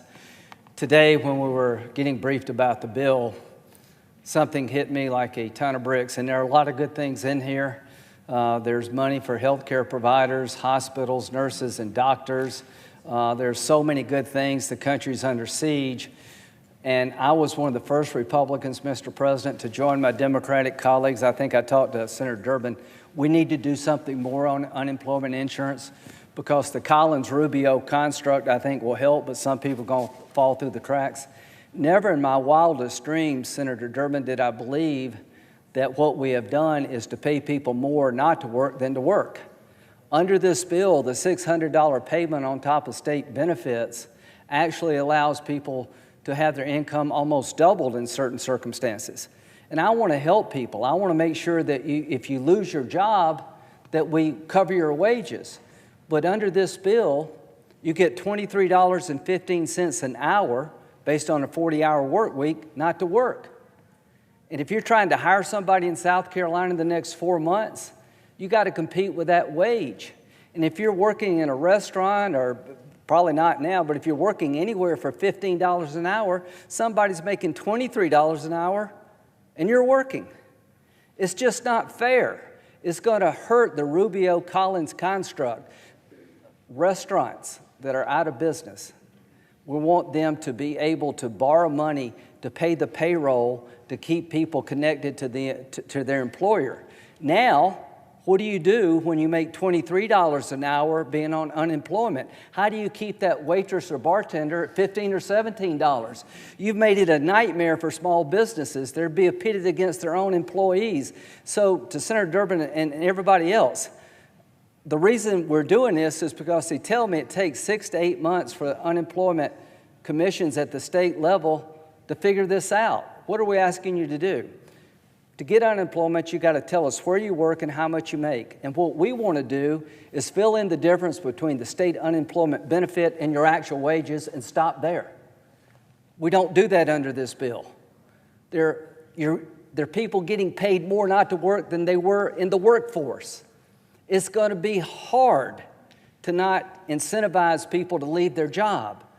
You can be unemployed at $23 an hour in South Carolina. That's more than a lot of people make. So I'm just urging my colleagues, we need to fix this now. No matter how well-intentioned, you're going to make the next 4 months impossible for small businesses to hire. And I can promise you this, if you pay somebody $23 an hour not to work, they're probably going to find a way to get there rather than staying in the workforce where I'm sure they'd rather be. We have created a perverse incentive not to help the unemployed person, but to destroy the ability to stay employed. So with that, I would just say to my colleagues, thank you for trying to bring common sense back to the body. I am very much for this bill. It does help a lot of people, but we've created Pandora's box for our economy, and I wish we could fix it tonight, and if we don't, we need to keep trying and trying and trying. And with that, I will yield to my colleagues. Senator from Florida. Under this bill as it's written now, the government will pay many Americans more to be on, you need this, don't you? All right. Under this bill as it's written now, the government will pay many Americans more to be on government assistance than they would make if they're working at their regular jobs. I support expanding the unemployment insurance program. It's the best and quickest way to get money to people that need it most. But we should not create a system where where unemployment insurance benefits are higher than a salary. We cannot pay people more to not work than to work. This is basic common sense. Most people will choose the bigger check, and I don't blame them at all. No person who understands anything about business, economics, or human nature would create such a perverse and ridiculous system. This bill creates an incentive for workers to be unemployed for the next 4 months. Fact. Without workers, our economy cannot reopen. Fact. If our economy remains essentially closed for 4 more months, we will be in a very deep recession. Fact. You may ask how do I know all this? I grew up poor in public housing. My mom worked 3 jobs, and my parents were constantly struggling to find work. I know what it's like to skip Christmas and see the family car repossessed. And on the other end of the spectrum, I've run businesses, both small and large, and have had great success.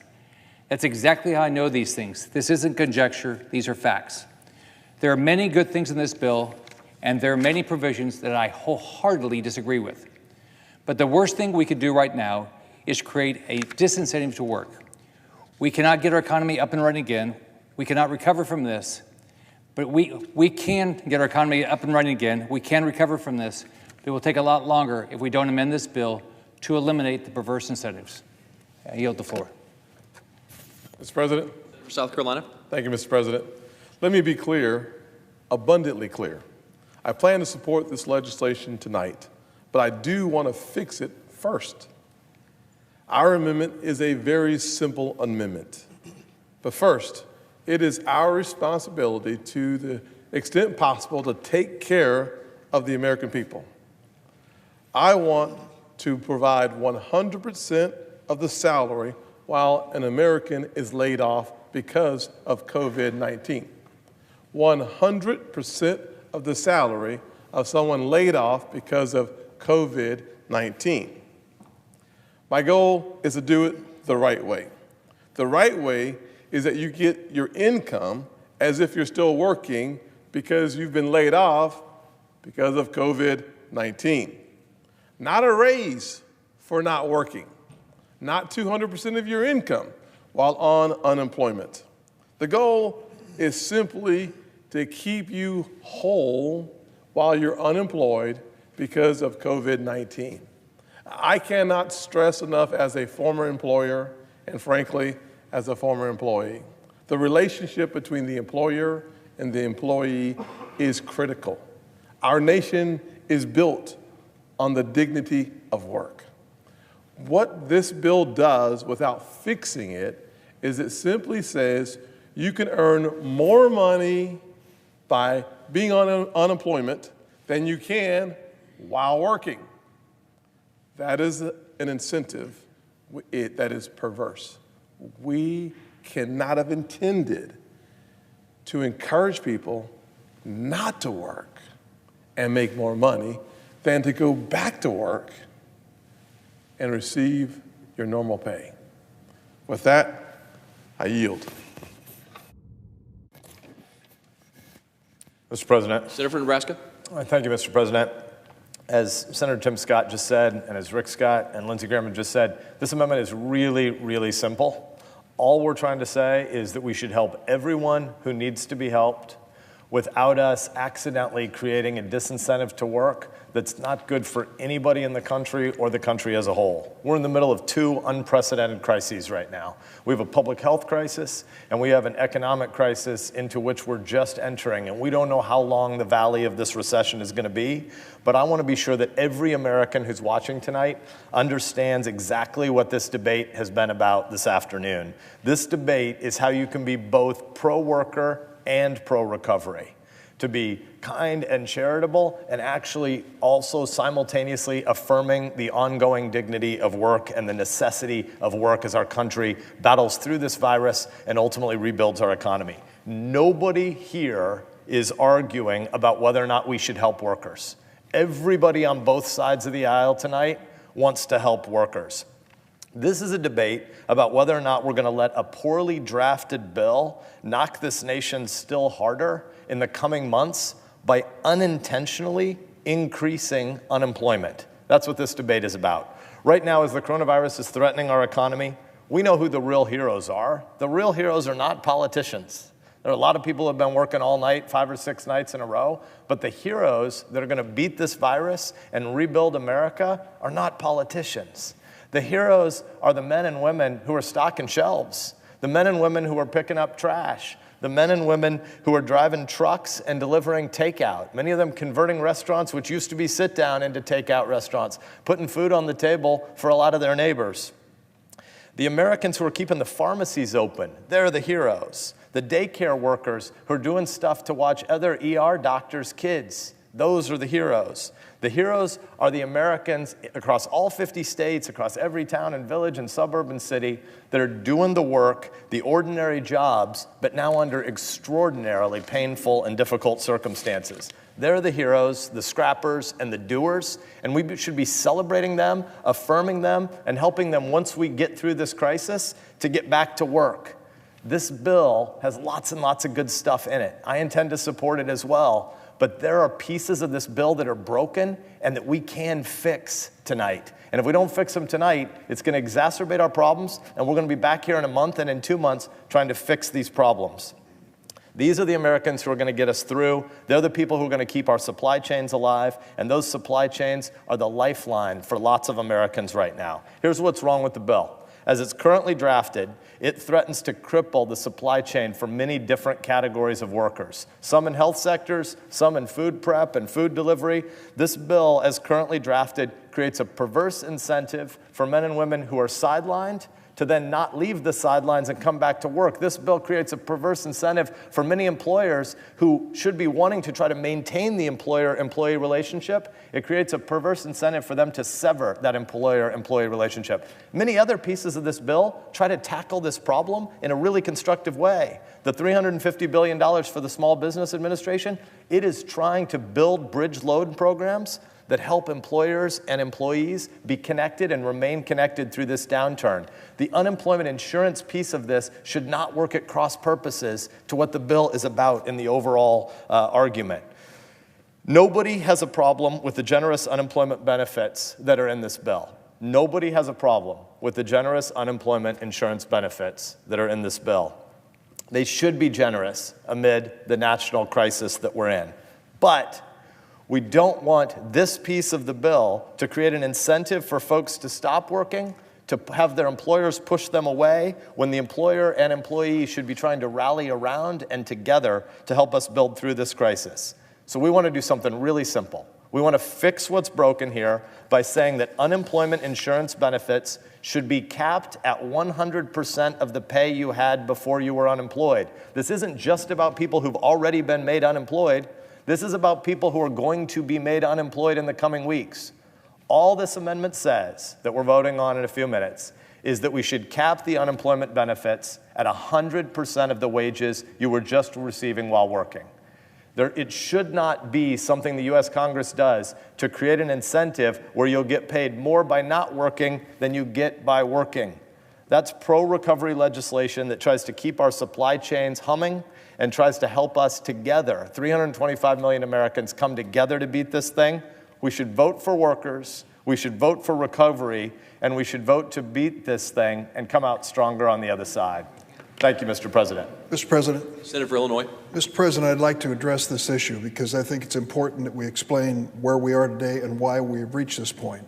I can recall when Senator Graham crossed the aisle a week or so ago, perhaps, and started talking about unemployment insurance and his goals with unemployment insurance. It sounded consistent with the language and conversation I'd heard in our own side of the aisle, our own caucus, to use the unemployment insurance system as a way to make sure that people were able to really weather this storm when it came to the public health crisis we face. The number of people who are filing for unemployment has gone up dramatically.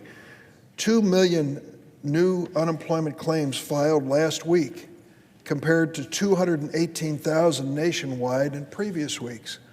So we know that the number of people who have lost their jobs, laid off, furloughed, fired, is growing just in a fashion we've never seen before. I've seen it reported in my state. I'm sure each of you have seen the same. But let's get down to the bottom line. And I ask my colleagues to just bear with me for a minute. What you are describing is what we initially set out to do. And then we met with the representatives of the United States Department of Labor. I was in one of the task forces for the Senate Finance Committee, and I sat there as a representative from the U.S. Department of Labor came in and said, "Senators, you don't understand 50 different states' computer systems when it comes to unemployment benefits. We can tell you point blank that only 6 or 8 states out of the 50 could possibly do what you want to achieve. They tell us it will take them months to reprogram their computers to make the simple calculation, what appears to be a simple calculation, that says you never get paid more in unemployment than you were making on the job." That was the reality. We didn't make that up. This wasn't a Democratic dreamed-up idea. This was the Trump administration, Department of Labor, telling us that when they looked at the state departments of labor, they couldn't achieve what you want to achieve with your amendment. In other words, if you go forward and you're successful, I don't believe you will be, but if you were successful, what we would end up with is, frankly, a deadlock, no increases in unemployment insurance benefits. Now, let me tell you, beyond this administrative problem, which was not our creation, was identified by the Trump administration, beyond this administrative problem, there are 2 or 3 things I want to say as a bottom line. First, we are determined to make sure that the workers come out at least whole, if not better, through this terrible experience they're going through. Now, this notion that the workers would come out better is not unique to the Democratic side of the aisle.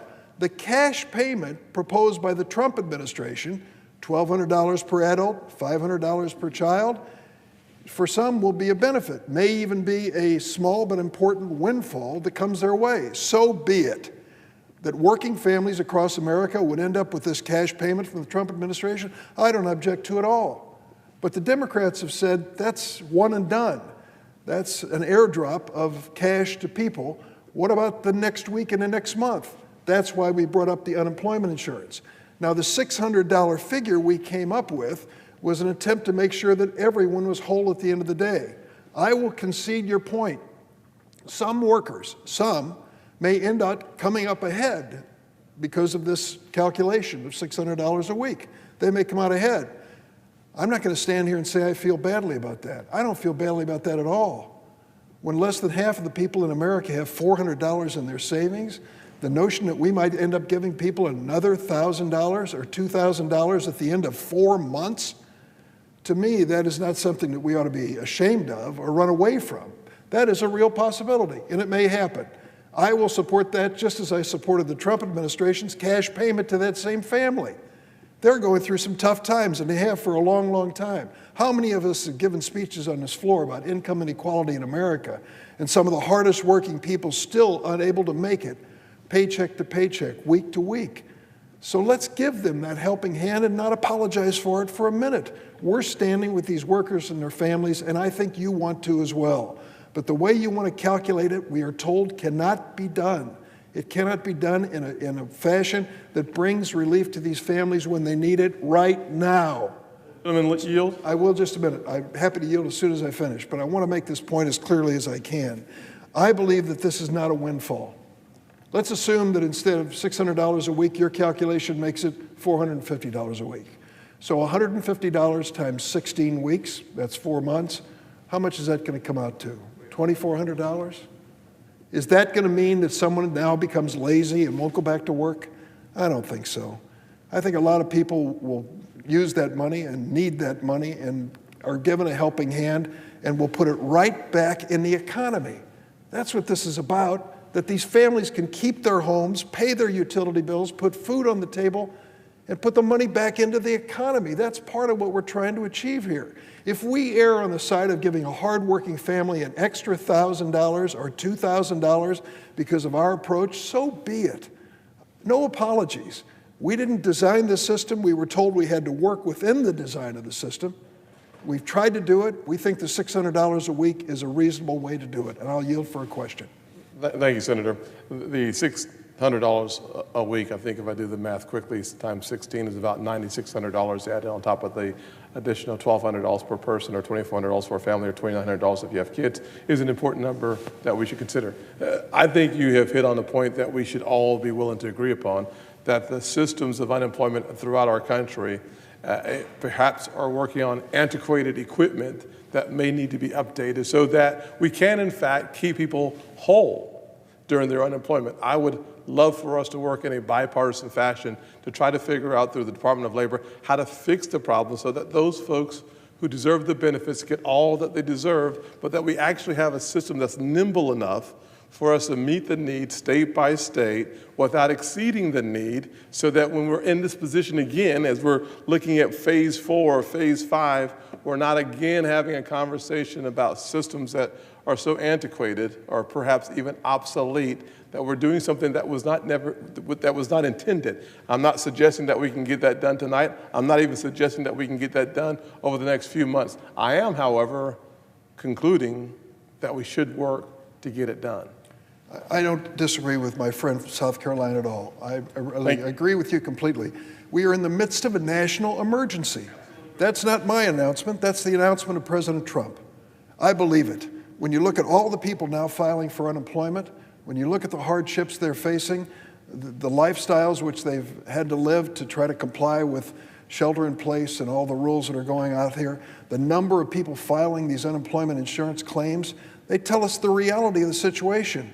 The notion, as you said, $9,600 times three times 4 months, it basically comes out to about $30,000 a year, roughly. That's what the $600 is calculated to mean on an annual basis. So on a 4-month basis, if we end up giving people an extra $1,000 or $2,000, it is not inconsistent with what the Trump administration says they want to do with their cash payment. In the meantime, if we are going to move forward, and I hope this crisis comes to an end quickly, if we're going to move forward into a new phase, phase 4, phase 5, whatever it is, let's work together to try to upgrade these systems, to make them work the way we want them to work. But in the meantime, wouldn't we want to err on the side of standing with working families and their employees? Wouldn't we want to do that in this first effort? I think it's the reasonable and thoughtful way to do it. Happy to answer that question if the gentleman will yield. I'd be happy to yield for a question from my friend from South Carolina. I would say that on both sides of the aisle, would you not agree that we are both trying to get to the place where we are, in fact, keeping the average person, especially the working class people, whole as we ponder and discuss this amendment? Would you agree? Of course.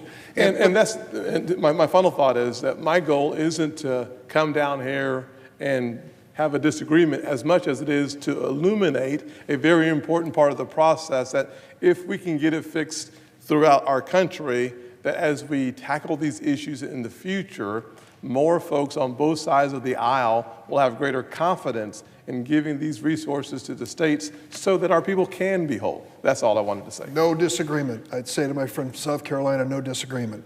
But the U.S. Department of Labor says we cannot do that at this moment. And at this moment, when people are hurting so badly, when they've lost their jobs, they're furloughed, they're laid off, and they're worried about paying their bills, the Trump administration says we're going to send them a cash payment. We say, and I hope it's a bipartisan statement, we're with you too. It isn't going to end with that one cash payment. We're going to stick with you and make sure your unemployment insurance benefits are going to keep you and your family together. And if by chance you come out a little bit ahead in this process with the cash payment or with this calculation of this formula, so be it. So be it. At this moment in history facing this national emergency, we would rather err on the side of you being able to pay your bills and keeping your family together. Future needs, we can discuss, we can debate, we can see what we can do with the state systems. But for the time being, no apologies. $600 a week from where I'm standing is exactly what Democrats are committed to. I hope Republicans as well, because our belief is that this is the moment when we need to stand with these workers. I might say I support Rubio and Cardin and their efforts to help small businesses. I think that's the right thing to do, bipartisan from the start and really without much controversy. Have we asked any of those businesses to produce net worth statements before they receive those benefits? No, we're not doing that. We understand this is an extraordinary moment, and we may do something different if we're thinking about long-term policy, but for the immediate policy, let us do the right thing. Let's err on the side of helping working families who are out of work. And that's why I would oppose this amendment if it's going to be offered by the senator from Nebraska. And I came to the floor to explain how we reach this point, and I hope that others will consider my point of view. Thank you. I yield the floor. Mr. President. I would just say very briefly that I appreciate the comments from the senator from Illinois explaining his position. It seems to me that from where he started, he should actually be supporting the amendment, and then we should figure out what we would need to do to push on the Department of Labor to actually modernize their systems. But I just want to say in public something that has been negotiated for the last 8 or 9 hours, and we haven't been able to get conversation partners really on that side of the aisle, which are, you are absolutely right that the Department of Labor says there are massive system problems in the states.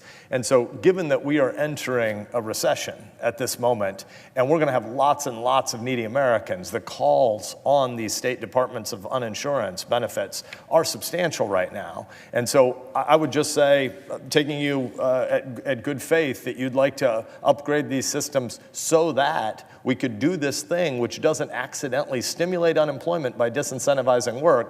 I've been trying all afternoon to get people on that side of the aisle to say, hey, maybe we can't get this solved by day 1 of the new unemployment insurance benefits, but by week 8 or 9, maybe we should have been able to get to a place where the Department of Labor had the resources to help these state departments of unemployment insurance deal with this. So I'll follow up with you offline because I would like to work with you on trying to upgrade these systems. I have one more thing to say, but if you want to get in a word, please go ahead. Yeah, I would, in the nature of a question through the chair, which I believe is the appropriate procedural. The presiding officer is very liberal on these things. He's pretty easy. This is actually turning out to be a debate on the floor of the Senate. It's almost historic. But I would just say this. We disagree on one basic premise.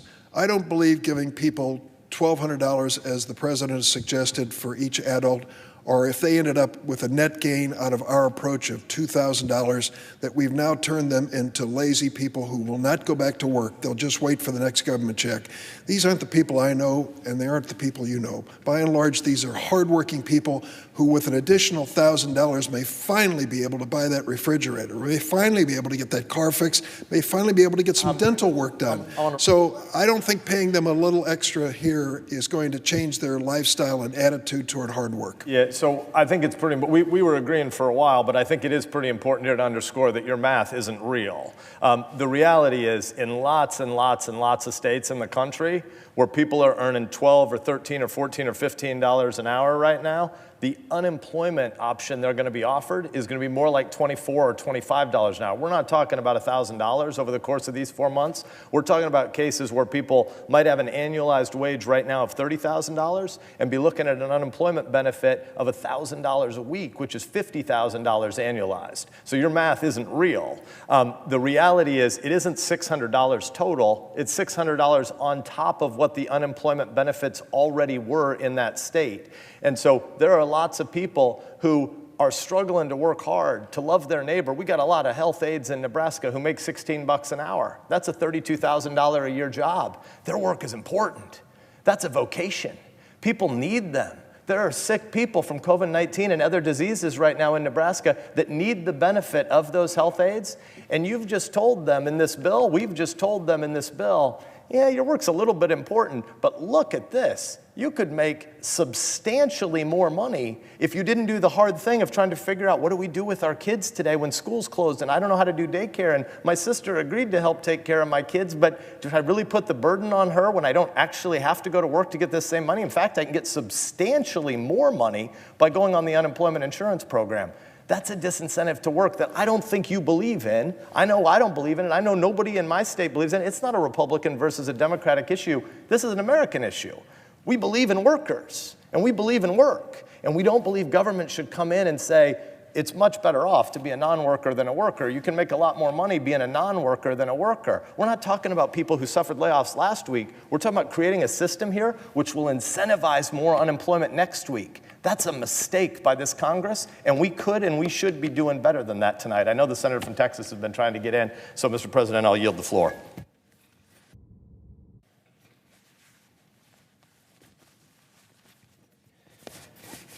Thank you, Mr. President. Senator from Texas.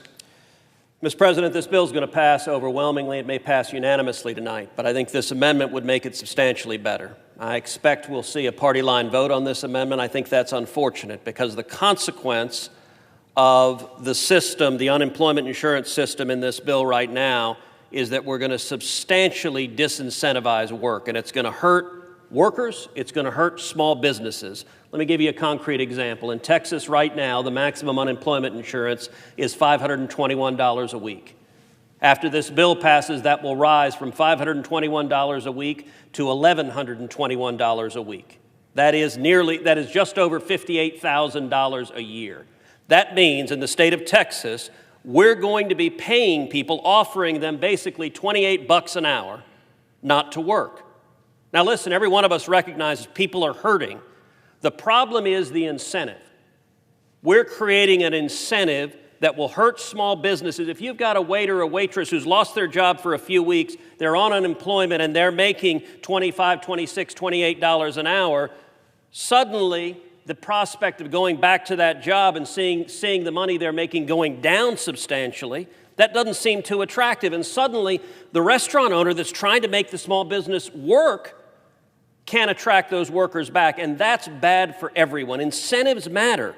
We want people to work. And so I would ask the senator from Illinois, you said the problem with implementing this principle, that we shouldn't pay people more not to work than they make working. You said the problem was administrative, that the Department of Labor and the states couldn't do it.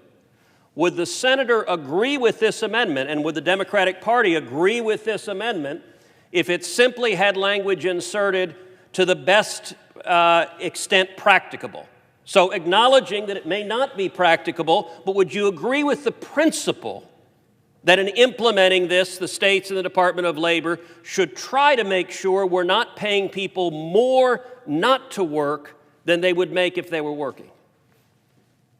Is that a question directed to me through the chair? I'll yield to the senator from Illinois. All right, let me just say at the outset, we are talking about people who did not voluntarily leave their jobs. These people did not voluntarily leave their jobs. They were terminated, they were laid off, they were furloughed. These are not people who are gaming a system. These are people who are victims of a system that is hurt by this national emergency. And secondly, if we are erring on the side of giving struggling, hardworking families an additional $1,000 a month, $1,000 a month, for goodness sakes, I'm not going to apologize for a moment. These people are living paycheck to paycheck in many respects. If they're making $15 an hour, that's $30,000 a year. And for us to say, well, they're going to end up with $1,000 now, they'll never go back to work, those people. I don't believe that. And we've been contacted in this world of social media and such by nurses who say, so you think we're going to quit our jobs so that we can take advantage of the unemployment benefits? No. We go to our jobs and we do what we have to do, and the amount of money is secondary. So if I could reclaim my time. I'll be happy to, and I thank the senator from Texas. But I would just say this, yes, in this respect, I agree with you. Take a look at the state systems of paying unemployment benefits. We are told by the U.S. Department of Labor, many of them are way behind the modern technology and cannot meet what you have stated as your goal here. If we want to work toward that goal of improving those state systems, as Senator Scott said earlier, I'll join you in that effort. But let's not apologize for perhaps sending an extra $1,000. And one last point, we're asking these people to stay home. We're asking them to help us defeat this virus by not working. Stay with your family. So one of the incentives here, if there's a good unemployment benefit coming in, is that they can keep their families together while they obey this directive, at least from government, state, and federal. So these quarantines are going to end. The period of staying at home is going to end. But under the policy favored by the Democratic senators, there's going to be an incentive that's going to end up with more people being unemployed. Let's say you're a restaurant owner, and if you keep your employees on, maybe through a small business loan, you can pay them, say, $10 or $11 or $15 an hour, whatever you're paying. But if you let them go, they can go on unemployment and make a whole lot more money. You don't think there are going to be a lot of small business owners that have their employees saying, wait a second, I can make more money? That's a bad incentive. We want to create incentives. I agree people want to work, but government can mess that up if we make it more profitable. I'd much rather, look, the checks we're sending, the $1,200 a person, that doesn't create an incentive. It's not $1,200 if you do X conduct. We want incentives that bring people back to work so that these small businesses that are closing their doors every day don't stay closed. They open up again, they have opportunity again, And it is a perverse incentive to pay people more not to work than to work. Yes, we should help them, but we shouldn't trap them, and that's what this policy... Senator Deal for a question. Of course. As a senator, I'm sure you're acutely aware this is a 4-month program. We are not offering people this benefit indefinitely. I hope we don't have to renew it. But to say that I'm going to change my lifestyle and give up returning to the place where I've worked forever, where I was just laid off because they closed the restaurant, because of a 4-month program, I don't think so. I think people are more loyal to the workplace if they're treated fairly. And if we end up giving them an additional $1,000 a month at the end of the day, I think it's the right thing to do. The incentives matter. And we don't want to delay a recovery from this crisis by 4 months. Hopefully, we stop this global pandemic and we stop it soon. You don't know how soon that will be. I don't know. And one of the benefits of this bill is we're flooding more resources, and we should be, into testing, into preventative gear, into ventilators. There's a lot we need to do to stop this pandemic. But when it ends, and it will end, we will get through this. We want people to go back to work, not 4 months from now. We want them to go back to work as soon as they're able to go back to work. And that's what our economy needs to be strong. I would note again that I posed a question to the Senator of Illinois. Would he take a modification that acknowledged the administrative problems, but said this is the principle we should follow, that you shouldn't be paid more not to work than you are paid to work? And the Senator from Illinois didn't answer that. Deal for a question. Does the senator support the Trump administration's cash payment to these families, which comes to them whether they work or not? I do. I'm going to vote for it, but it doesn't create an incentive because it's not. This is where too many in the Democratic Party don't understand the incentives of trapping people out of work. Incentives are future-looking. Sending these checks right now, if you make $75,000 or less, you're going to get a check in the mail in the next couple of weeks. That's help and relief, but it doesn't create an incentive for conduct tomorrow. What I don't want is people to be sitting there making a choice, make a very rational choice. Look, if you're sitting there and saying, well, gosh, I can make a lot more money staying at home with my kids and not working than if I go back to the job, that's not an irrational decision. If you're making up $28 an hour to stay at home, we're causing that problem if we're incentivizing people not to work, and that's not ultimately in their interest or in the economy's interest. This is hurting workers to pay them more not to work than they would make if they were working. Just comment and say this. I don't think President Trump's cash payment or an additional $1,000 a month or whatever it is under the unemployment benefit is going to make a worker lazy and government dependent. These are not the people I know. These are people who get up and work hard every darn day. And if they get an extra helping hand out of this, so be it. We're trying to deal with a health crisis and help these families get through it. That's where we started on this side of the aisle. We may talk about something in the future and approach it a little differently, but I don't think it makes them lazy to receive the president's cash payment or to receive an extra payment from this unemployment benefit.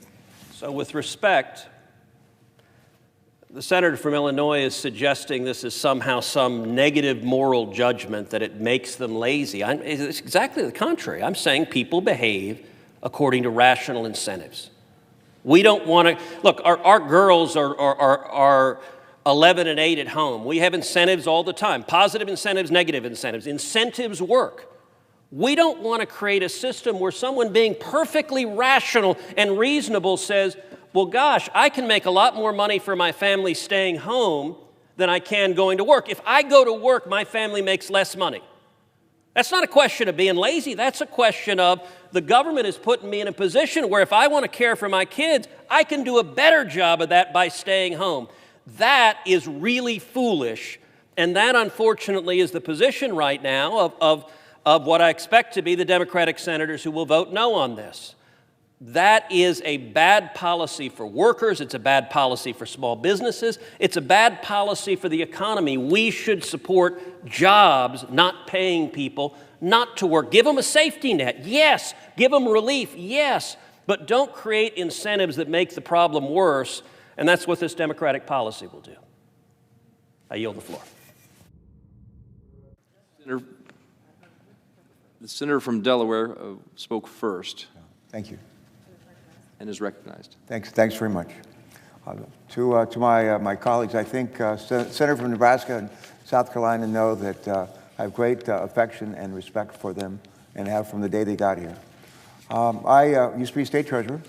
I was elected at the tender age of 29, and Delaware had the worst credit rating in the country. We were dead last, and couldn't balance our budgets to save our souls.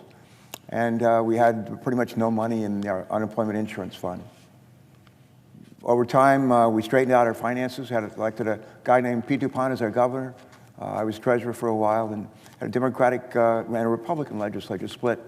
And we learned how to work together, something we call the Delaware way. And I later on, as I get to be governor, succeeded not Pete DuPont, but Mike Castle, who was his successor. But I was very active in the National Governors Association. They even let me be chairman for a while. I was the lead Democratic governor on welfare reform when I was a member of the National Governors Association. I was raised in a coal mining town in West Virginia. We, parents, not much money, deep faith, hard work. And my dad used to say to my sister and me, I don't care if you have to work 3 jobs to pay your bills, work 3 jobs. That's really the way I was raised. And I suspect that most of us here were raised that way. Strong work ethic. When I was involved as the lead Democratic governor on welfare reform, I used to say, people ought to be better off working than they are on welfare. Bill Clinton said that often. I really believe that. And the thing that's wrong with welfare, our welfare system, is people are actually better off staying home than they were working. It's kind of the same principle we're talking about here. Every state has its own unemployment insurance fund. We have one in Delaware, we have one in Nebraska, one in Texas, one in Illinois. They're different. And different benefits are calculated in different states. And in Delaware, I just got off the phone, colleagues, with a fellow named Saran Cade, used to be a member of my team when I was earlier in my time in the Senate. He's now Secretary of Labor. And I said, Saran, I said, Mr. Secretary, what do we pay people in Delaware on unemployment insurance? Like, what is the replacement rate? And he says it's somewhere between 25 and 50% of what people were earning. And, but he said there's a $400 cap per month, or excuse me, per week. There's a $400 cap per week on the benefits that we will pay anybody, regardless of what they were making. $400 a week. And if you think about it, $400 a week for 4 weeks is like $1,600 a month. Add to that the $600 benefit, and we're talking about $2,200 per month. If somebody's working full-time, $600 per week. Yeah, excuse me. Yeah, there you go. If you add the numbers, I'm not sure we end up with $24 per hour in Delaware. It might be the case, but I would have to see those numbers. My Secretary of Labor said he thought that the number that we're looking at here was something like $13 an hour in Delaware when you add it all in, as opposed to 24. So we'll go back and do our math. Would the gentleman yield? Yeah, happy to yield. Yeah. So I don't think any of us think that a math debate is the most productive way to spend our time in the Senate, but just so we are all talking off the same song sheet, $400 a week, add $600 is $1,000 a week, divided by a 40-hour week, that's $25 an hour. I don't know how you explain that to people who are making $15, $16 an hour in Delaware, that you're now going to pay them $25 if they become uninsured. And the senator from Illinois said, this is a program only for people who are involuntarily separated. If that's the way the program worked, it would be great. But anybody who's ever spent any time with unemployment insurance programs in your states knows that's not how it works. How it actually works is once you create a disincentive to work, employers regularly work with employees to say, I kind of would like to drive you off the system, and I think you should recognize that this would be better for you too if you can casualize it. That's actually what happens. And so I'll give the floor back to the gentleman. Thank you very much. We'll go back and I'll re-engage with our Secretary of Labor and make sure we have our math right. The other point that he made was, I asked him, how hard would it be to administer? Is it something we could stand up in a couple of weeks, or we're talking about months, or what? He said this would not be an easy thing administratively to do. And the time when we're anxious to get the benefit out the door in a hurry, this would not be easy. And I would just ask us to keep that in mind. One of the people I talked to last week when I was trying to figure out really what kind of big packages legislative package number 3 should be, Leon Panetta was one of the people I talked to. And he told me about the 3 T's: timely, targeted, and temporary. Those are the 3 that he talked about. And timely means like making sure we calculate the right benefit, but we're able to turn around and pay it in a timely way. And what I gathered from my Secretary of Labor is we're not going to be able to incorporate what they're doing at the state level, feed into that the federal benefit, and do it in a timely way. I think if we could do that, you'd have probably a fair amount of bipartisan support. But it's that delay, and we just don't know how long that delay would be. This is Ted Kennedy used to sit behind me when I first came to the Senate. And I was new in the Senate. I knew some senators, like Dick Durbin. We and I had served in the House together, and other people who've been governors together. I didn't know Ted Kennedy. And he said, one day, I said to him, I'm new here in the Senate. I don't really know you very well. And what I was doing was going to meet with, have a cup of coffee with the senators I didn't know well. And I asked if I could maybe have a cup of coffee with him. He said, we'll do better than that. We'll come to my hideaway and we'll have lunch together. I said, that's great. I didn't think we ever would, but it was a nice offer, nice idea. 2 weeks later, we had lunch together. And his hideaway was like a Kennedy Museum. Some of you have been there before. It's an amazing place. And I remember I asked him, I said, how is it that so many Republicans here want you, Ted Kennedy, the most liberal Democrat maybe that we had at the time, how many, they want you to be their lead co-sponsor on their bills? Why is that? And he said, I'm always willing to compromise on policy, never willing to compromise on principle. I think that the policy here is that when people are unemployed and they need help, we want to help them. We help them in a timely way. Would the senator yield for a question? Let me just finish my thought, and I'd be happy to. But in a timely way. And I'm just concerned, second concern, along with my first concern. I'm just concerned that the idea to deal with this in a timely way is going to be diminished, maybe significantly. We just honestly don't know. I'm happy to yield. A question for the senator. You said that you were concerned about implementation, that it may not be timely at the state level to implement this. I think just prior to when you came to the floor, I suggested a possible amendment to the senator from Nebraska's amendment that would add a qualifier, something like to the best extent practicable. So it doesn't slow the program down, but it acknowledges that both the Department of Labor and the states should endeavor to implement this in a way that ensures people don't get paid more not to work than to work. And so it puts a qualifier. Now, you just suggested there might be bipartisan agreement. Would the senator from Delaware be amenable to such a change? Yeah, I'd be happy to discuss that with you online and try to better understand what you offered. I wasn't here when you spoke. Yeah, thank you. And I yield the floor. Senator from Michigan. Thank you, Mr. President. For over 200 years, the American people have shown resilience in the face of great challenges, from civil wars, international conflicts, and yes, pandemics. We have faced these challenges united and with resolve. And like the challenges of the past, the novel coronavirus pandemic is a crisis that together we can and we will overcome. As the cases of COVID-19 increase each day, my top priority is protecting the health and the safety of Michiganders and people all across this nation. There's no doubt we're facing an unprecedented public health emergency and an economic crisis at the same time. Families in my state of Michigan and Americans all across this country are worried about their health and their safety and whether or not they're going to be able to make ends meet during this emergency. We must act quickly to provide relief for struggling families and small businesses and healthcare providers. And even as we move with the urgency that this difficult time demands, we must ensure that this bill is done right and that we're getting the right help to the people who need it the most.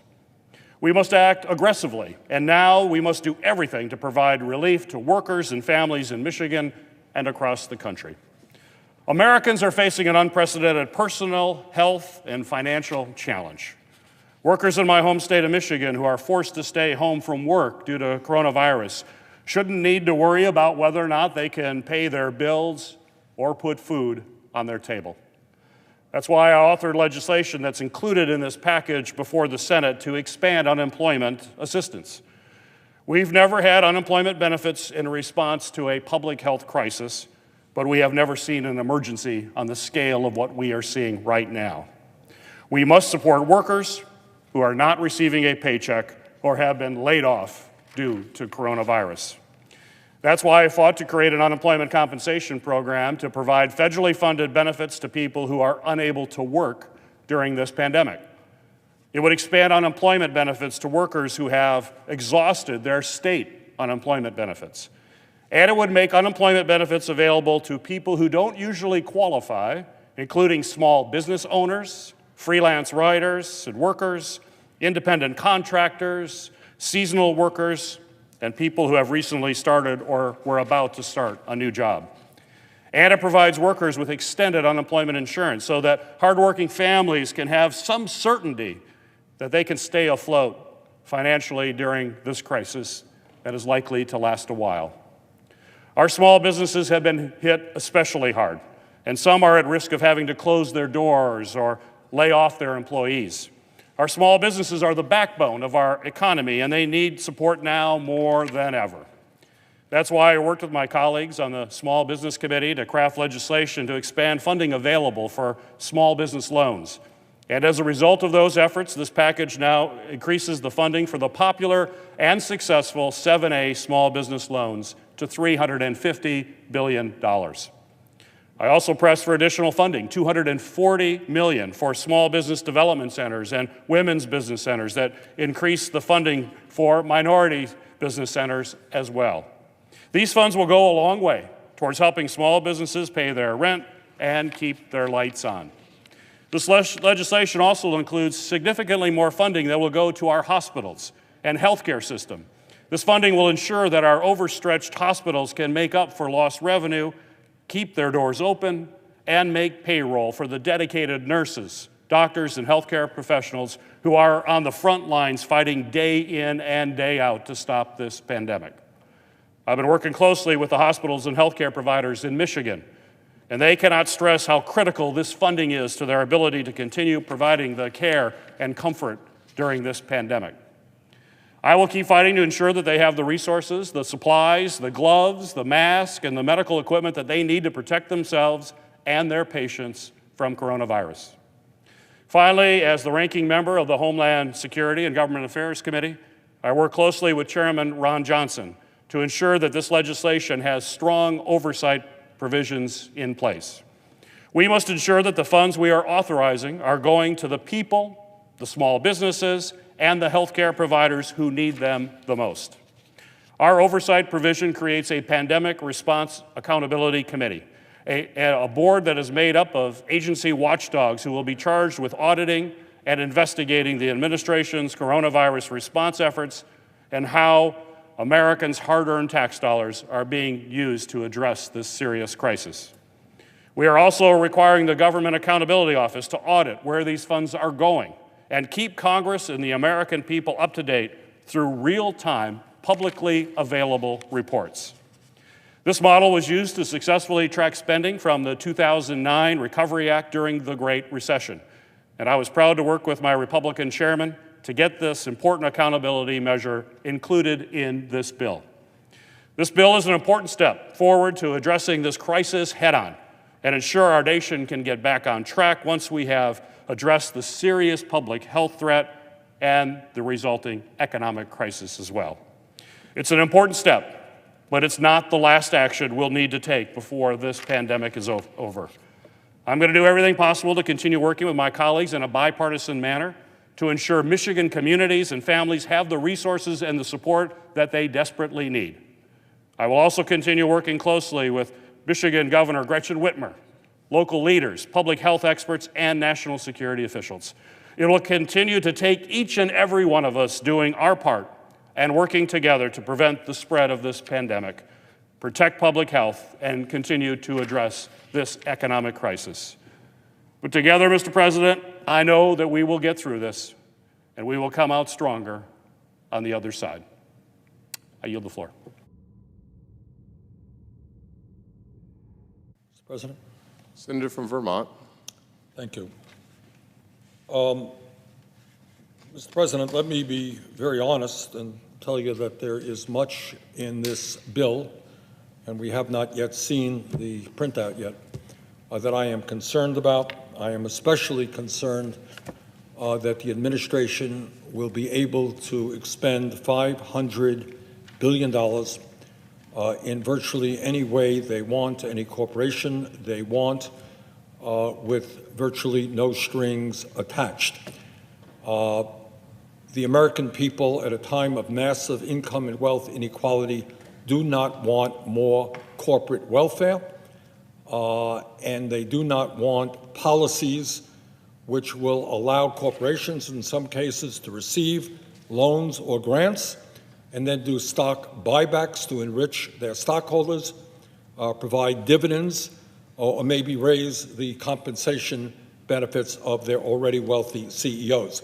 What the American people want right now is for us to use our taxpayer dollar in every way that we can to protect the working families of this country, to protect the middle class, to protect the 50% of our people who are living paycheck to paycheck. And as we speak tonight, half of our people in this country, in the richest country in the history of the world, are living paycheck to paycheck. And they wake up in the morning and they're saying, you know what, I can barely make it on the paycheck that I got because I'm making 12, 13, 14 bucks an hour, and now that paycheck has stopped. How am I going to pay my rent? How am I going to put food on the table for my kids? How am I going to make sure that the lights remain on? How am I going to pay my student debt? How am I going to pay my credit card debt? Somebody in the family gets sick. How am I going to pay that? Now, this bill has been worked on extensively in the last few days. There are elements in it that, in my view, are positive. Don't go far enough by any means. But one of the things this bill does do is provide the largest expansion of unemployment benefits in history, expending about $250 billion of federal funds. And what it does, importantly, the bill understands that for all kinds of absurd reasons having to do with Republican attacks on workers for many years, fewer than 50% of American workers today are eligible for unemployment benefits. What this bill does is says, rightly so, that in the midst of this terrible economic crisis where some people, nobody knows, where some economists are estimating that by June, the end of next quarter, unemployment could be 20 or 30%, what this bill does say is that whether or not you are eligible for unemployment today, you're going to get unemployment compensation. And that means many of the gig workers, people who drive Uber cars, many of the waitresses and waiters who make starvation minimum wages, many so-called independent contractors, they will be eligible for the extended unemployment benefit. That is exactly the right thing. And the other thing that this bill does, which is right, is it says, okay, we are in the midst of a horrific crisis, unprecedented in modern American history. So not only are you going to get your regular unemployment benefits, we're going to add another $600 a week to it. And now I find that some of my Republican colleagues are very distressed. They're very upset that somebody who's making 10, 12 bucks an hour might end up with a paycheck for 4 months more than they received last week. Oh my God, the universe is collapsing. Imagine that. Somebody who's making $12 an hour, now like the rest of us, faces an unprecedented economic crisis with the $600 on top of their regular unemployment check, might be making a few bucks more for 4 months. Oh my word! Will the universe survive? How absurd and wrong is that? What kind of value system is that? Meanwhile, these very same folks had no problem a couple of years ago voting for $1 trillion in tax breaks for billionaires and large profitable corporations. Not a problem. But when it comes to low-income workers in the midst of a terrible crisis, maybe some of them earning or having more money than they previously made, oh my word, we got to strip that out. Got to tell those poor people that no matter what. And by the way, when the McConnell bill first came up, unbelievably, and I know many Republicans objected to this, they were saying that, well, we want to give whatever it was, $1,000 or $1,200, but poor people should get less. You see, because poor people are down here, they don't deserve, they don't eat, they don't pay rent, they don't go to the doctor, they're somehow inferior because they're poor, we're going to give them less. Well, that was addressed. Now everybody is going to get the $1,200. But some of my Republican friends still have not given up on the need to punish the poor and working people. You haven't raised the minimum wage in 10 years. Minimum wage should be at least $15 an hour. You haven't done that. You've cut program after program after program, and now, horror of horrors, for 4 months, workers might be earning a few bucks more than they otherwise went. Well, needless to say, this is an amendment that is coming up. I don't think it's going to go very far. And if it does go far, I will introduce an amendment to deal with the corporate welfare, the $500 billion in corporate welfare, which is, to me, a very serious problem. But I do not think they're going to get the 60 votes, and that will be the end of it. Mr. President, this bill also includes some $250 billion in one-time checks of $1,200 for adults and $500 for kids. Now, I have a couple of concerns there. Number one, I have believed that in the midst of this unprecedented crisis, that we should make this a monthly benefit, not a one-time benefit. And depending on what happens, and I expect very much that this Congress will be reconvening, because I think this coronavirus 3, the bill we're on right now, is going to be superseded by a coronavirus 4, because my strong guess is this does not go far enough. But the bill does include a $1,200 check for adults, $500 for kids. That will help in the short term. We've got to do a lot better than that. As many of you know, in countries around the world, UK, Denmark, other countries, the approach that they are taking, which makes sense to me, is to basically say to employers, if you keep your workers on the job, even if they're not working right now, we will pay, in the UK case, 80% of their salary. Other countries a bit higher. I think that is the direction we should have gone. This is a little bit more convoluted. But what we do here is give $367 billion in loans to small businesses, and those loans could be forgiven if those small businesses don't lay off workers. And I think for a variety of reasons that is exactly the right thing to do. The goal right now is to stabilize the economy by telling workers that they will have their jobs when they come back, when this thing is over, and that in the meantime, they will have all or most of their income. That is my preferred approach.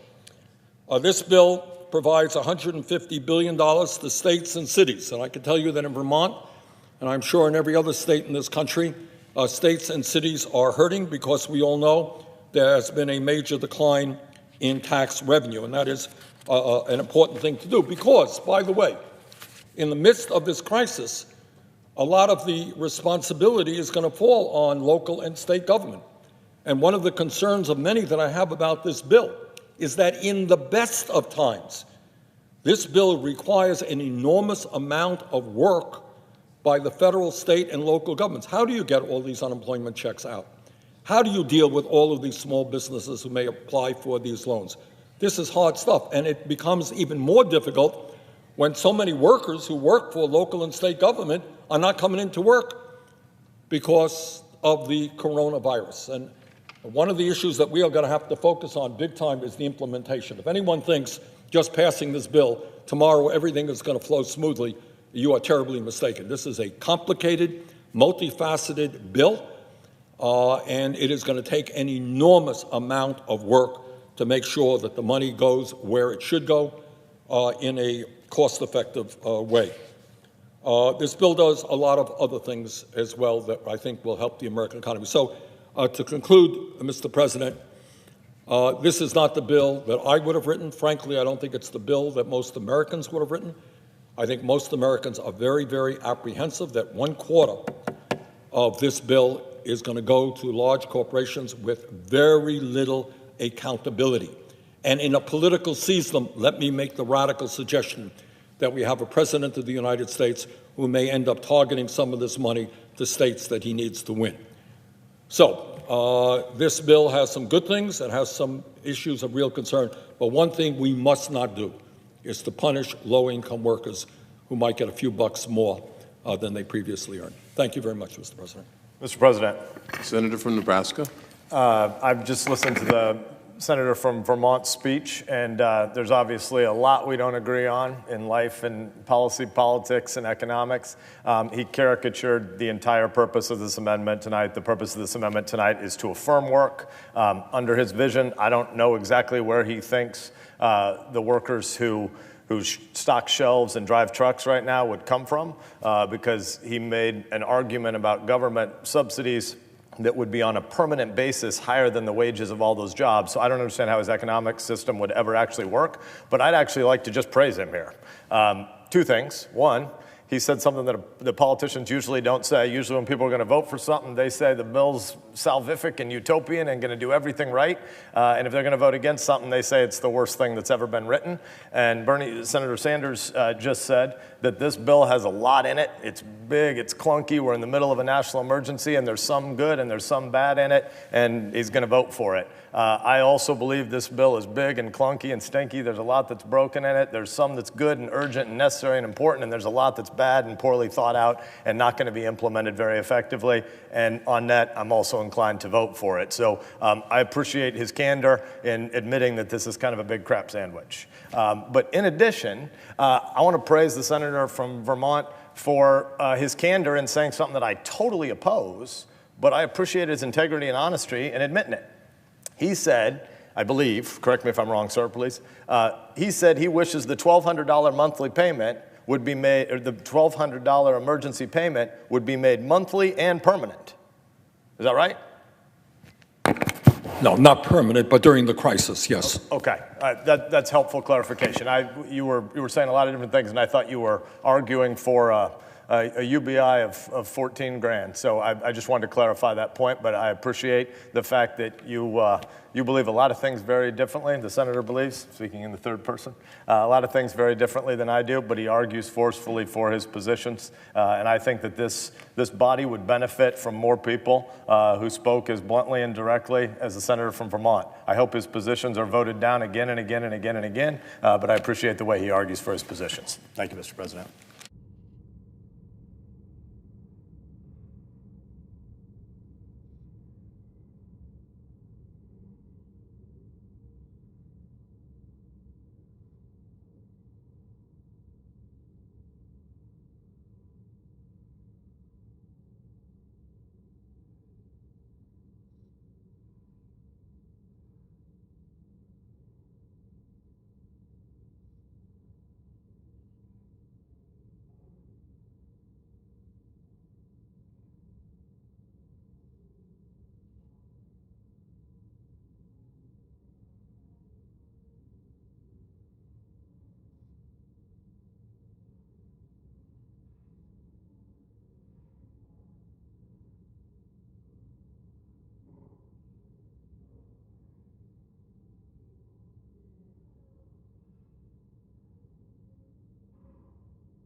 Senator from Oregon.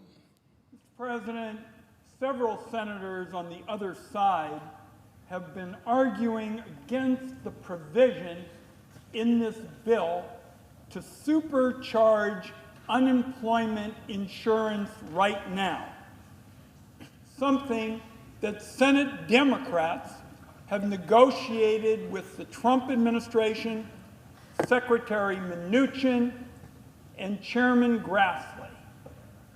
Based on what I'm hearing from senators on the other side, you'd think that this provision was pretty much going to end Western civilization. Now, supercharging unemployment benefits has long been a priority for Senate Democrats, and we've been fighting for those improvements in unemployment since the process began. In our view, it's the key to getting help to where... Senator from Oregon? Yes. Would you please use your microphone? Thank the President. Certainly. Supercharging unemployment benefits has long been something Senate Democrats have been fighting for. It's the key to getting help where it's needed most.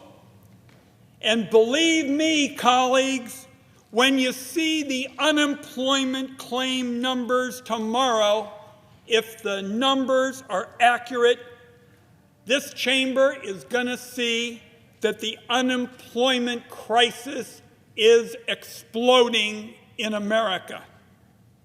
I don't believe anybody in our great country should fall into destitution as a result of this pandemic. So I obviously disagree with my colleagues who oppose our amendment so strongly to improve unemployment benefits. I just want to make a few key points in response to their argument. First, I want to start with an argument I heard that just about knocked the wind out of me when I heard it earlier.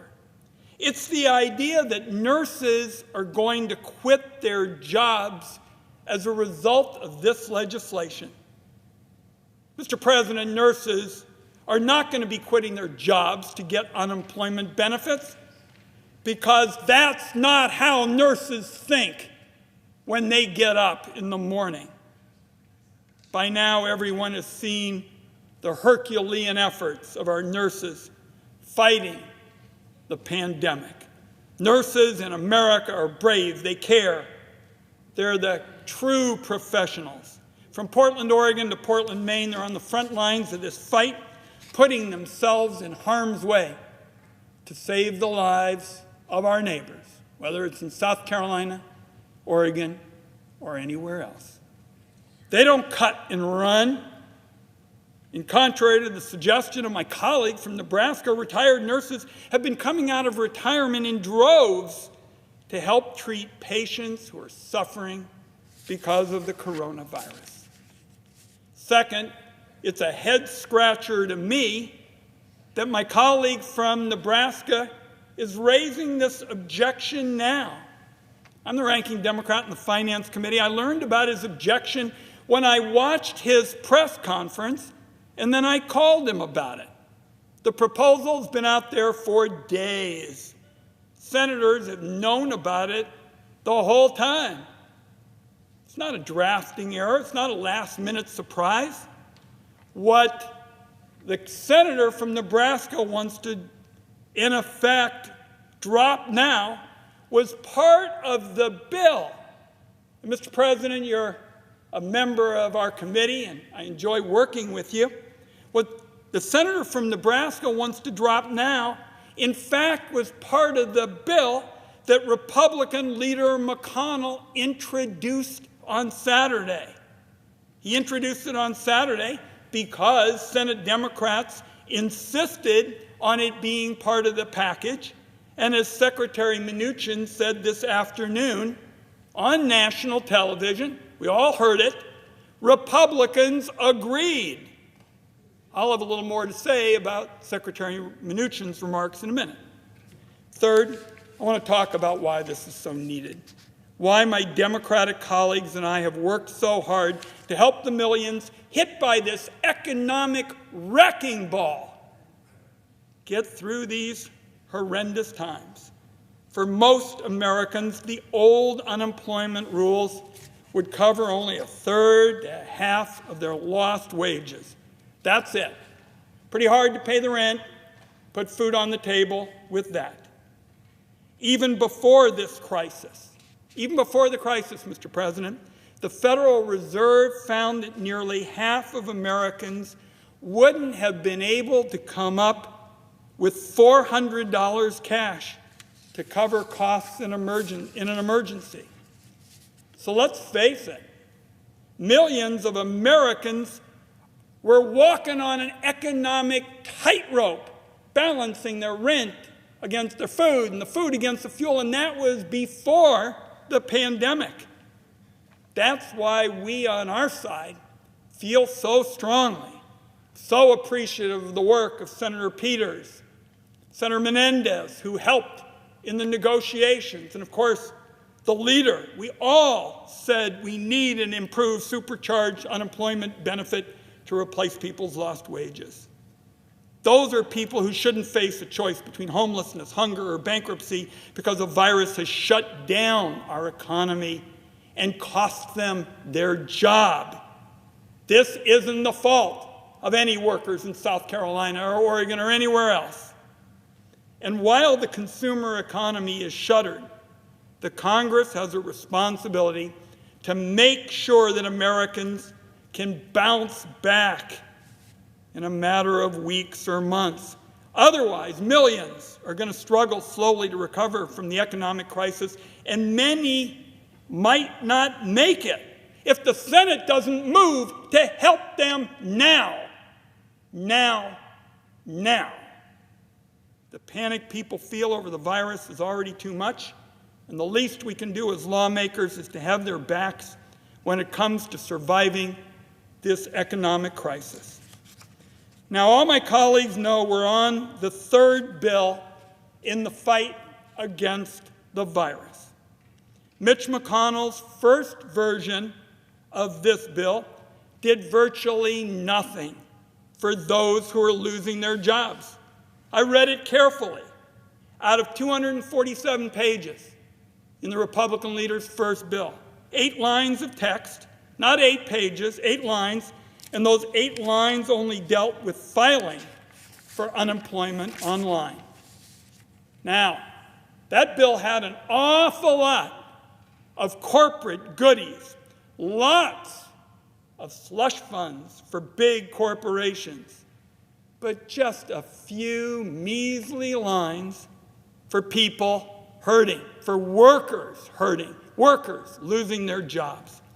Senate Democrats fought for and won changes that make up this robust, expanded, supercharged program of unemployment insurance. It's based on a bill that our colleague Senator Peters and I introduced not long ago.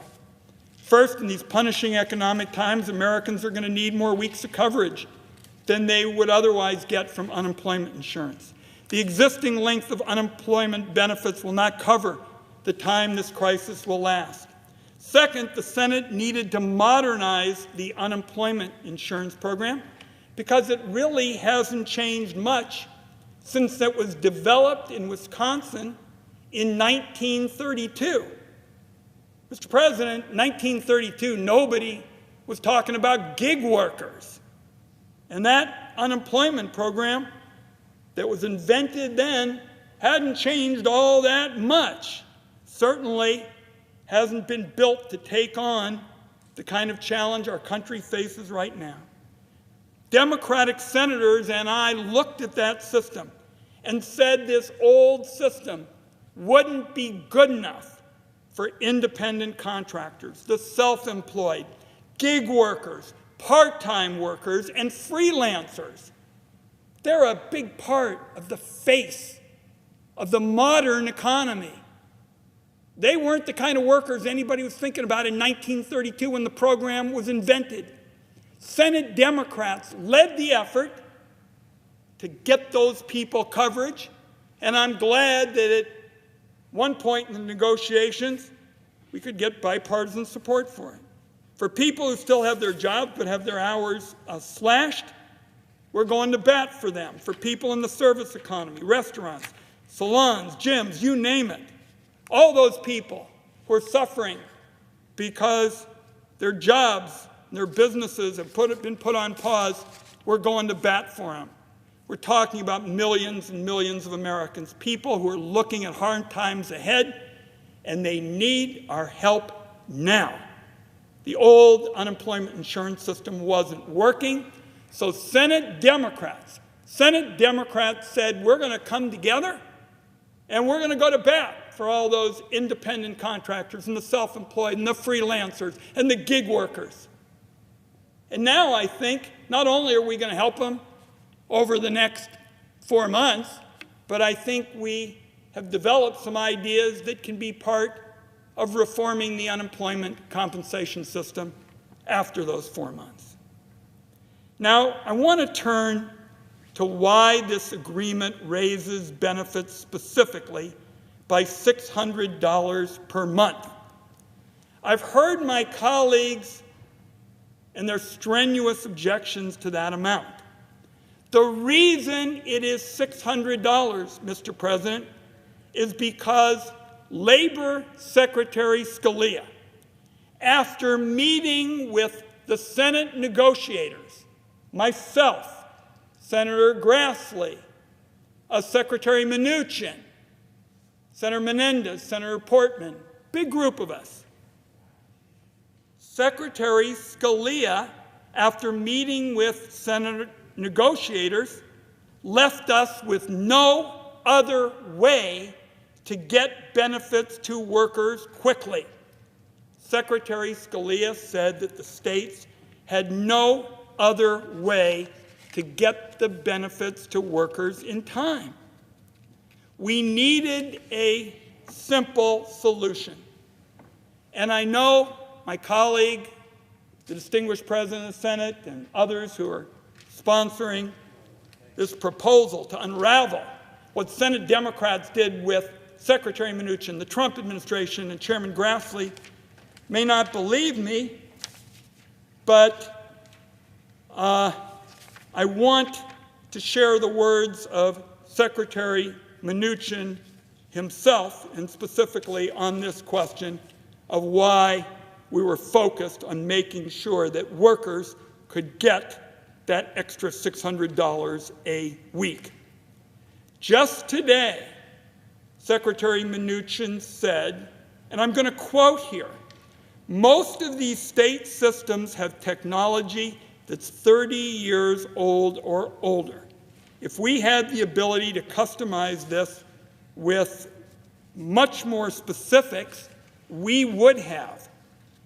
This was the only way we could ensure states could get the money out quickly and in a fair way, so we used $600 across the board.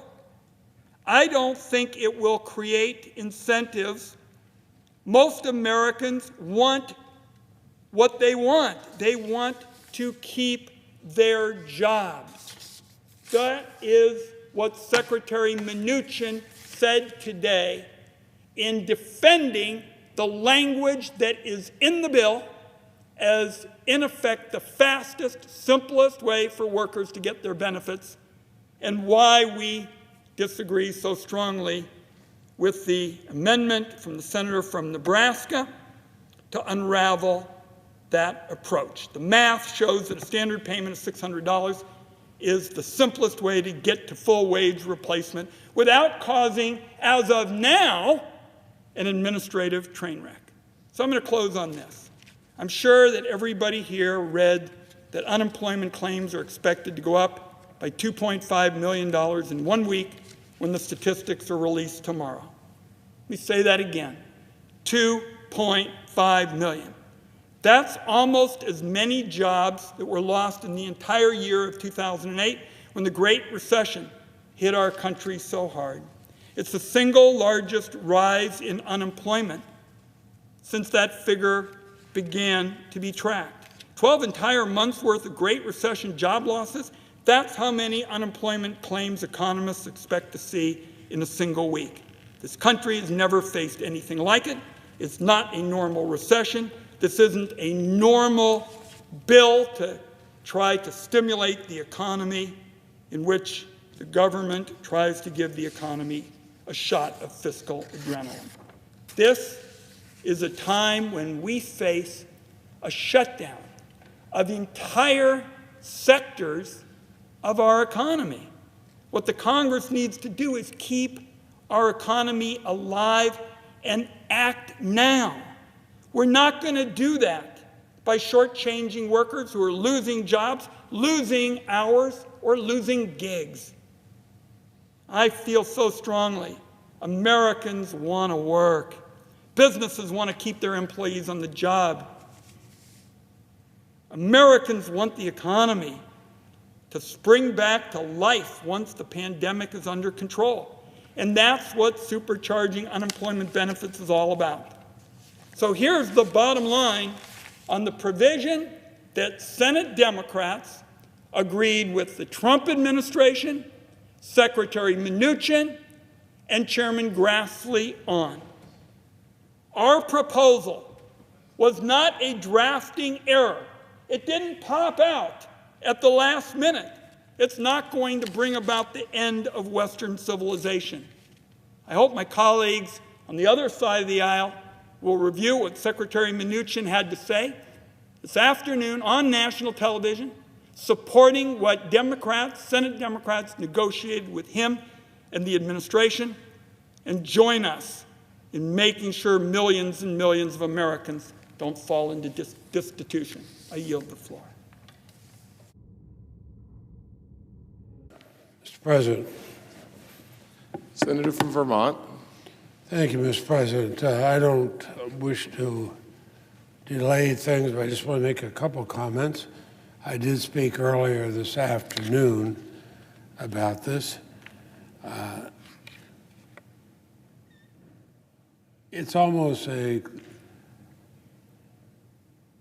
understatement to say that America's at an inflection point. We're facing a public health crisis unlike any we've seen in generations. Governments at every level, state, local, county, are racing to respond, react, and mitigate the crises. Hospital systems are soon going to be overrun if they've not already been. The package here is a good one. Does it do everything? No. Is it perfect? No. But is it a lot better where we were? Yes. I think of the Senate as a body that should be the conscience of the nation. And it is time for us to have reality trump rhetoric. We've had enough rhetoric. Let's have something that passes that speaks to reality. I think of our own governor, Republican governor, who has worked so hard to help our state. This will give him some tools, as it will to our Speaker of the House and our President Pro Tem of our legislature.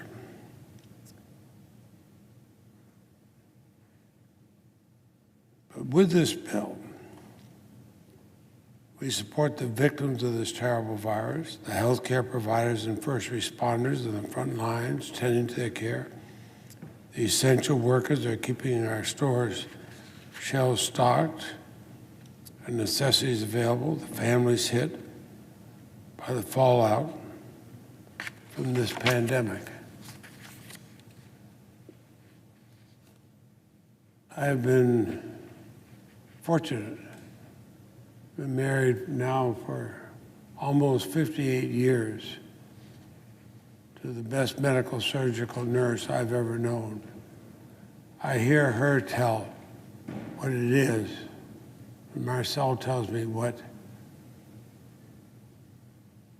the doctors and nurses face in a situation like this. Mr. President, I pray that neither you nor I nor any other member of this body would have to face what they face on the front lines. We should go forward and pass this bill. I'd ask that my full statement be included in the record. Without objection. And I yield the floor. I suggest the absence of a quorum. Clerk will call the roll. Mr. Alexander.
Mr. President.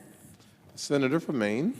Mr. President, I ask unanimous consent that proceedings under the call be dispensed with.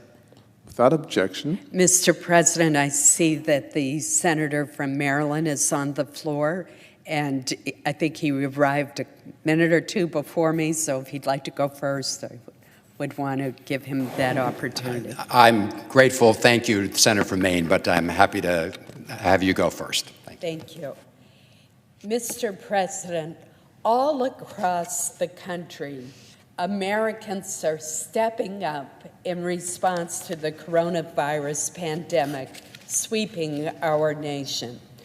Doctors and nurses are working endless hours and putting themselves at risk to care for the surge in patients. Manufacturers, including many companies in my state, are working overtime and retooling their product lines to produce medical testing swabs, ventilators, and personal protective equipment, all of which are vitally needed. Truckers are going above and beyond, missing time with their families so that they can deliver goods needed to restock depleted grocery shelves. People are looking out for their neighbors in a safe way. They're checking on them. They're making personal sacrifices to help prevent the virus from spreading to the most vulnerable members of our society.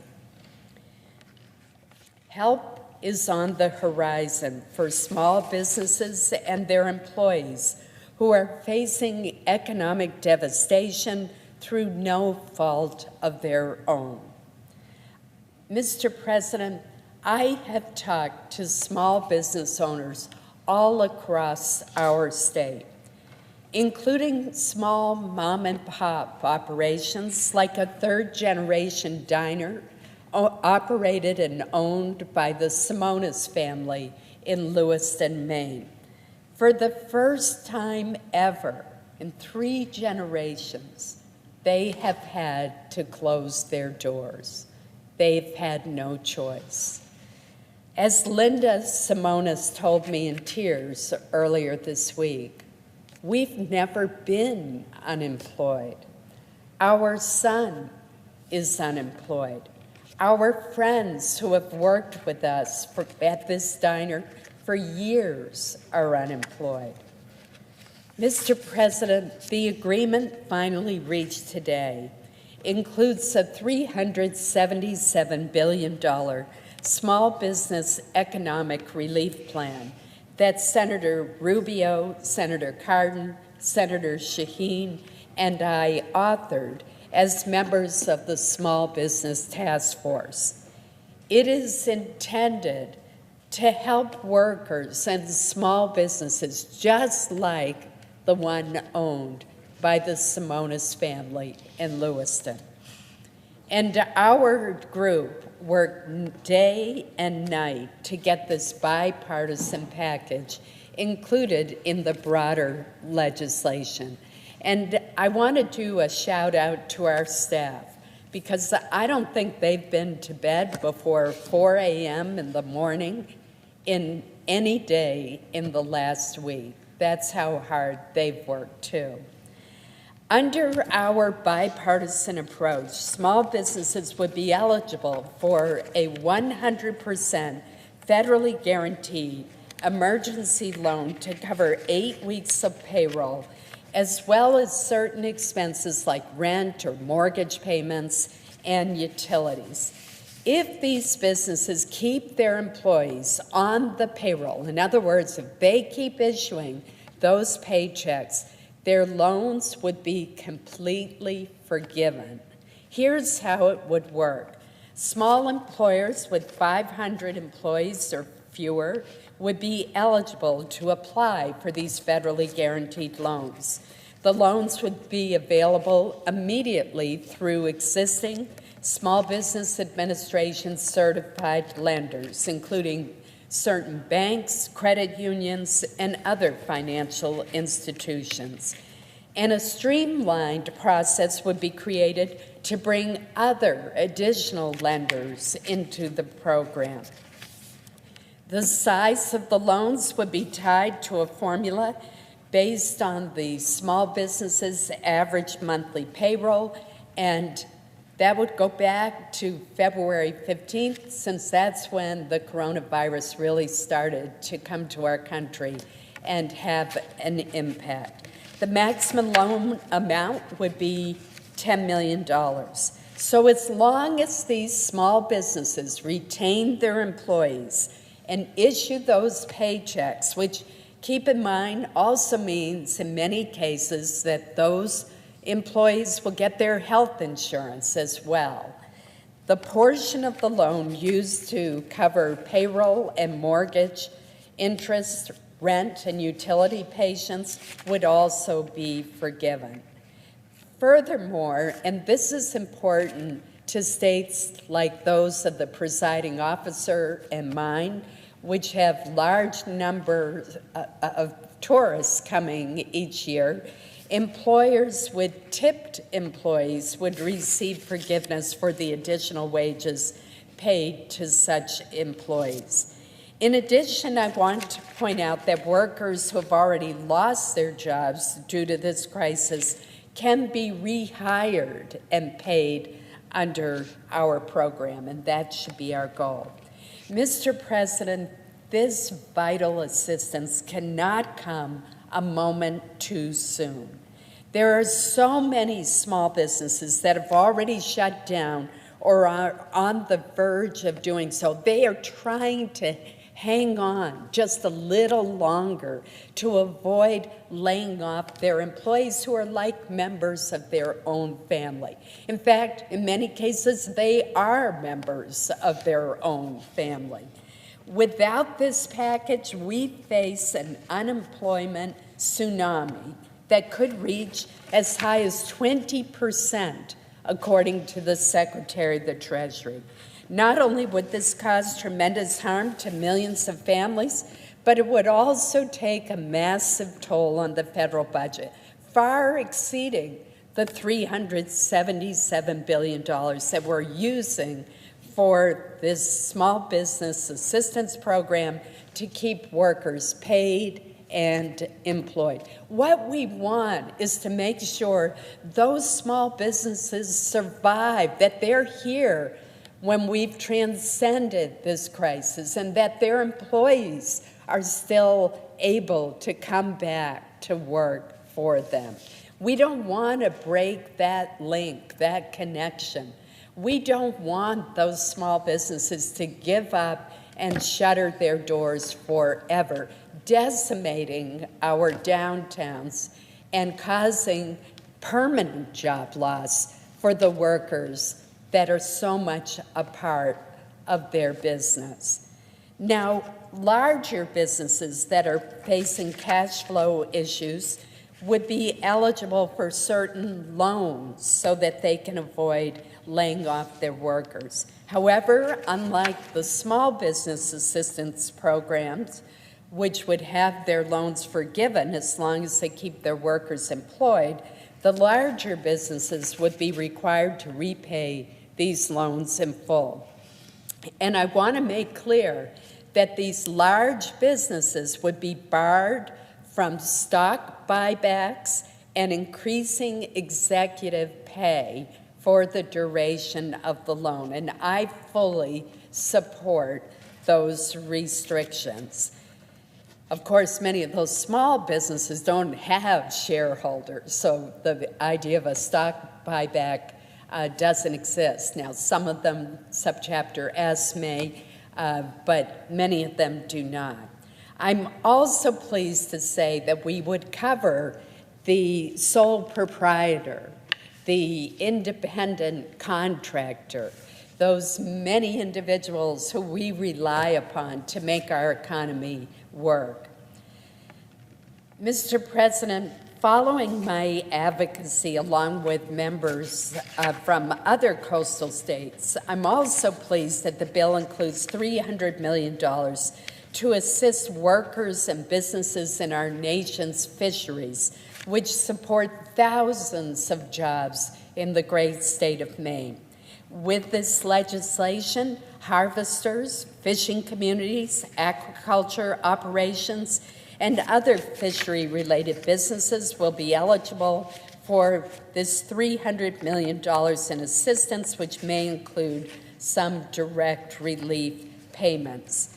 This helps protect our food supply chains, and this targeted relief will help ensure that the families and the coastal communities that depend on our fisheries can emerge from this crisis. Similar assistance is provided to our farmers as well.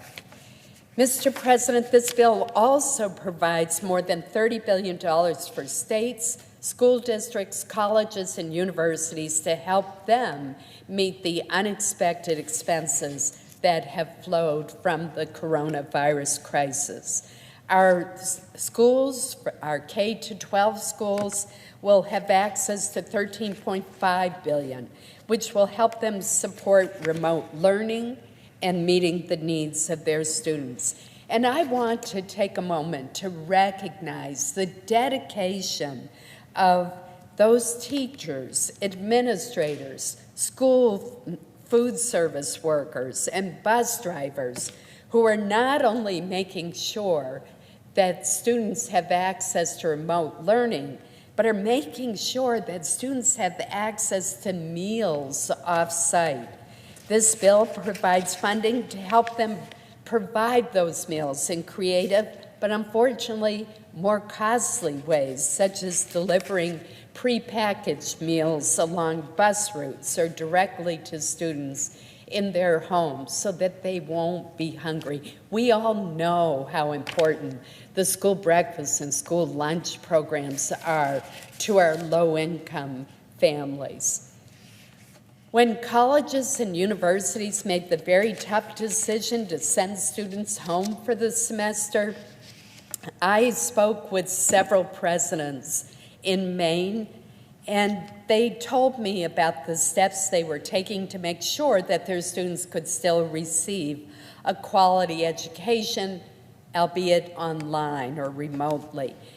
They were also taking steps, as well they should, to reimburse students and their families for room and board, and they've shortened travel study programs. They're investing in the software and hardware infrastructures to bring classes online quickly.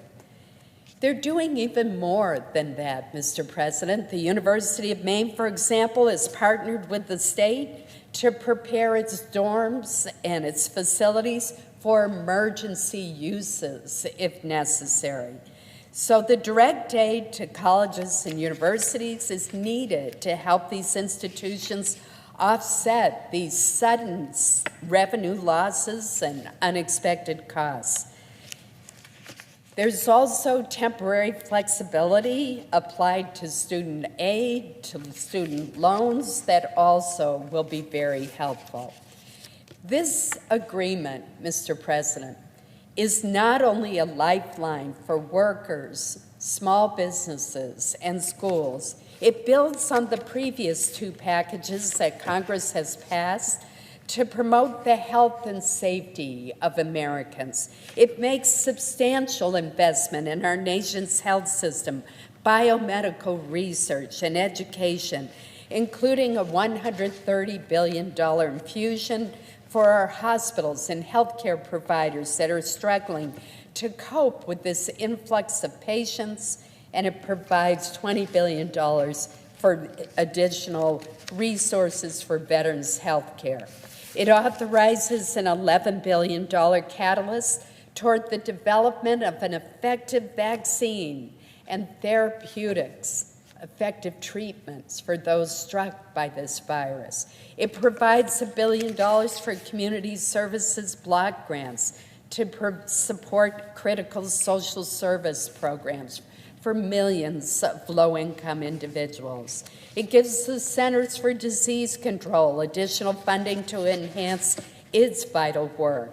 It assists communities responding to greater services with an increase of $5 billion for community development block grants. That comes from the subcommittee that I chair. It helps with transit systems. There's widespread help for those who are homeless, who are among some of the most vulnerable in our population. It strengthens the low-income home heating assistance program. That's something that Senator Jack Reed and I have long worked together on. We don't want families and seniors making impossible choices between heating their homes and buying food or medicine. This package also contains two additional pieces of legislation that I've introduced and championed. First, it contains provisions from the Mitigating Emergency Drug Shortages, or MEDS Act, legislation I authored that will help prevent a shortage of vital medications. I was shocked, Mr. President, to learn that 72% of the facilities that make vital, active pharmaceutical ingredients for our market here in America are located overseas. 13% of these facilities in China. We just can't have that, and we need far greater visibility into that supply system. It also contains a bill that I have long advocated for, the Home Health Care Planning Improvement Act. It will allow nurse practitioners, physician assistants, and others to certify patients as needing home health services. Now it's just a physician that can do it, even though a physician might not be the primary care provider, particularly in rural areas. So that will remove needless delays in getting Medicare patients the home health care that they need. That's a critical improvement at a time when our healthcare system's being put to the test and when people are being told they need to stay in their own homes to avoid spreading the virus. The list of benefits that will be felt in communities across the country goes on and on. Mr. President, it's imperative that we pass this bill tonight. Every day, more small businesses are forced to close their doors. Every day, Americans are losing their jobs and their income. Every day, medical professionals are increasingly overwhelmed by the exponential rise in cases. The package we are voting on to advance tonight will bolster our healthcare system, infuse funds into biomedical research that will ultimately produce a vaccine and effective treatments, shore up our economy and our businesses, support those who are unemployed, strengthen the link between employers and their employees, save millions of jobs of those employed by small businesses, and help prevent a devastating recession, perhaps even a depression in this country. Let us not squander this momentum when we're so close to getting this done for the American people. I urge my colleagues to join me in passing this critical legislation. Thank you, Madam President.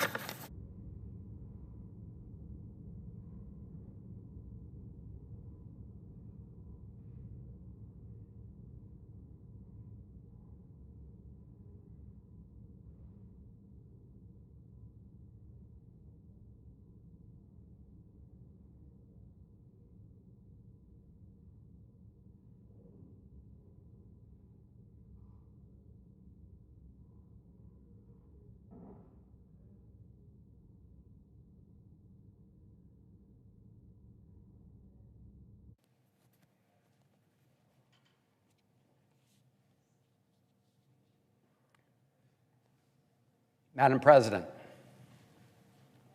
The senator from Maryland is recognized. Thank you, Madam President. As other senators have mentioned, we see our fellow Americans uniting around the country to fight the coronavirus, to help those in need. Most of all, we're grateful to the men and women in healthcare, the healthcare workers on the front lines of this fight, the nurses, the doctors, all the other staff in hospitals, in community health centers, in clinics, who are putting themselves and their own health at risk to help their fellow Americans. And we in this Senate, like our fellow Americans, must come together to do the right thing for the country at this moment in time, to provide a surge of help to those on the front lines of the coronavirus fight, and to help those who are suffering from the economic fallout. Workers and small businesses and mid-sized businesses and others who are absolutely getting clobbered as we all try to fight this virus together. And so Congress must unite this evening, as we have on two prior occasions during this emergency, when we came together to pass phase one, to provide emergency, immediate health care support to public health entities, to provide more funds to do research on a vaccine for the coronavirus, more funds for research on antivirals to address the coronavirus. And then we passed round two, the Families First Act, where we made sure that that testing was free, because we don't want any American to say, I'm not going to get tested even though I feel like I might have the symptoms. I'm not going to get tested because I can't afford it, putting both themselves and others in the community at risk. So we said we've got to make sure these tests are free.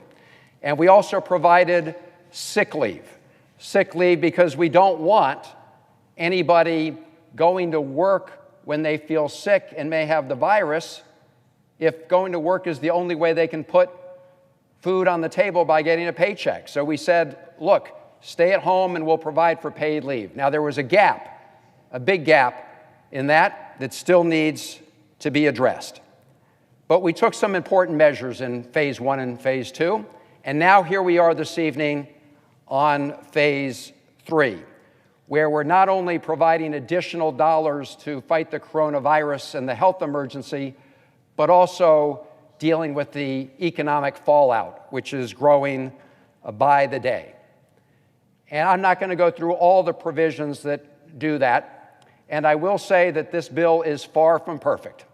This is not a bill that I would have written. I dare say it's probably not the bill that any one senator would have written. But with all its flaws, it does some very important things and things that are absolutely necessary during this national emergency. There's been a lot of talk tonight about the uninsurance compensation provision. Those are absolutely essential as a lifeline to workers who each day are losing their jobs around the country in many industries. And it is absolutely essential that in that process, people who are out of work through no fault of their own are still able to pay their bills, their rent, or their mortgage, or to keep the lights on, or for food. And that's why we're working to make sure that they have real replacement income during this 4-month emergency period. And the provisions regarding small businesses and middle-sized businesses, those are very important too. I'm sure we're all hearing from folks who already had to close their doors, because when there are no customers coming in the door, there are no sales, no income. And so if you're a small business, you can't make your debt payments and you can't make payroll. So this bill does have a lot of very important provisions in it with respect to small businesses. And I'm really glad that we moved, with respect from small businesses, to loans only, to loans that would be forgiven so long as the small businesses spent those monies to, one, maintain payroll or rehire people if they've already had to let them go, and to pay essential bills. Because just adding more loans and debt onto small businesses would only be like an anchor around their necks at the end of a 4-month or whatever period it may be. They wouldn't be able to dig themselves out of that hole. So that was very important, to have loans that will be forgiven so long as the loans are used for the intended purposes.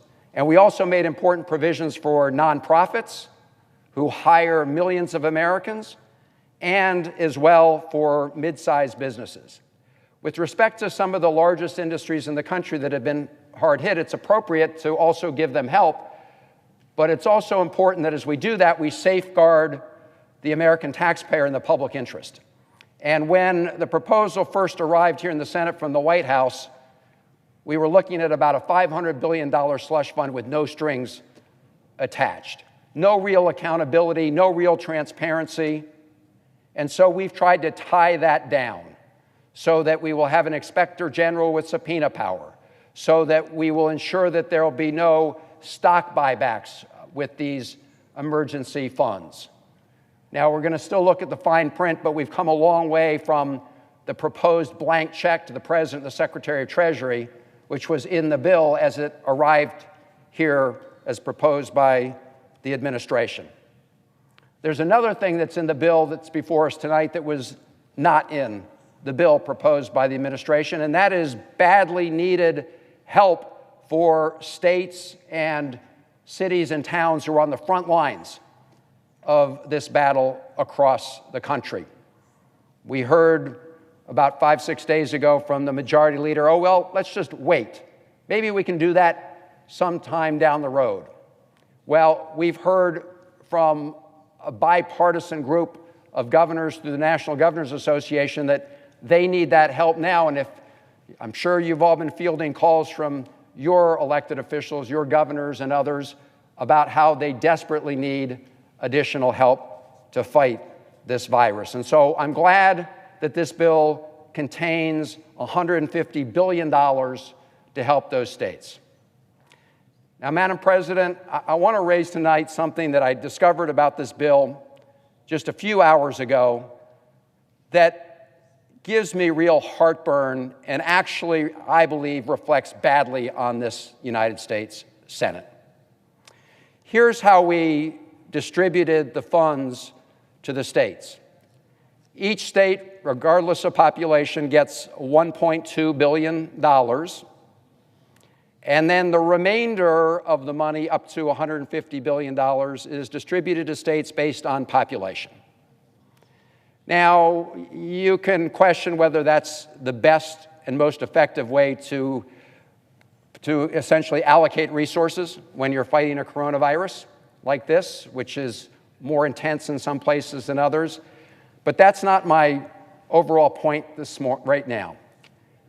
Here's what we discovered, that the people of the District of Columbia, people of the nation's capital, were left out of that formula. They are fighting the coronavirus just like Americans in every other state and city.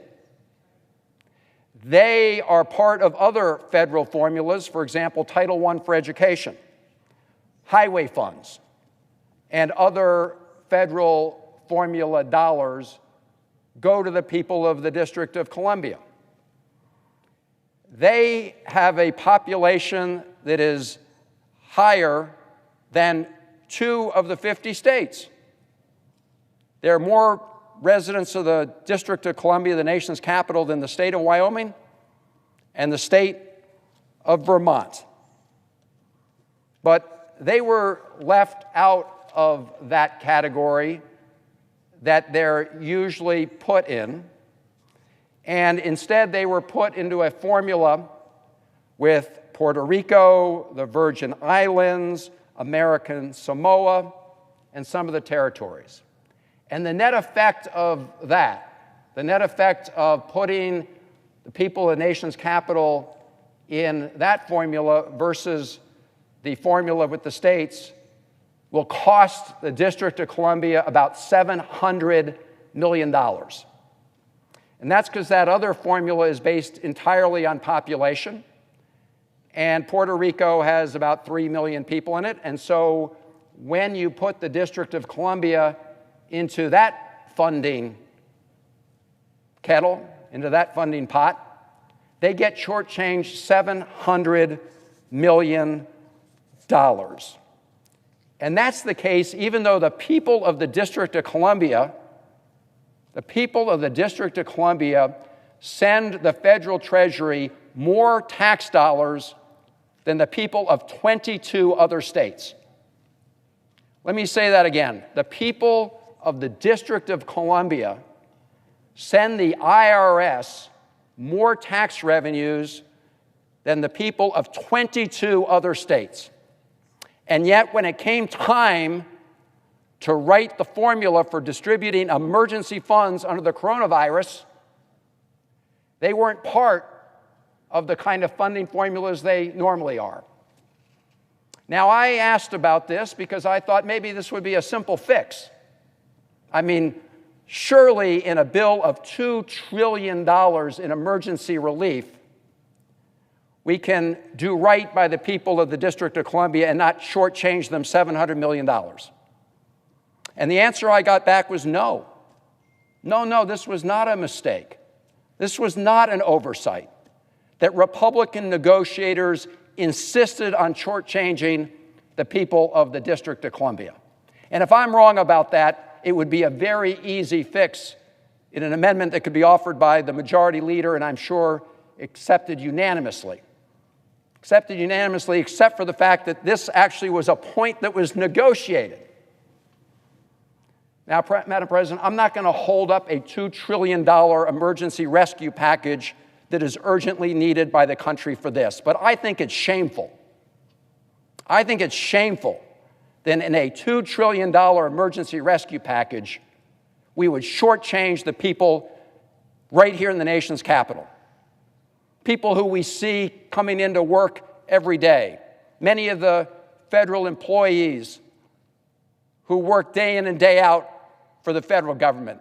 Many of them live here, many of them live in surrounding states, many of them live all over the country. But for the people who live here, to shortchange them and to do it intentionally is really outrageous.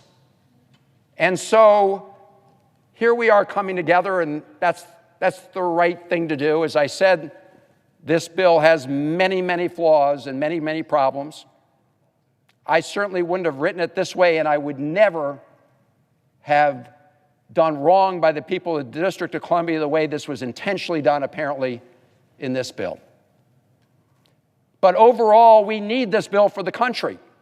We need it because we have a national emergency, both on the healthcare front and the economic front. So I hope going away from here as we come together, and I hope we'll do the right thing with a large vote, I hope there'll be some senators, whoever were part of negotiating that deal, who said, no, we're going to shortchange the people of our nation's capital. I hope they will feel a little bit ashamed. And I think all those people who didn't want to change this provision, which is easy to change just like that, should feel ashamed. This is our nation's capital. The people who live and work here deserve to be treated with respect. There's no United States senator who represents the people of the District of Columbia. Some of us who live in the surrounding areas work hard to do so. I just wish senators from the rest of the country, and especially in this case, apparently our Republican colleagues, would show a little respect for the people who live in the capital of this great country. And I yield the floor.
Madam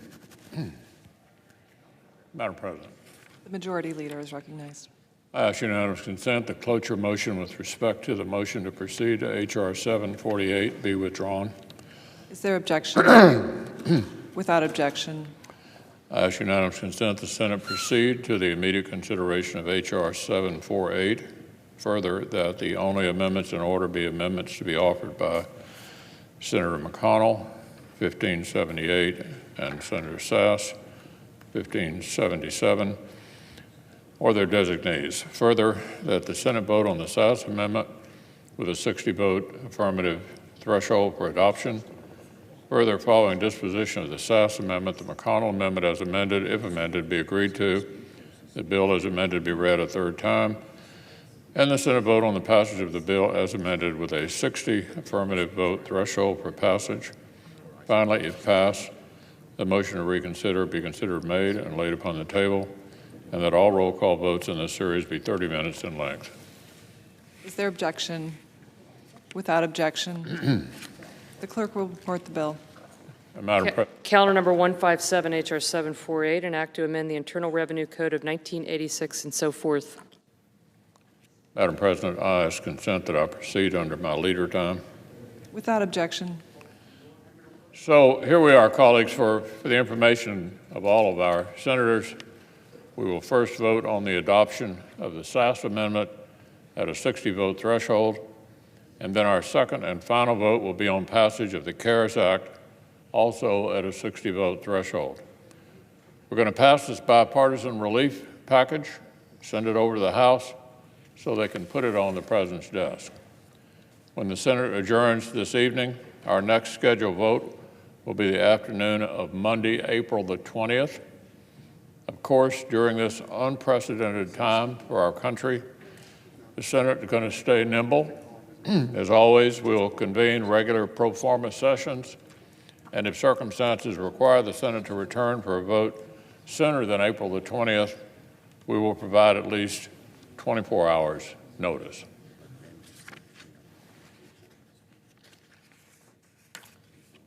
Our nation obviously is going through a kind of crisis that is totally unprecedented in living memory. Let's stay connected and continue to collaborate on the best ways to keep helping our states and our country through this pandemic. And let's continue to pray for one another, for all of our families, and for our country. Madam President. The Minority Leader is recognized. Now, Madam President, and I'll speak for a little bit briefly. The legislation now before us is historic because it is meant to match a historic crisis. Our healthcare system is not prepared to care for the sick. Our workers. We have order, Madam President.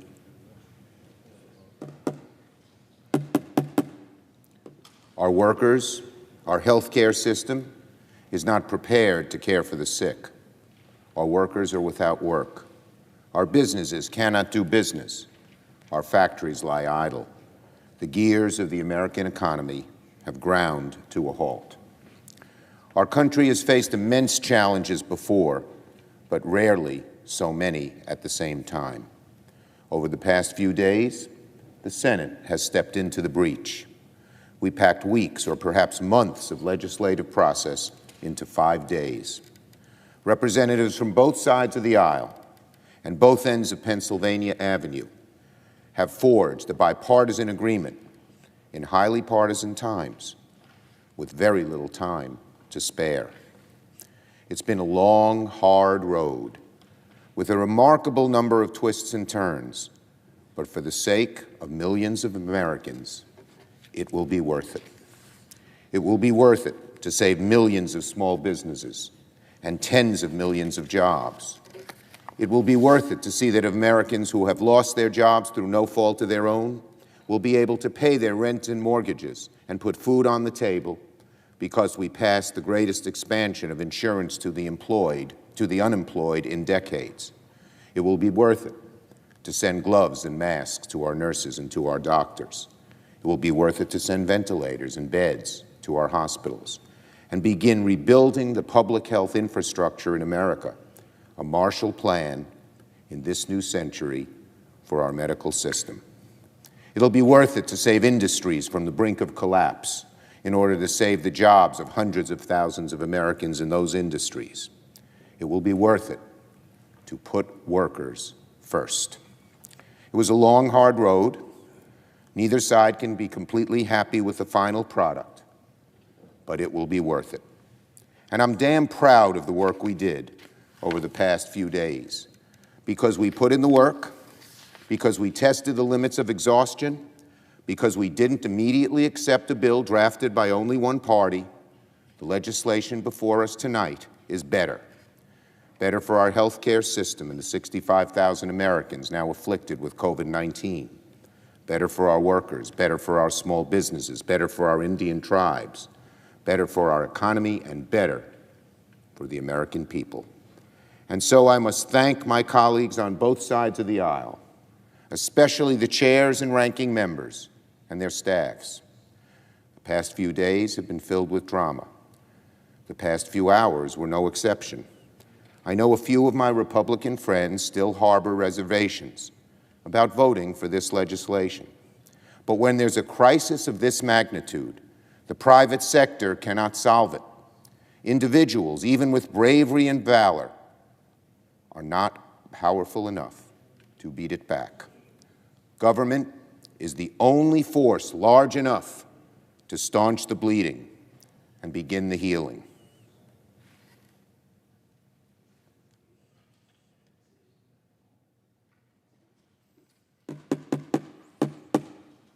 This is a time when the American people need their government. This is what we were elected for. The oath we swear to the Constitution means we must protect the general welfare of the people. So let us marshal this government into action. There are millions of Americans watching us right now at home on their televisions, separated from friends and family, fearful for their children and their livelihoods, unsure of when the time will come when all of our lives may return to normal. Let us tell them tonight that help is on the way, that they are not truly alone, that this country, that this Senate, that this government is here for them in a time of dire need. This is a strange and evil disease. There is much we still don't know about it, and it is keeping us apart. When we pass this bill, instead of hugging each other, we'll wave from a distance. None of us can know when this plague will pass. The only thing we know for sure is that we must summon the same spirit that saw previous generations through America's darkest hours. Fellowship, sacrifice, fortitude, resilience. That is what it means to be an American. With that spirit, this nation faced down war and depression and fear itself. I have no doubt that once again, America will ultimately prevail. I yield the floor. Madam President. Majority Leader is recognized. I call up the substitute amendment 1578 and ask that it be reported by number. Without objection, the amendment will be reported by member. Senator from Kentucky, Mr. McConnell, proposes an amendment number 1578. The senator from Nebraska is recognized. I call up amendment number 1577 and ask that it be reported by number. Without objection, the amendment will be reported by member. The senator from Nebraska, Mr. Sass, proposes an amendment numbered 1577 to amendment numbered 1578. Questions on the Sass amendment? I ask for the yeas and nays. Is there a sufficient second? There appears to be. The clerk will call the roll. Mr. Alexander.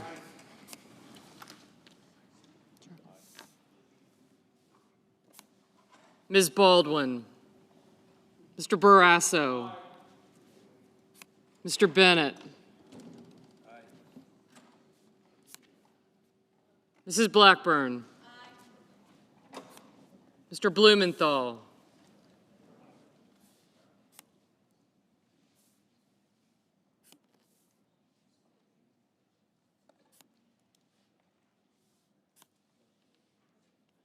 Mr. Blunt, Mr. Booker, Mr.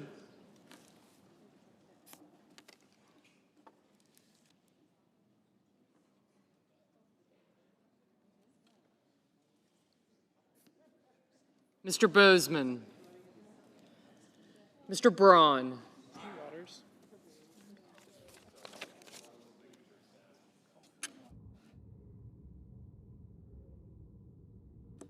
Mr. Brown, Mr. Burr,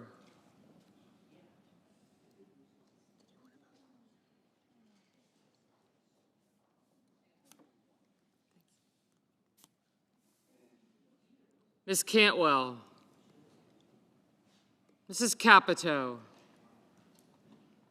Mr. Cardin, Mr. Carper, Mr. Casey, Mr. Cassidy, Ms. Collins, Mr. Coons, Mr. Cornyn, Ms. Cortez Masto, Mr. Cotton, Mr. Kramer, Mr. Crapo, Mr. Cruz, Mr. Daines, Ms. Duckworth, Mr. Durbin, Mr. Enzi, Ms. Ernst, Mrs. Feinstein,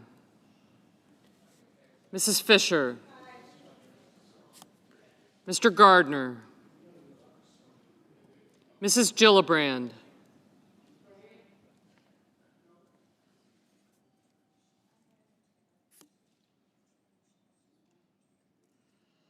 Mr. Graham, Mr. Grassley,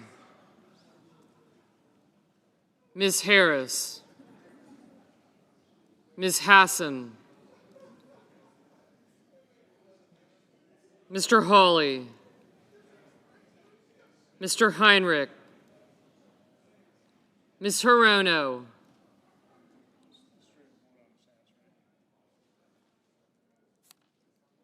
Mr. Hoven, Mrs. Hyde-Smith,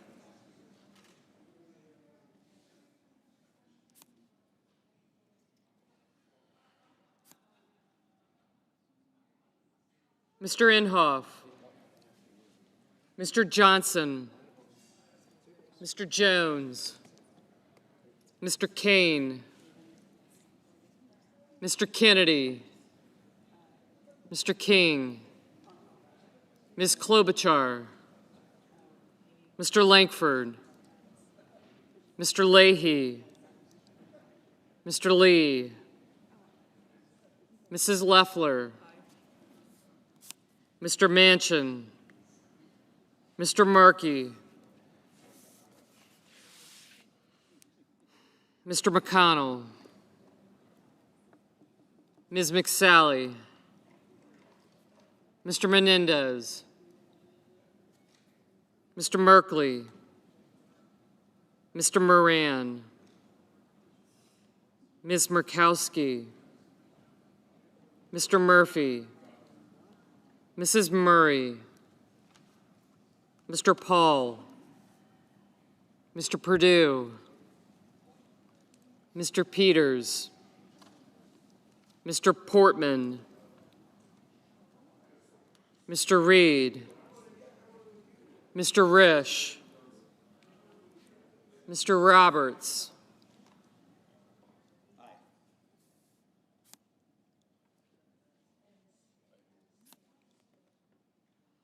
Mr. Romney, thank you, Ms. Rosen, Mr. Rounds, Mr. Rubio, Mr. Sanders, Mr. Sass, Mr. Schatz, Mr. Schumer, Mr. Scott of Florida, Mr. Scott of South Carolina, Mrs. Shaheen, Mr. Shelby, Ms. Sinema, Ms. Smith, Ms. Stabenow, Mr. Sullivan, Mr. Tester, Mr. Thune,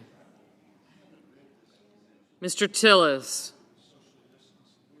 Mr. Toomey, Mr. Udall, Mr. Van Hollen, Mr. Warner, Ms. Warren, Mr. Whitehouse, Mr. Wicker, Mr. Wyden, Mr. Young,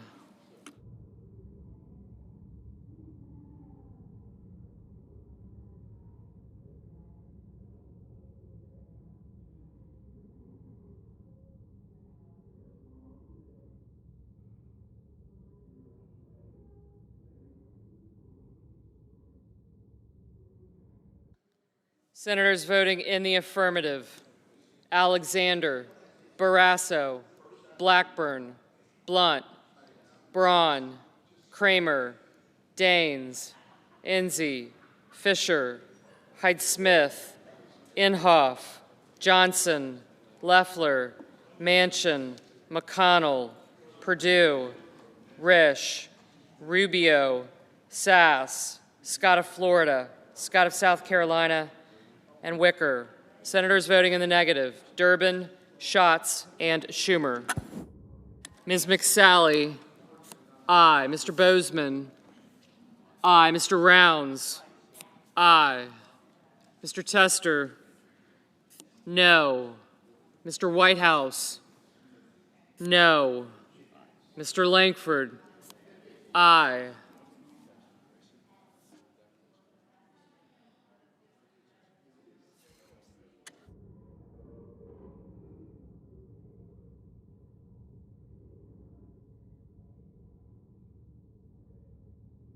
Mr. Graham, aye.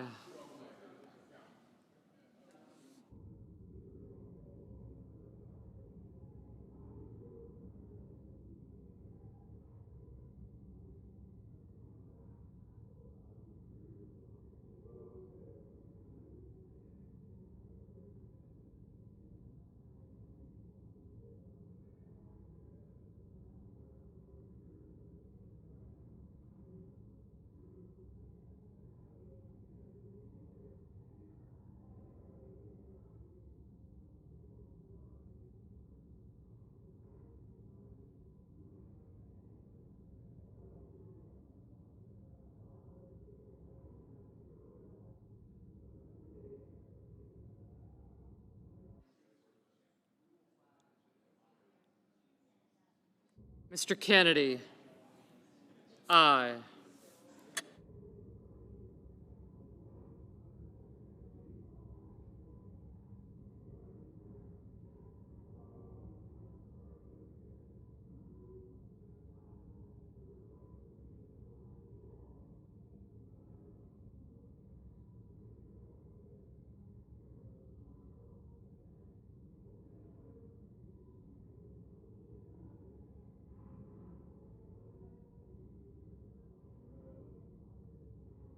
Mrs. Murray, no.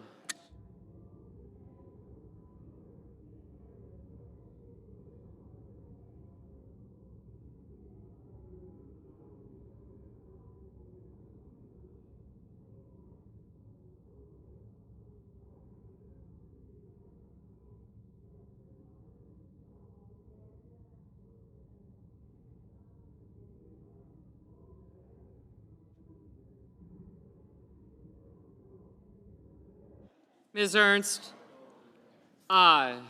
Ms. Duckworth, no.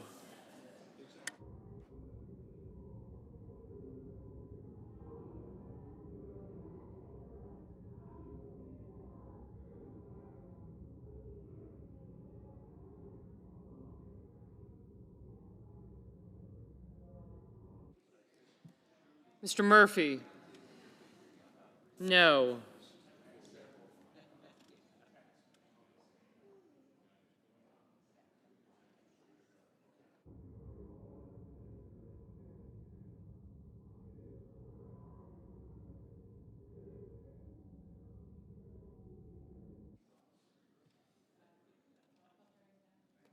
Mr. Booker? No.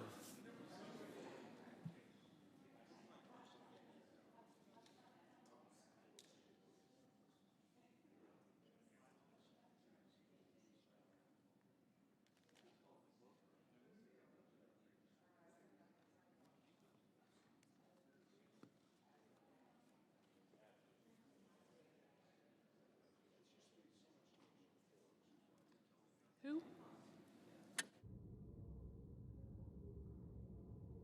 Mr. Roberts? Aye.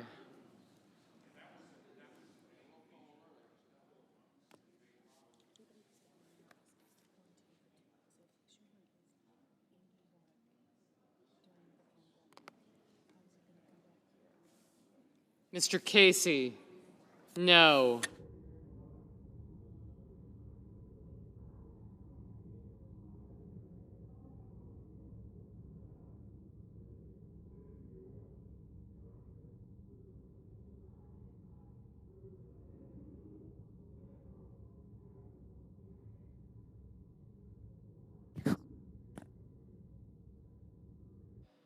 Mr. Merkley? No.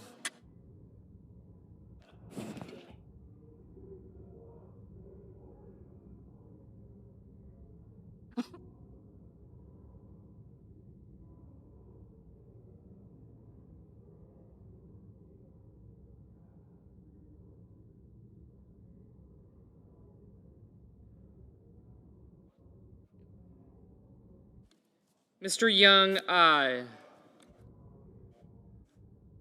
Mr. Heinrich? No.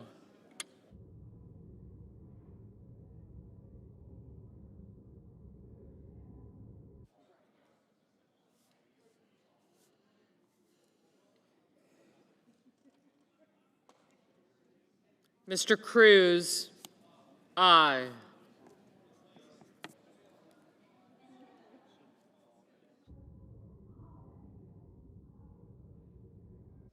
Mrs. Capito? Aye.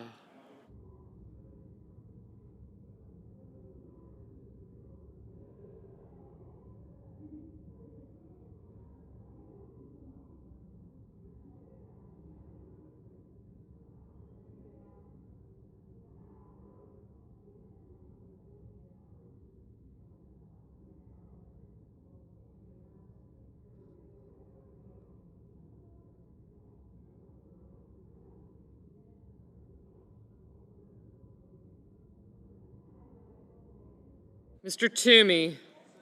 Aye.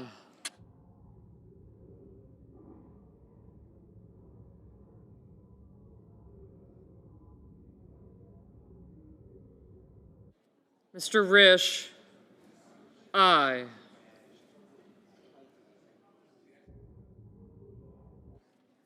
Ms. Smith?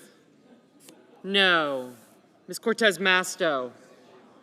No. Ms. Hassan? No.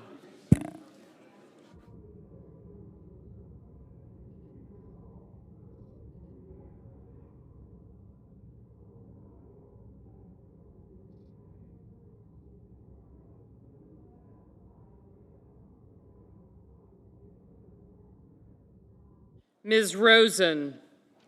No.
Ms. Baldwin? No.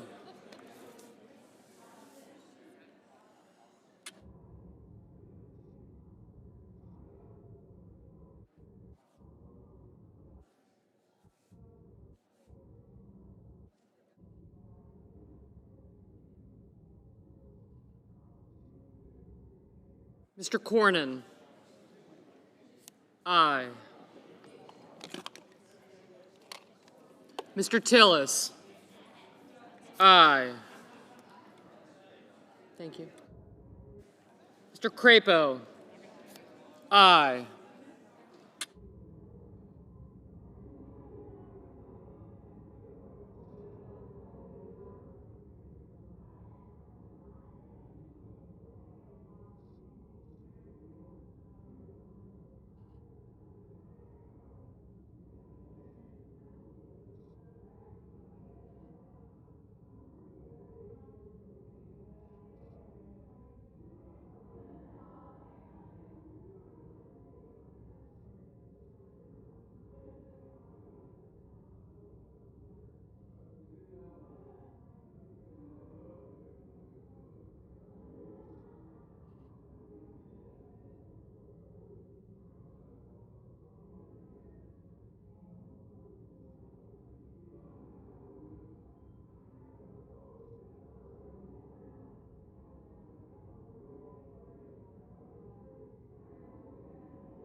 Mr. Peters?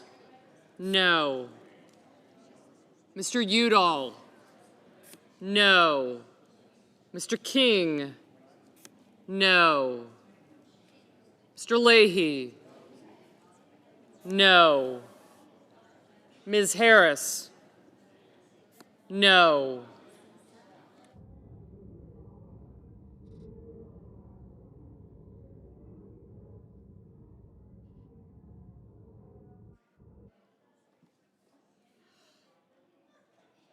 Mr. Gardner? No.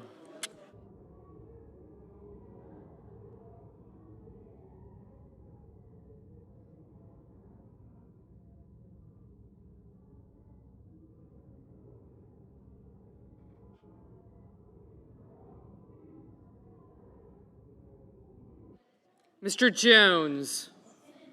No.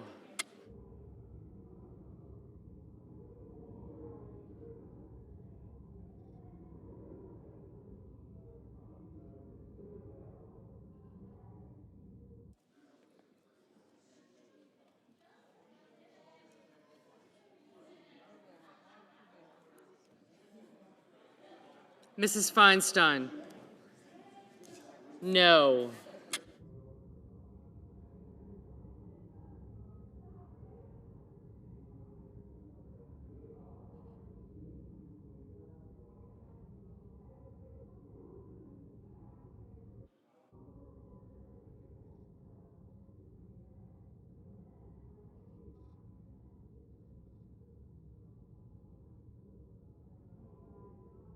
Ms. Warren?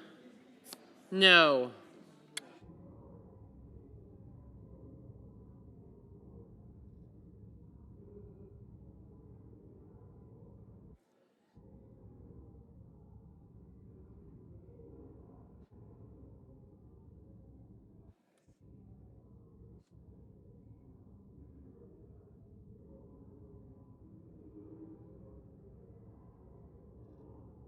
Mr. Sanders?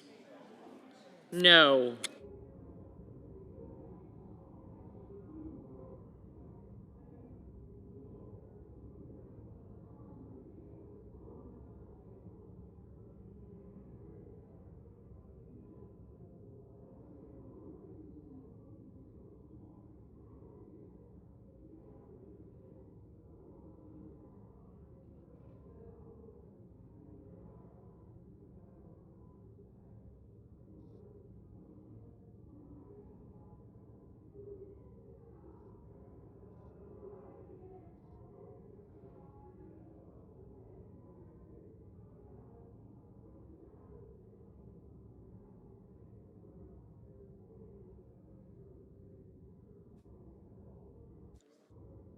Mr. Hoven, aye. Mr. Cardin, no. Ms. Klobuchar, no.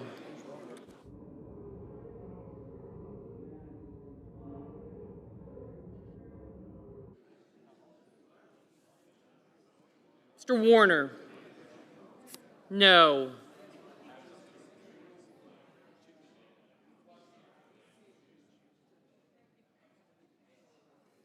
Ms. Cantwell, no.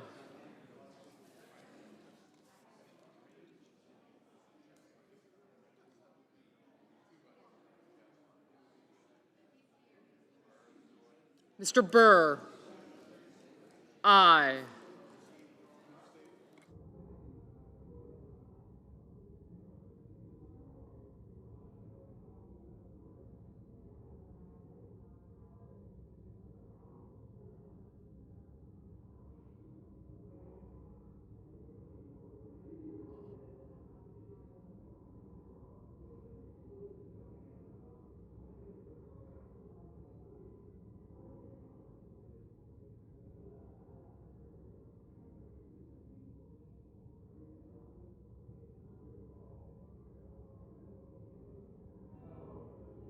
Mr. Bennett, no.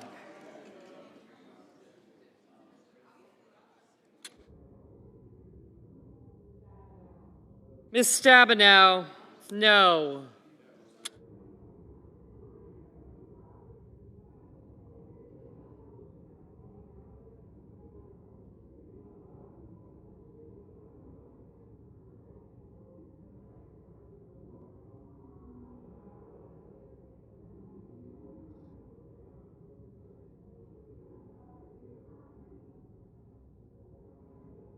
Mr. Reed, no.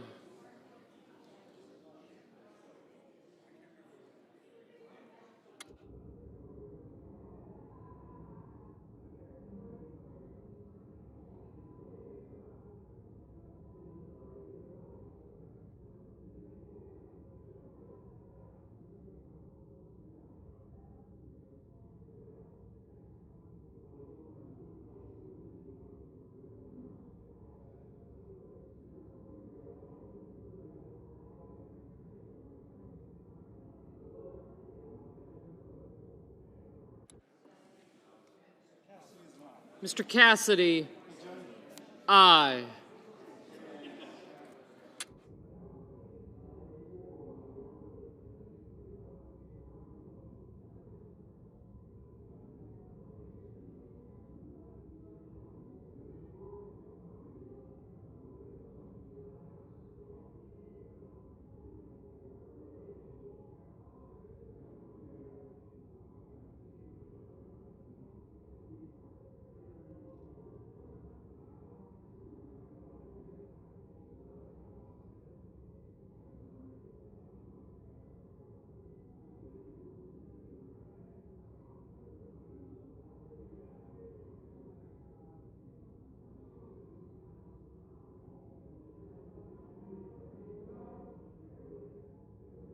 Mr. Wyden, no.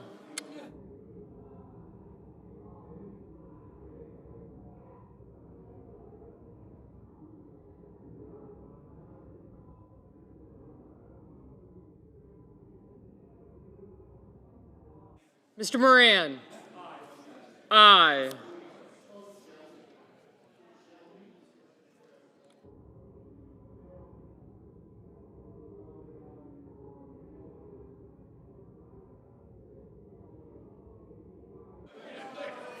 Mr. Coons, no.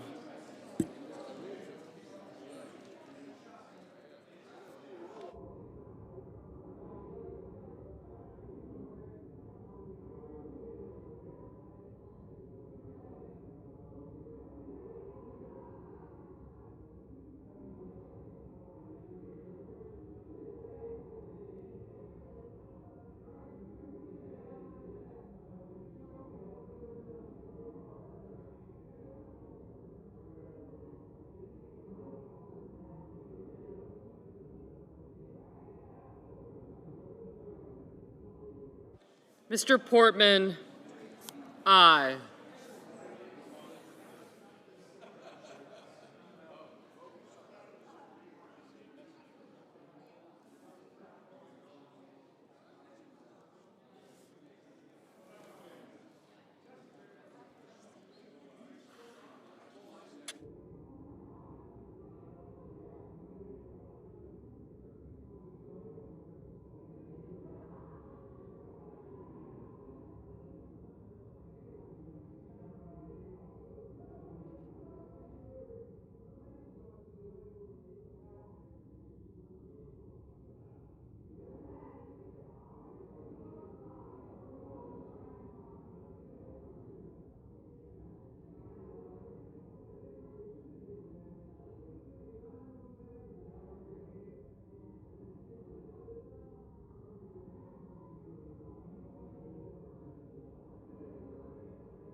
Mr. Cotton, aye.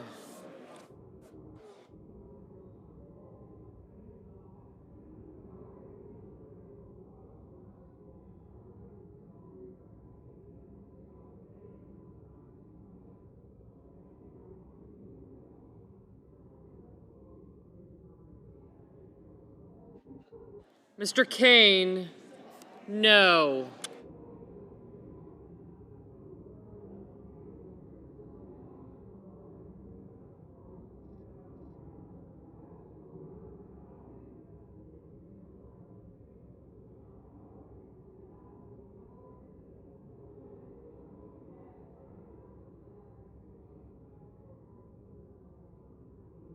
Mr. Hawley, aye.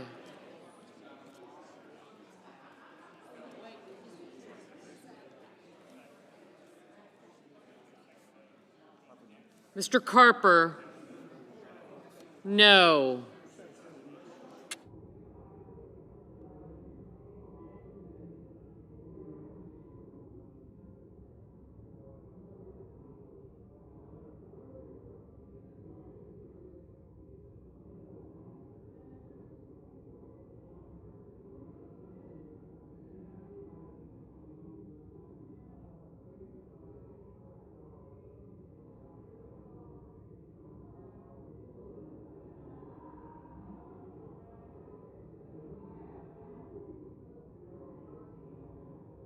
Ms. Hirono, no.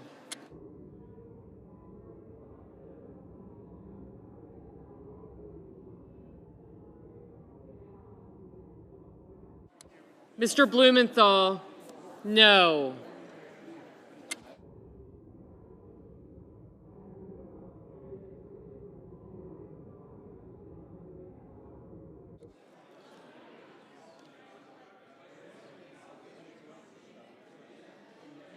Mrs. Shaheen, no.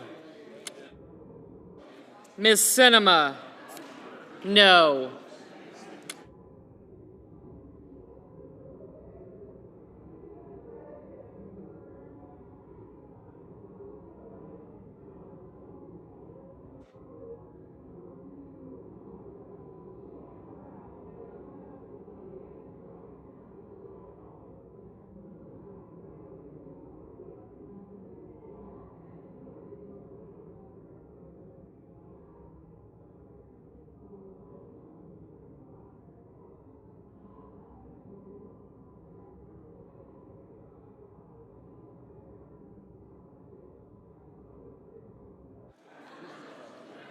Mr. Van Hollen, no.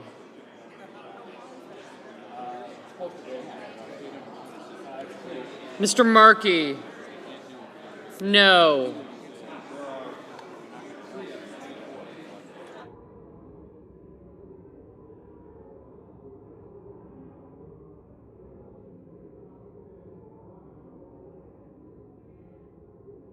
Mrs. Gillibrand, no. Mr. Shelby, aye. Mr. Menendez? No. Mr. Grassley? Aye.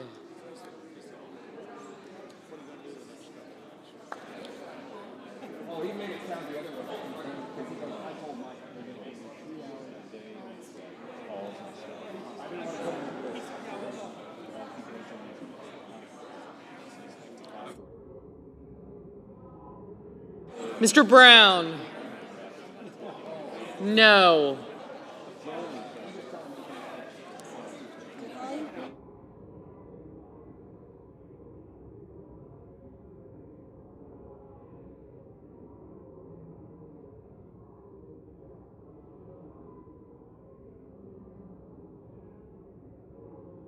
Ms. Collins? No.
Mr. Sullivan, aye.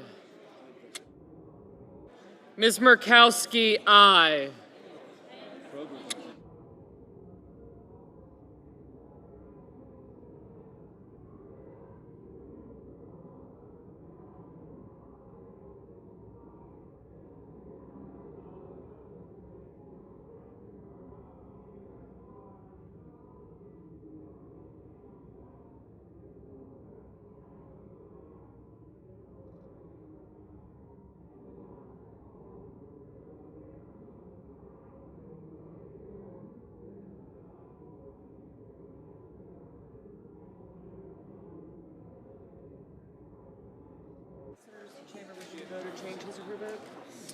Are there any senators in the chamber wishing to vote or to change their vote?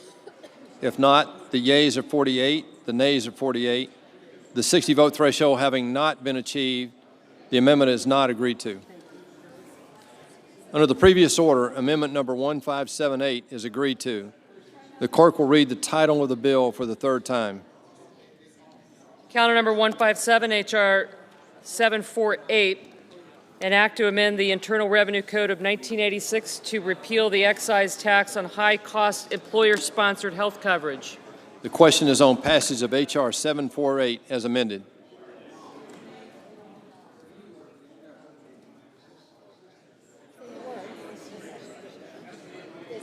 Is there a sufficient second?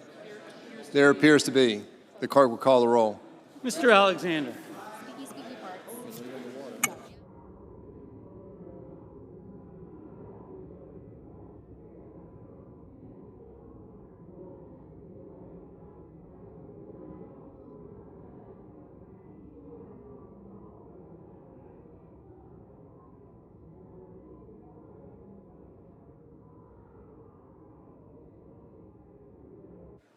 Ms. Baldwin.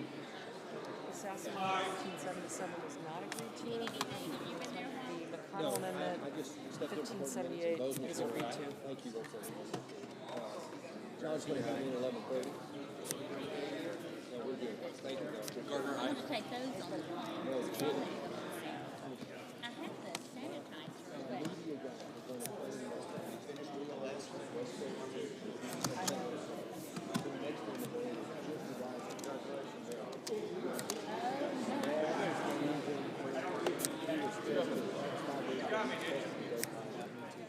I did it.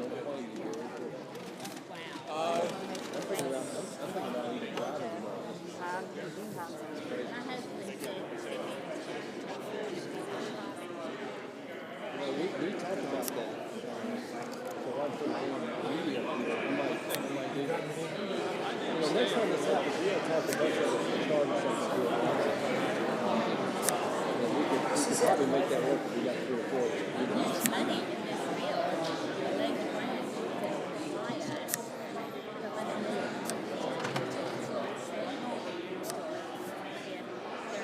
So if we get called back, there's money there to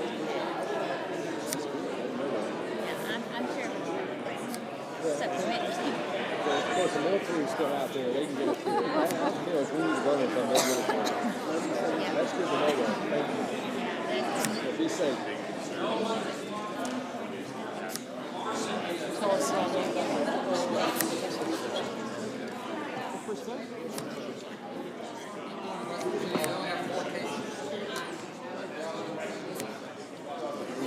Easy now. We're up to 60.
Mr. Barraza, Mr. Bennett, Mrs. Blackburn, Mr. Blumenthal,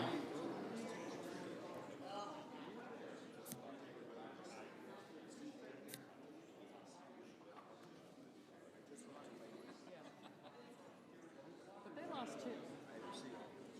Had a good one. Mr. Blunt, Mr. Booker, Mr. Bozeman, Mr. Braun, Mr. Brown,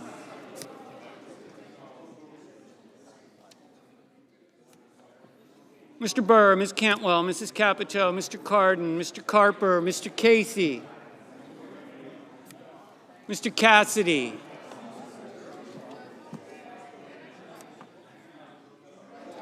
Ms. Collins, Mr. Coons, Mr. Cornyn, Ms. Cortez Masto, Mr. Cotton, Mr. Kramer, Mr. Crapo, Mr. Cruz, Mr. Daines, Ms. Duckworth, Mr. Durbin, Mr. Enzi, Ms. Ernst, Mrs. Feinstein, Mrs. Fisher, Take the dogs out. See you during the day.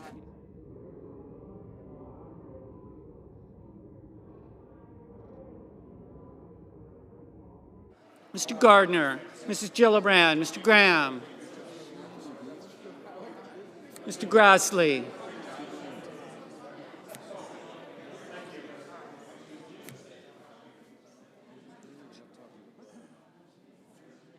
Ms. Harris, Ms. Hassan,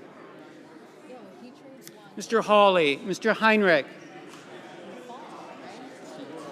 Ms. Hirono, Mr. Hoven, Mrs. Hyde-Smith, Mr. Inhofe, Mr. Johnson.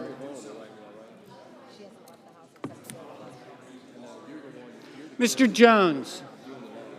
Mr. Kane, Mr. Kennedy, Mr. King, Ms. Klobuchar, Mr. Langford, Mr. Leahy, Mr. Lee, Mrs. Leffler, Mr. Manchin, Mr. Markey, Mr. McConnell, Ms. McSally, Mr. Menendez, Mr. Markley, Mr. Moran, Ms. Markowski, Mr. Murphy, Mrs. Murray, Mr. Paul, Mr. Perdue, Mr. Peters, Mr. Portman, Mr. Reed, Mr. Risch, Mr. Roberts, Mr. Romney, Ms. Rosen, Mr. Rounds, Mr. Rubio, Mr. Sanders, Mr. Sass, Mr. Schatz, Mr. Schumer, Mr. Scott of Florida, Mr. Scott of South Carolina, Mrs. Shaheen, Mr. Shelby, Ms. Sinema, Ms. Smith,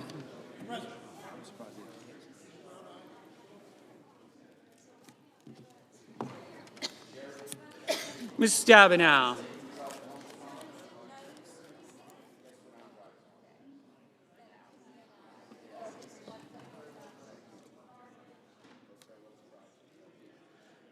Mr. Tester, Mr. Thune,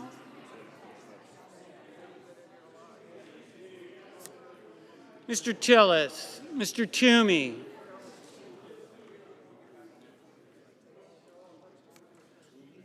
Mr. Udall, Mr. Van Hollen, Mr. Warner, Ms. Warren, Mr. Whitehouse, Mr. Wicker, Mr. Wyden, Mr. Young.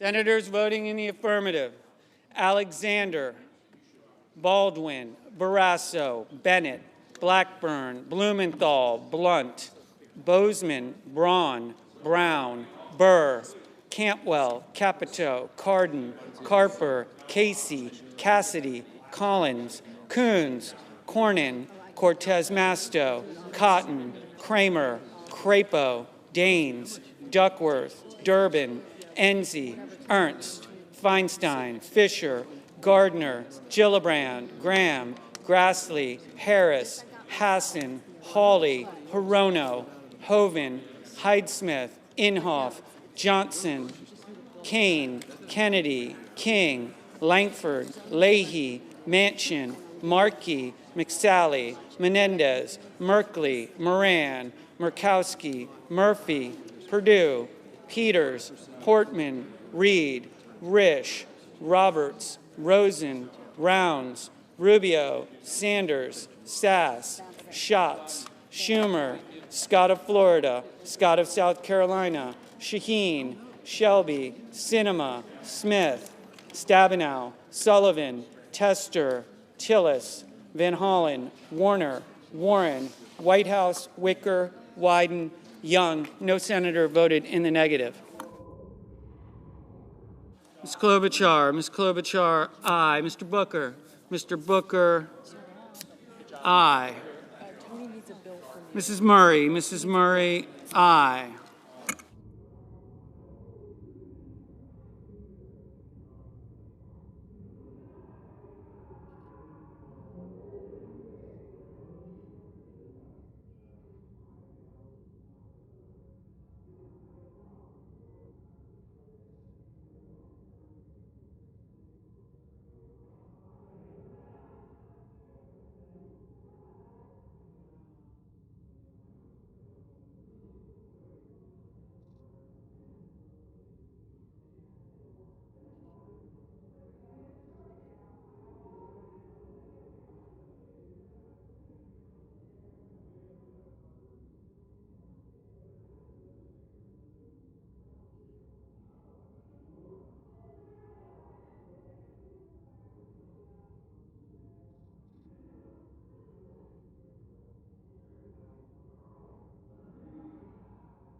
Mr. Udall. Mr. Udall, aye.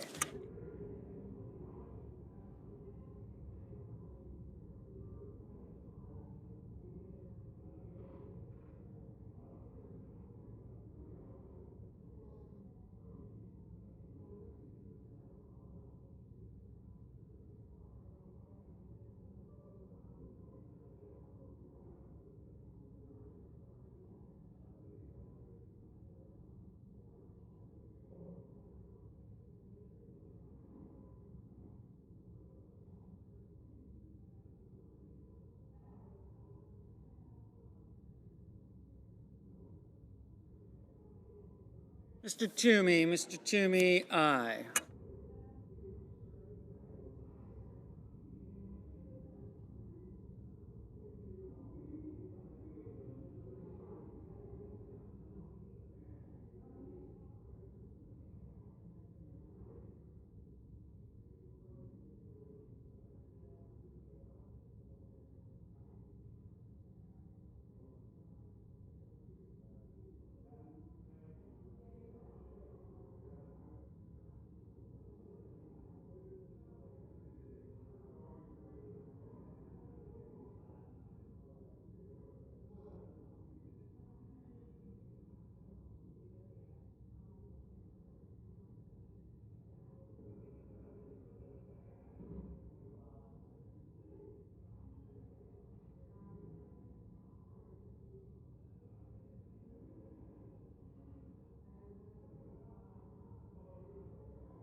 Mr. McConnell.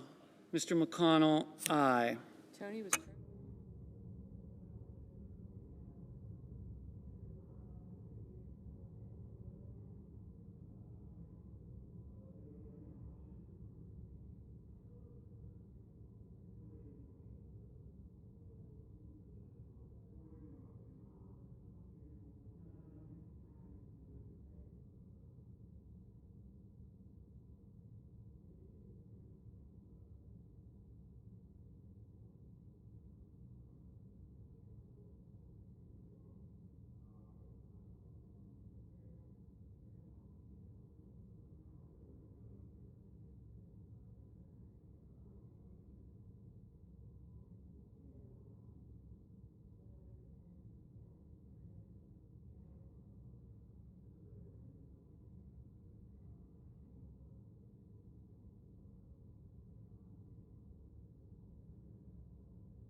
Mrs. Leffler. Mrs. Leffler, aye.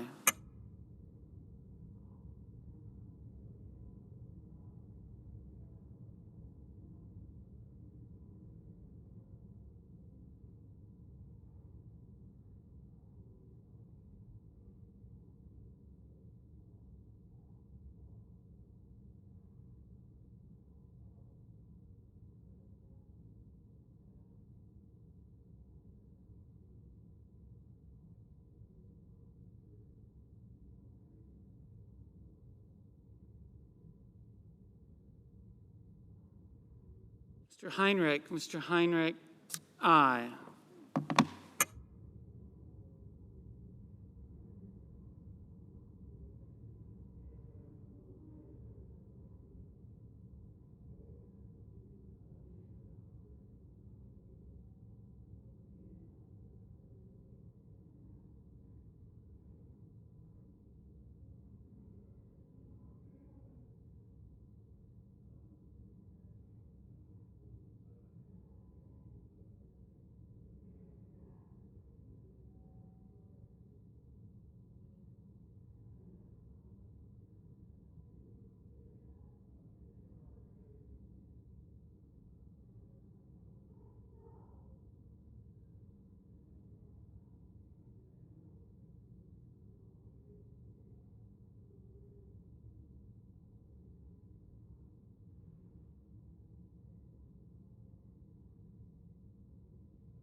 Mr. Cruz, aye.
Mr. Jones. Mr. Jones. Aye.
On this vote, the yeas are 96, the nays are 0.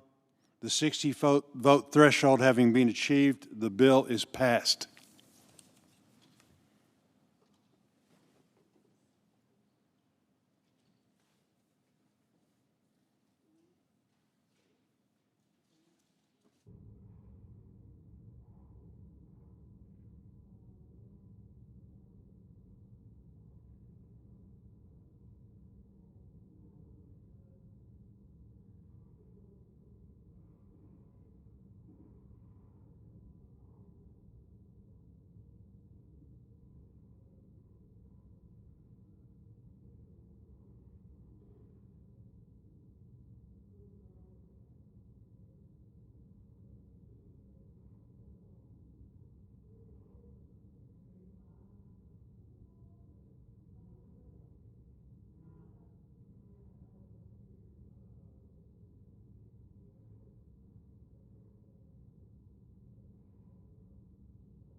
The senator from Alaska. Mr. President, I ask unanimous consent that the Senate be in a period of mourning business. Without objection. Thank you. Mr. President, we just finished here on the Senate floor some very, very important work for the people we represent and have the privilege to serve, what we're calling phase 3 of our very important response to this unprecedented pandemic that is hitting our country, the health of our country, the economic health of our nation. And so we acted. A number of us worked well over the past week around the clock to put this legislation together, and I think it was a strong showing of bipartisan support. I was on the floor a couple days ago saying that what we needed to do were 4 key things: put cash directly in the hands of hurting families in Alaska and throughout the country, deliver rapid relief to small businesses that are being crushed by this pandemic and having to lay off workers, stabilizing key sectors of the economy to avoid more layoffs that are now quickly coming over the horizon and starting to happen, and sending a surge of new resources to medical professionals who are on the front lines. And, Mr. President, we did that. We did that relatively quickly. It could have been faster, but those were our goals, and that's what we achieved here. But here's the fact. This was legislation very important. It wasn't perfect, and there's probably a lot of mistakes here.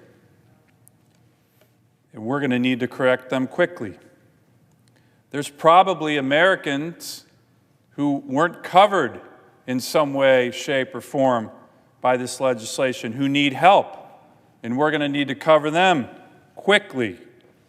There's likely new challenges in this pandemic that seems to be changing every day, new challenges with regard to this crisis that we're going to need to address.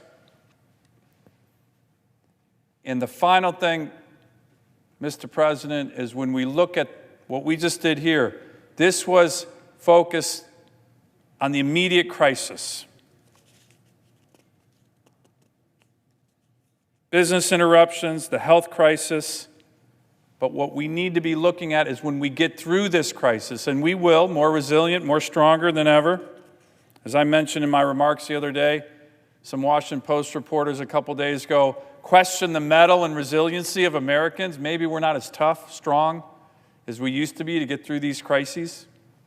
They just need to go to Alaska and recognize how wrong they are in that, or see some of the Marines that I've had the privilege of serving with for the last 26 years. They would recognize quickly that they're wrong. Of course, we have the mettle and tenacity to do this. But we need to be working on phase 4. Phase 4 is going to be the policies that we implement here in the Congress to turbocharge this economy so when we're out of this crisis, we can come back fully, more strongly in a way that our economy was just 2 months ago. So there's a lot of work that I think we could be doing and we're likely going to have to be doing. A number of us are going to begin working on that phase 4 approach to this pandemic. The turbocharging of this economy once we get out of it. And I'm glad to start work on that with my colleagues here in the Senate. So as I said, Mr. President, there's a lot of work to do, but the Senate is getting ready for a recess for almost a month. That's what we're getting ready to do. The country is facing one of the biggest crises in our history, and the Senate is leaving town for a month. I happen to think this is a mistake. I think it sends the wrong signal to the people we serve. I think our duty station should be here to be ready on a moment's notice to help the citizens that we have the privilege of serving. Because if there's one thing about this crisis that we've already seen is that new challenges pop up every day. Every minute, every hour, and yet we're going to go on recess for almost a month. Don't understand this. I don't agree with it.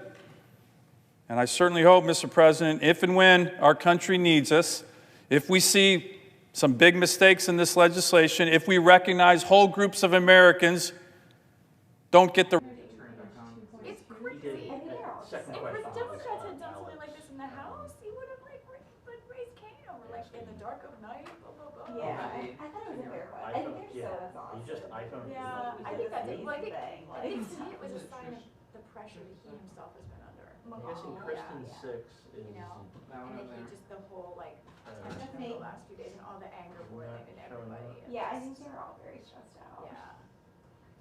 He's had to channel it all. Yeah. I just wasn't ready for the gut punch. I was like, I do work here. I do. I mean, it's also 11:30 and these guys Yeah, are working yeah. for 15 hours. Easier as a text or email? I think it was a very fair, Yeah. it's a very fair question. I think it was the right question because It's it is the biggest economic package in U.S. history. Like,